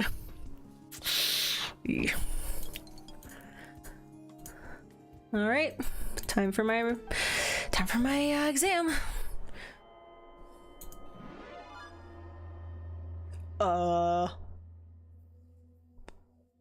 Does that frog have a sword? I found myself staring at the bulbous eyes of an unfamiliar creature which is standing back out of reach. There are no stairs out of this dungeon. Their parents' goal is to find and claim the silver chalice hidden somewhere in the lab. Your goal is to get there first. Seize the chalice and you pass the test. What? Okay, well, first of all, we're gonna save because, we're gonna save. Well, yeah, William taught us about red flags. He did. He really did. Do I want to waste my time trying to see if this frog thing is like... What do you call it? Like, okay?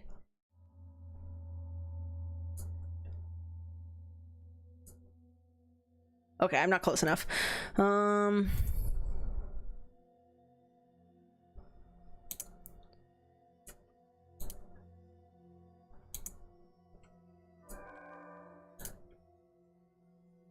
reach out with my mind and fall into another's with a ripple. You have a message? Loveland Frog. The directness of air... Her thoughts catch me slightly off guard. Greetings to you? No greetings. You are not food nor eater, no people. If you bring no offering, you are not worth speech. Offering. I get a sense that he doesn't only mean presents. Many other world creatures perform tasks in exchange for gifts. Perhaps that's why he's in the dungeon to begin with. I seek the silver cup. So do you. Only one of us will succeed. Do you have a message? I might be able to make a deal. Or I might be able to mislead him into looking somewhere else while I make a run for the chalice.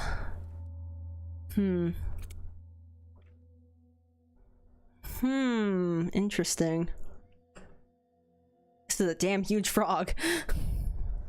What would I be able to trade with the frog? I will give you a gift. You agree to return to the other world without the chalice. What is your offering? I'll give you $34. I'll give you my wand? Interesting. He pauses for a moment, looking me over. We accept. Ooh! Fortune futures for you, wizard spawn. Okay, so I gave up my wand, but...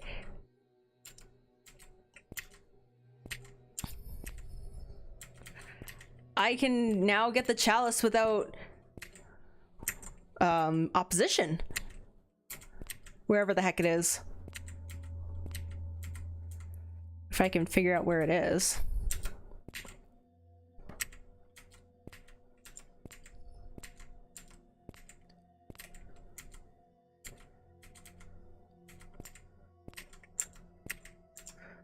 I'm just gonna walk around aimlessly. Do. Whoa.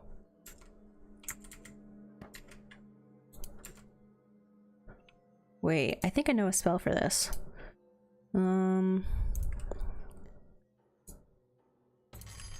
Yeah!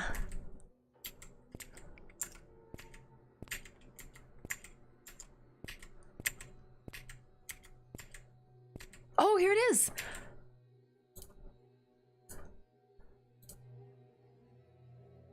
Wait, hold on. I'm gonna leave it alone first.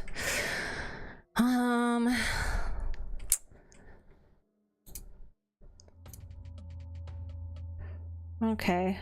Both the chalice and the stand feel faintly magical, but not exactly charmed. Okay.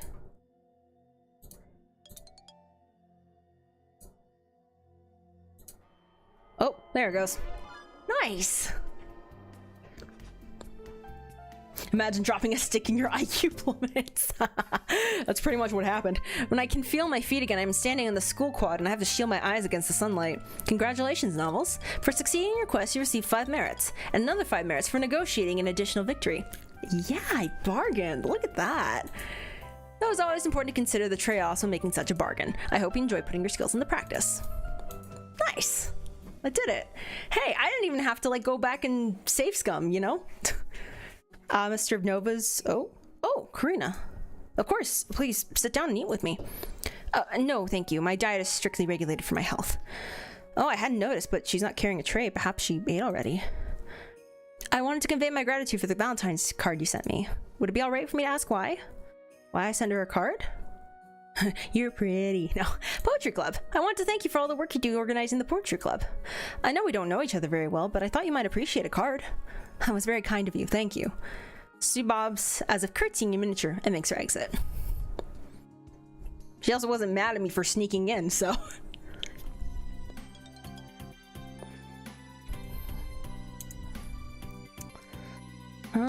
let's just keep studying. My brain power went down, so I need I need to get back my brains.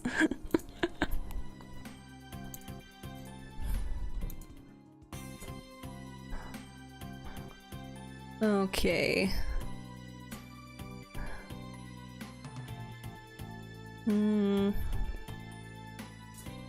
Yeah, I think I'll study a little bit more this week. And then sleep. There we go. After class, all the students are called together in the gym. There's a table on the stage containing a row of brightly colored candles, of which only one at the end is lit. Today, we are here to recognize outstanding Iris Academy seniors with induction into the Magical Honor Society. You are the best and brightest of our young people. You stand as shining examples to all who follow in your footsteps. But what you should be most proud of is not the honor you received today, but the choices you have made to reach this point. It's not about the destination, but the journey. You should have bought a new wand. Maybe I'll do that next Saturday, once I have a little more money saved up. The skill and integrity you have developed will guide you forward into a bright future. Therefore, as I call your names, please come up to the stage and take one of these candles to pass on the light. She reads out a number of names. Each senior walks up to take the candle that was most recently lit and touch it to the next candle in line, passing the flame. William is called to join the group on stage. Damien is not. There's one more student who deserves special recognition for her hard work and creative thinking. In honor for essay and new theory regarding the Icarus effect. What? It is well known among wizards that flying too high above the ground is dangerous. The principle is immortalized in the myth of Icarus. Those who try to reach the heavens will end as broken heaps upon the ground. As almost every wizard foolhardily enough to fly straight up dies shortly afterwards. There is little information about what causes this effect. One popular theory was that the celestial dragons strike down any mortals who intrude on their domain. However, the invention of airplanes casts doubt on this explanation. Interesting. Angela. Now, all of you who are gathered, each one of you has a calling in your life. Your goals and your challenges are unique. What is easy or difficult for you may not be for others. Whatever you do, never crush someone else's dream, for then you can be sure that you are not working towards your own. After that speech, we are dismissed with the candles still burning.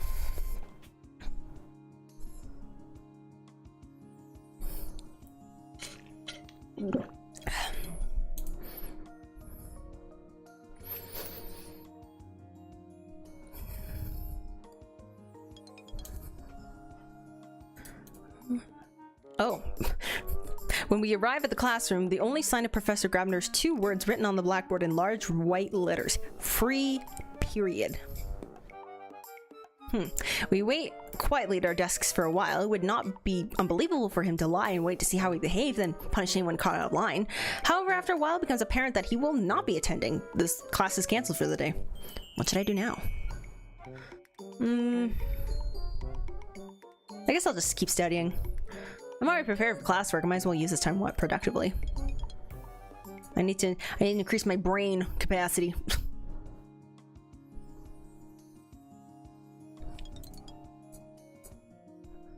Nice. I hear footsteps. Weeks there. Blah blah blah. There's a note from Grabner inviting me to tea. Oh yes. All right, let's go to the mall.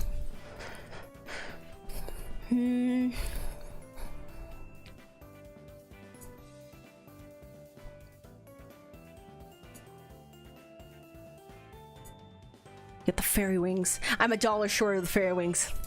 Darn. How much was the 25? And then this was 50? Yes.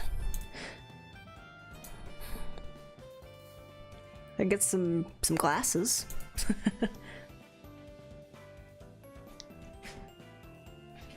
Maybe I'll just get some glasses.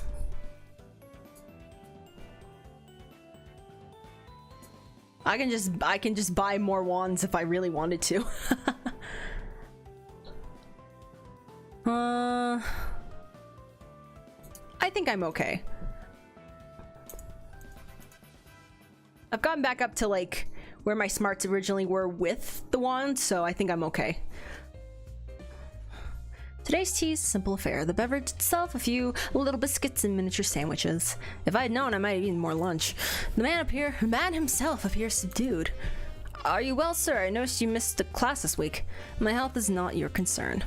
But try to be friendly. No, your observation was correct. A minor ailment, nothing more. It is better for us to allow ourselves time to rest rather than press ahead recklessly. I agree.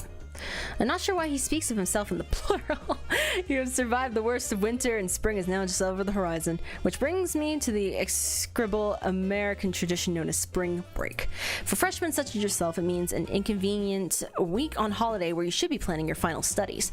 Your parents will not be visiting, nor will they be arranging passage for you. So what am I meant to do for the week? You have been left to my discretion. I am authorized to accompany you to a vacation destination, if that is our mutual agreement. I will take you for a holiday, as they would say. You'll be under my supervision at all times and preferably within my sight. The risks of wanton mixing with non-magical populations should not be understated. This is a dangerous land. Whoa, okay. Alternately, you can remain here throughout the term break as you did for the American Thanksgiving. Go on holidays with Grabner?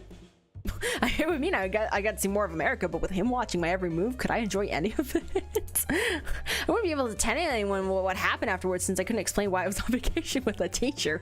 Yeah, that'd be... Ooh. On the other hand, do I really want to spend another break here at school with almost everyone gone? Do we want a vacation? I'd like to go on a vacation destination.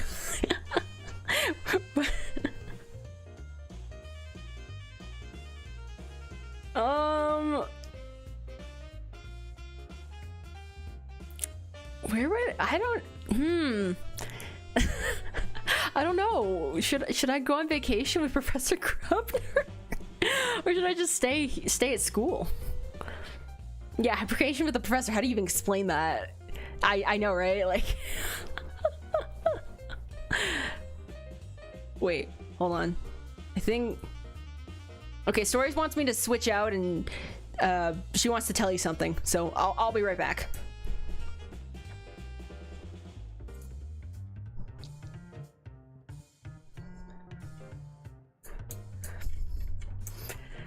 All right, hi guys. So I would just like to let you know that I have played the original of this game. I've played Horse Hall, which is you're a girl, so you're roommates with Virginia and Ellen, and then you can like date from there. I just want to let you know. This is so ridiculous, but it's not technically a romance path, but you can in some respects pursue Professor Crafter. It's a path, it's a thing, it's weird. I want to play Horse Hall and I want to show you guys. It's a thing, it's weird, but it's a thing. Also, I would also just like to mention, back when I first played, I played Horse Hall a while ago, but I would just like to let you know that I was low-key down bad for Damien, and he was my first romance route, which I know, I'm thinking back on it now, and I'm like, why? Why did I do that to myself? That's awful.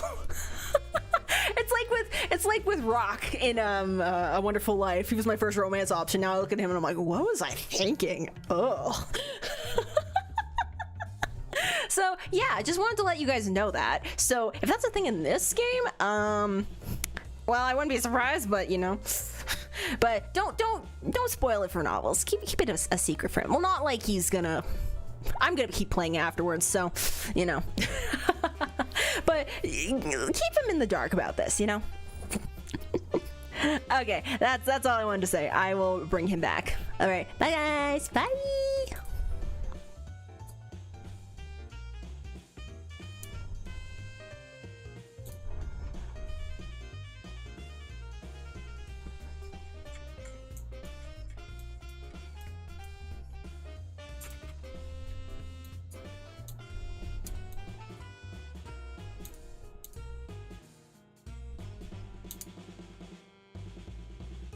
Okay, well, that was the thing. I hope whatever she told you was important. I'm gonna assume it wasn't, but do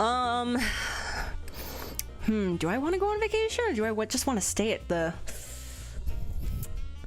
You know what? Let's go on vacation. What's the worst that could happen? I think it'd be nice to go somewhere else if we can agree on a destination. Was there anything you were particularly hoping to visit? Oh, the swamp. Are we gonna... Somebody... Are we just gonna, go to the Shrek movie? Like, what? Las Vegas. Let's go to Vegas. Yeah, let's go to Vegas. I've heard a lot about Las Vegas. No! Oh, come on. No major cities. Fine. The Wild West. Let's go to a theme park. I like seeing one of those big American theme parks with roller coasters and singing parades. Moderately risky. If you are startled into magical outbursts, those locations are overly crowded. On the other hand, such crowds are willing to be accepting many strange occurrences. It might be possible. We can return to this subject later. For your records, this break period will begin on the 22nd of the month and run through to the 13th. He sips his tea. So, there was some unpleasantness the last time we broached this topic. That's a concerning start. However, I am required to ask. Your relationship with your fellow classmates. Do you mean William? I heard that there was something of a confrontation on Valentine's Day. Right. The whole school really did hear about that. That didn't work out. It was a mistake. I thought there was something between us. He didn't agree. Matters of the heart are not always so straightforward. It doesn't matter what his reasons are. The outcome is that he doesn't care enough about me to try. People say I still have a chance. What chance? He hasn't even spoken to me since. Perhaps the next time the Poetry Club meets... No, I shouldn't fall into false hope. It's done. It doesn't matter now. There's nothing for me to do but finish my tea. Man. Alright, let's go to my inventory. Let's... Look at me in my respectable spectacles. Look at that.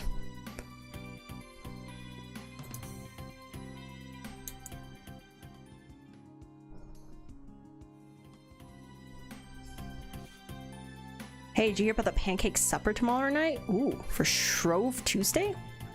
I don't know about that. It's for the Maple Fest ceremony. The what? It's about celebrating the maple trees because this was the time of year to harvest the syrup. So we all make pancakes and we have to give them to the girls. Only girls get to get pancakes? No. But we have to give our pancakes to them, and then they give their pancakes to us. They say that's how you used to get a date back in the old times. I have to date whoever gives me a pancake. Unfortunately, that's not how it works. Or fortunately, that's not how it works. No, you goofball. Maybe you should explain a little more slowly. Remember, we've never heard of this before. Seriously, it's just a special dinner to celebrate the harvest, but you do have to feed someone else. That's weird. Well, sharing food is a common holiday custom. It shows how a society works together to take care of each other. This is just another way of doing it. By giving a girl some pancakes, I guess. Fun. What the professor becomes the wing. Could you imagine? Oh, that'd be wild. That would be wild.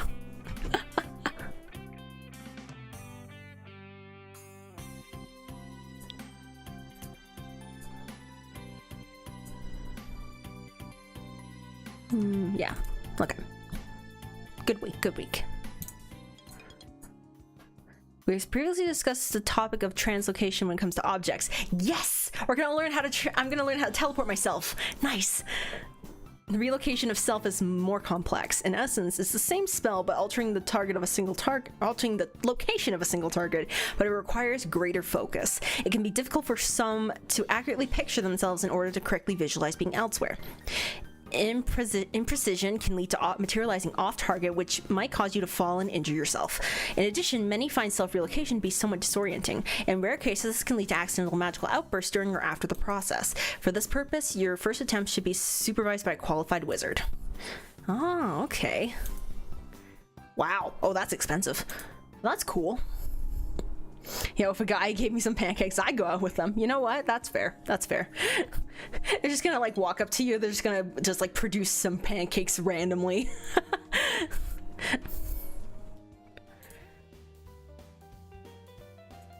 All right, we have pancakes, no plates. One by one, people walk up and walk to the stage where the kitchen staff are handing out pancakes and syrup.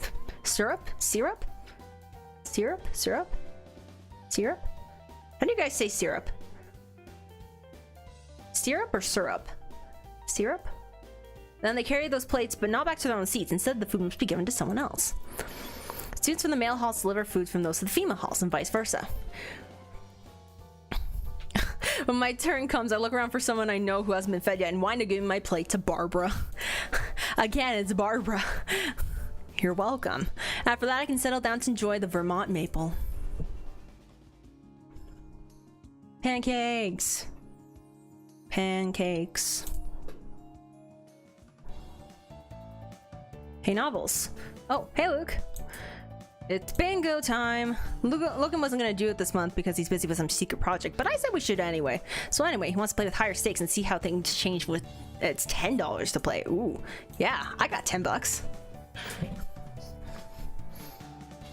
You're Canadian, you should know this. Well, I know how to say both, but like, I'm wondering how you guys say it. Because I've heard both, and I don't know like if it's like interchangeable, or if some people just say like syrup, or some people just say syrup, or like what the deal with that is. I'm curious. The rules this week: each player can only buy one card for $10, so it'll be 2 rounds, half the pot on each. Okay. Man, I suck at bingo. I suck at bingo. I haven't won a single bingo card. A blue card lying next to my door. I pick it up to read. William will visit the library soon. To melt his heart, be there looking pensive. Find a tragic romance to read inside. Don't speak to him. If he tries to talk to you, look hurt, then leave. Leave him feeling guilty. What? Who is this Cupid? What ridiculous scheme is this?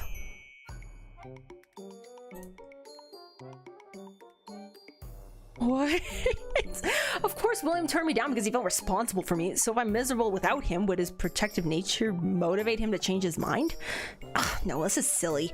I toss the blue card in a rubbish bin and go on with my day.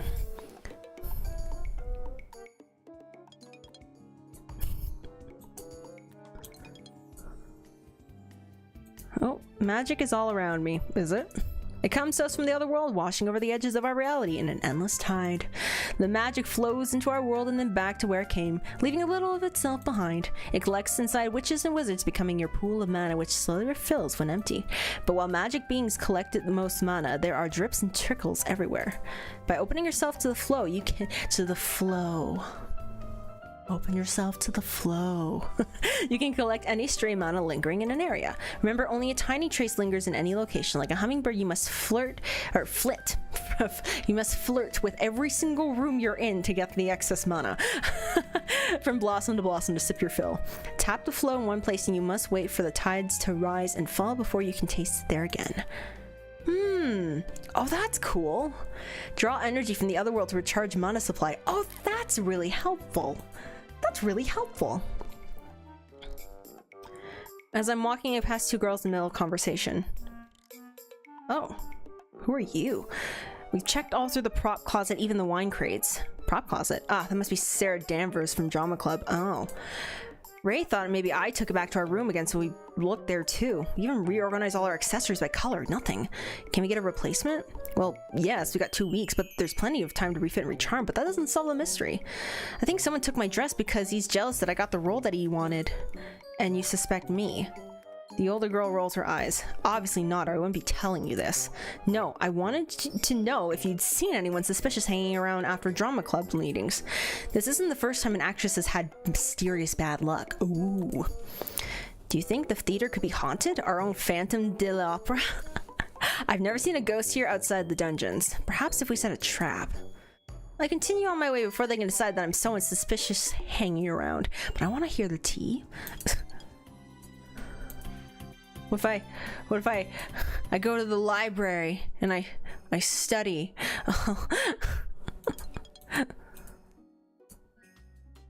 No, I don't. I don't see William there. Corina starts with a sweet, slight, melancholy poem. I own for my pleasure, I yearn not for treasure, though gold has a power it lends, and I have a notion to find without motion the place where the rainbow ends. Oh, I like that. The poem concludes with image of contentment and a simple home with good-hearted friends, but the sad tone of the words implies that even those small dreams are out of writer's reach. Aww. William's submission is more determinedly optimistic. It may be that I saw too plain, and it may be I was blind, but I'll keep my face to the dawning light, through the devil may stand behind. Though the devil may stand behind my back, I'll not see his shadow fall, but read the signs in the morning stars of a good world after all. I wonder if the devil he's thinking of is Damien. My selection took a bit of work to figure out how to read. The dialect is very unusual. However, once I got the hang of it, I liked the ring of the words. And you're bound to listen and hear it talk as your Mustang crunches the dry bald sod. For I reckon the hills and stars and creek and are all of them preachers sent by God. And mountains talk to a chap this way. Climb if you can, you degenerate cuss. I didn't think we were getting country western novels, but here we are. Oops, wait, go back. And stars smile down on a man and say, come higher, poor critter, come up to us. I've never seen a real American Mustang, the horse that is. They're supposed to roam mostly wild out in cowboy country, I think. Today's theme tends to lead to cheerful and uplifting verse, except for one girl who reads a poem about the motivating power of revenge. I don't have any enemies seeking vengeance against me, at least. As the meeting breaks up, someone touches my arm. Novels. Are you doing alright? Why would you ask? Because I'm worried, Novels. I do care about you, just not enough. More than I should. So even without me doing any lovelorn signing like Cupid suggested, he's been thinking about me? What? Or did Cupid say something to William as well to make him worry? What are you gonna do about it? What? If you're worried about me, what do you intend to do about it? Are you going to do anything? I can't. You mean you won't? I want to help you. I'm still your friend. A friend's not what I need. With that, I turn away. I don't want a drawn-out argument, especially if it's just rehashing what he said before. I'm too young, he feels responsible, etc., etc. But if that's all he feels, why was he so flustered? It It's not me he needs to argue with, it's himself. Do we still have a chance? This is really getting drawn out. I thought after Valentine's Day was completely over, but I don't know. I guess we just kind of have to wait and see what happens. We're playing another game of football in sports club. The turnout today wasn't high, but that's fine. It means those of us who are here get a good chance to show off. Everything's going well until in the middle of a play. Heads up. It begins raining tennis balls. What? Most of the players freeze in confusion or cover their heads to fend off the missiles, but not John Carter. Full steam ahead. Who are you? He charges for the goal and scores a point while everyone else is distracted. Victory. Figures you wouldn't even notice. I noticed. It wasn't just much of a hazard compared to the swift-swinging scythe in the Dungeon of Doom. Very funny, Jacob. Get that from one of my brothers? Come on, I don't need this help. Yeah, and anything you got from Donald would probably backfire on you anyway. Remember when he stole your pants? Unfortunately. Whoa. Excuse me. Where did all the tennis balls come from? Yeah, that's what I'm wondering. Where did they all come from? They were in your office? Oops, I keep pressing the right hand button. Oh no, you opened the cans? You're never supposed to open the cans. Was some unspeakable evil sealed in the cans? I don't know, the instructions said to keep the cans sealed. I think that's just so the balls stay fresh. Balls turn stale. Yeah, tennis balls can get real stale, real crusty. It affects how well they bounce. If you have really old tennis balls, they don't fly as far, so they're really hard to play a good game with, which can be fun, like a nice challenge. But if you want like really nice balls that like fly across the court and get like nice speed and power, and you can kind of do more with them if you know how much you can kind of play around with how they fly, then fresh tennis balls. I'll put the balls back and seal up the cans. Oh, good. Did that dork attack the club because he's got a crush on a teacher? Gross. Actually, I think he did it to annoy Virginia. I think it was to annoy you. Let's get back to the game. There are no further interruptions. Knowledge of tennis knowledge. Yeah. I basically just took on Story's memories of tennis. She used to play a lot when she was younger. Like, she would do like weekly tennis lessons. Like, she was really good at tennis. Not so much anymore, but she used to be pretty good.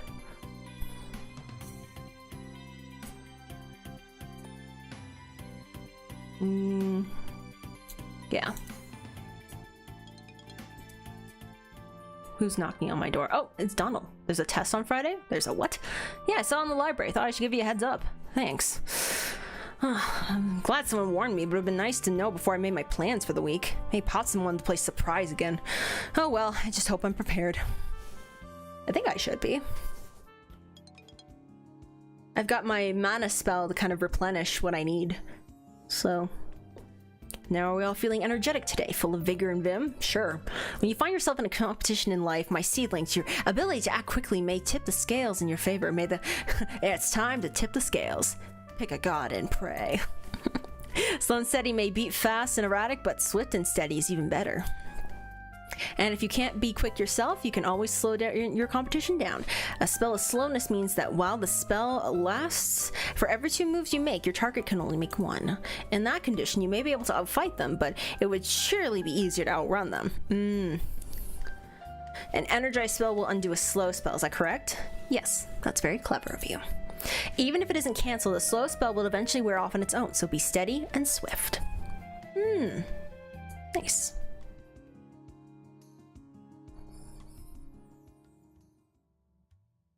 Oh, I wake up suddenly in the middle of the night, heart racing but disoriented and uncertain. Was I dreaming and had a nightmare? Did a sound startle me? Did the building shake? Is there an intruder in my room? I force myself to hold very still and take a steady breath, hiding the fact that I'm awake. I don't feel any tremors. I don't detect anyone looming over my bed, and I don't hear... No, I do hear something. Distant noises, people moving around. Things that would be ordinary activity during the day, but not in the middle of the night. What's going on? I step out into the hall. I don't see anything right away, so I walk into what I think is the direction of the noise. Something's happening. Doors opening and closing, raised voices, a hissing rush. The toilet explode in one of the other halls. I creep closer, and something grabs my shoulders. Oh. Hi, Professor Grabner. Mr. of Novus, return to your room and stay there. What? What's going on? At once. Wait. He gives me a little shove, nothing damaging, just enough to make his point exceptionally clear. I'd better leave. So I do. Okay. Which doesn't make it easy to get back to sleep. Huh. Once again, I awake to the sound of a disturbance, but this one is much closer by. I hurry out of my room to see what's going on. Proceed to a warden chamber under guard. Mr. Pfeiffer, you are to report at once to Professor Potson for questioning. Do not delay. Afterwards, you'll be permitted to see your brother. Is he... Testimony first, Mr. Pfeiffer. Yes, sir. What's happening? Luke shoots a worried look at his roommate, then hurries away. What's going on? I don't know. Be silent. As for you, Mr. of Nova, stay in your room until I return to speak with you. Do you understand? Yes, sir. What happened last night? Doesn't sound good.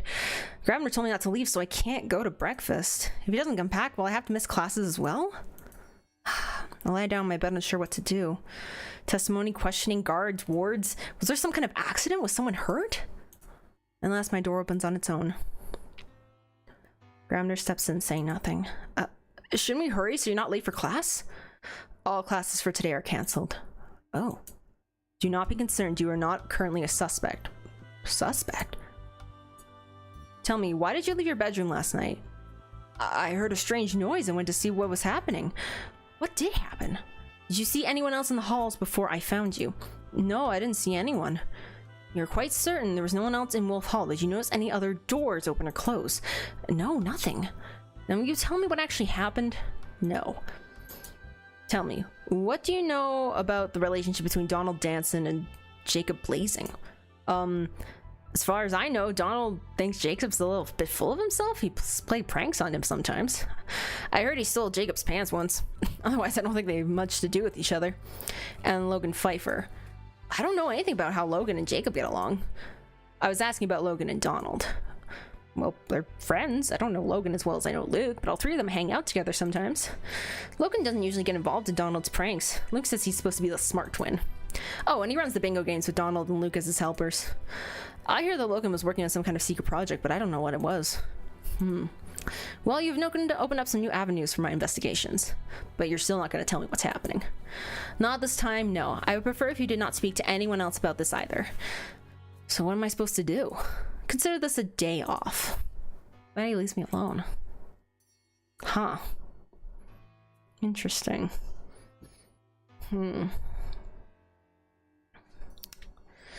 What time is it? Okay. Oh, wow, I've been going for 5 hours. Okay. Oh. Okay, I'm gonna take one more quick break, and then I'll see where I go from here. Okay, I'll be right back.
Okay.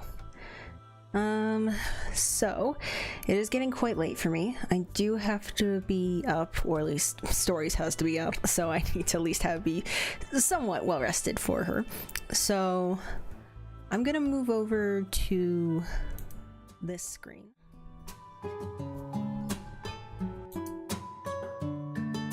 And yeah. We'll just kind of wrap things up. So, well, we did it. We have successfully navigated to the end of Novels of Nova's November. Yep. Although it wasn't exactly perfect, it happened, and it was good enough, I guess. It was a thing that occurred. It was a blast having you guide us through this year's Novels of Nova's November. Oh, thank you. I appreciate that. I'll be honest. I was a little worried. Just because I wasn't sure what to expect, and being shoved into this again for the second year, I was a little annoyed. I'll be honest. I was a little frustrated. But it was fun.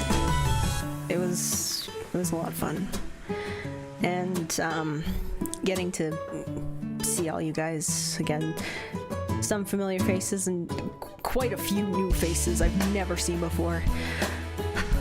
It's really exciting how much this channel is growing. Yeah. So, and I'm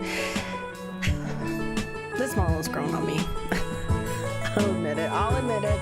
This model has grown on me. It is quite fun, and it's nice to be able to, move around a bit more and articulate a little bit better and show off my emotions a little bit better than just having a PNG. Well, a PNG was nice, but I do like this. So, yeah, and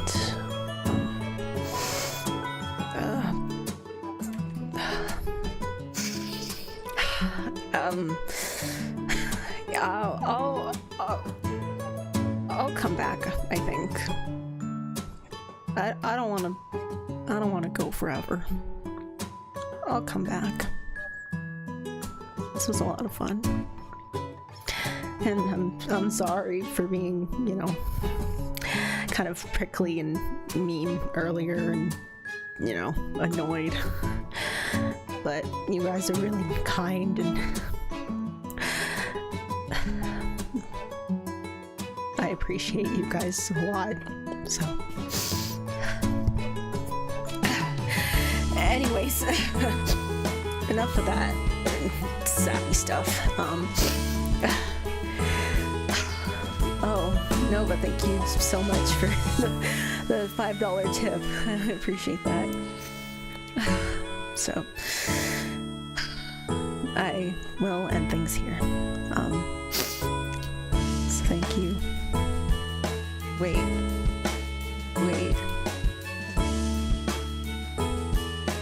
That's not $5.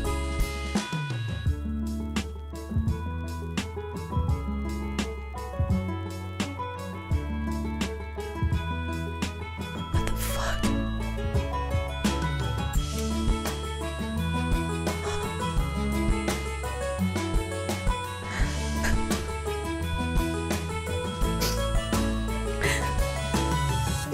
That's not $5. That's not. Oh my god.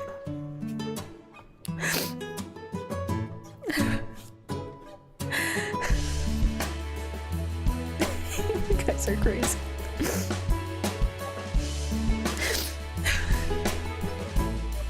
Thank you.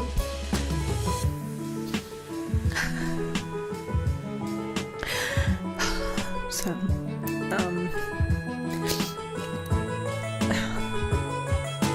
I guess I'll be on my way.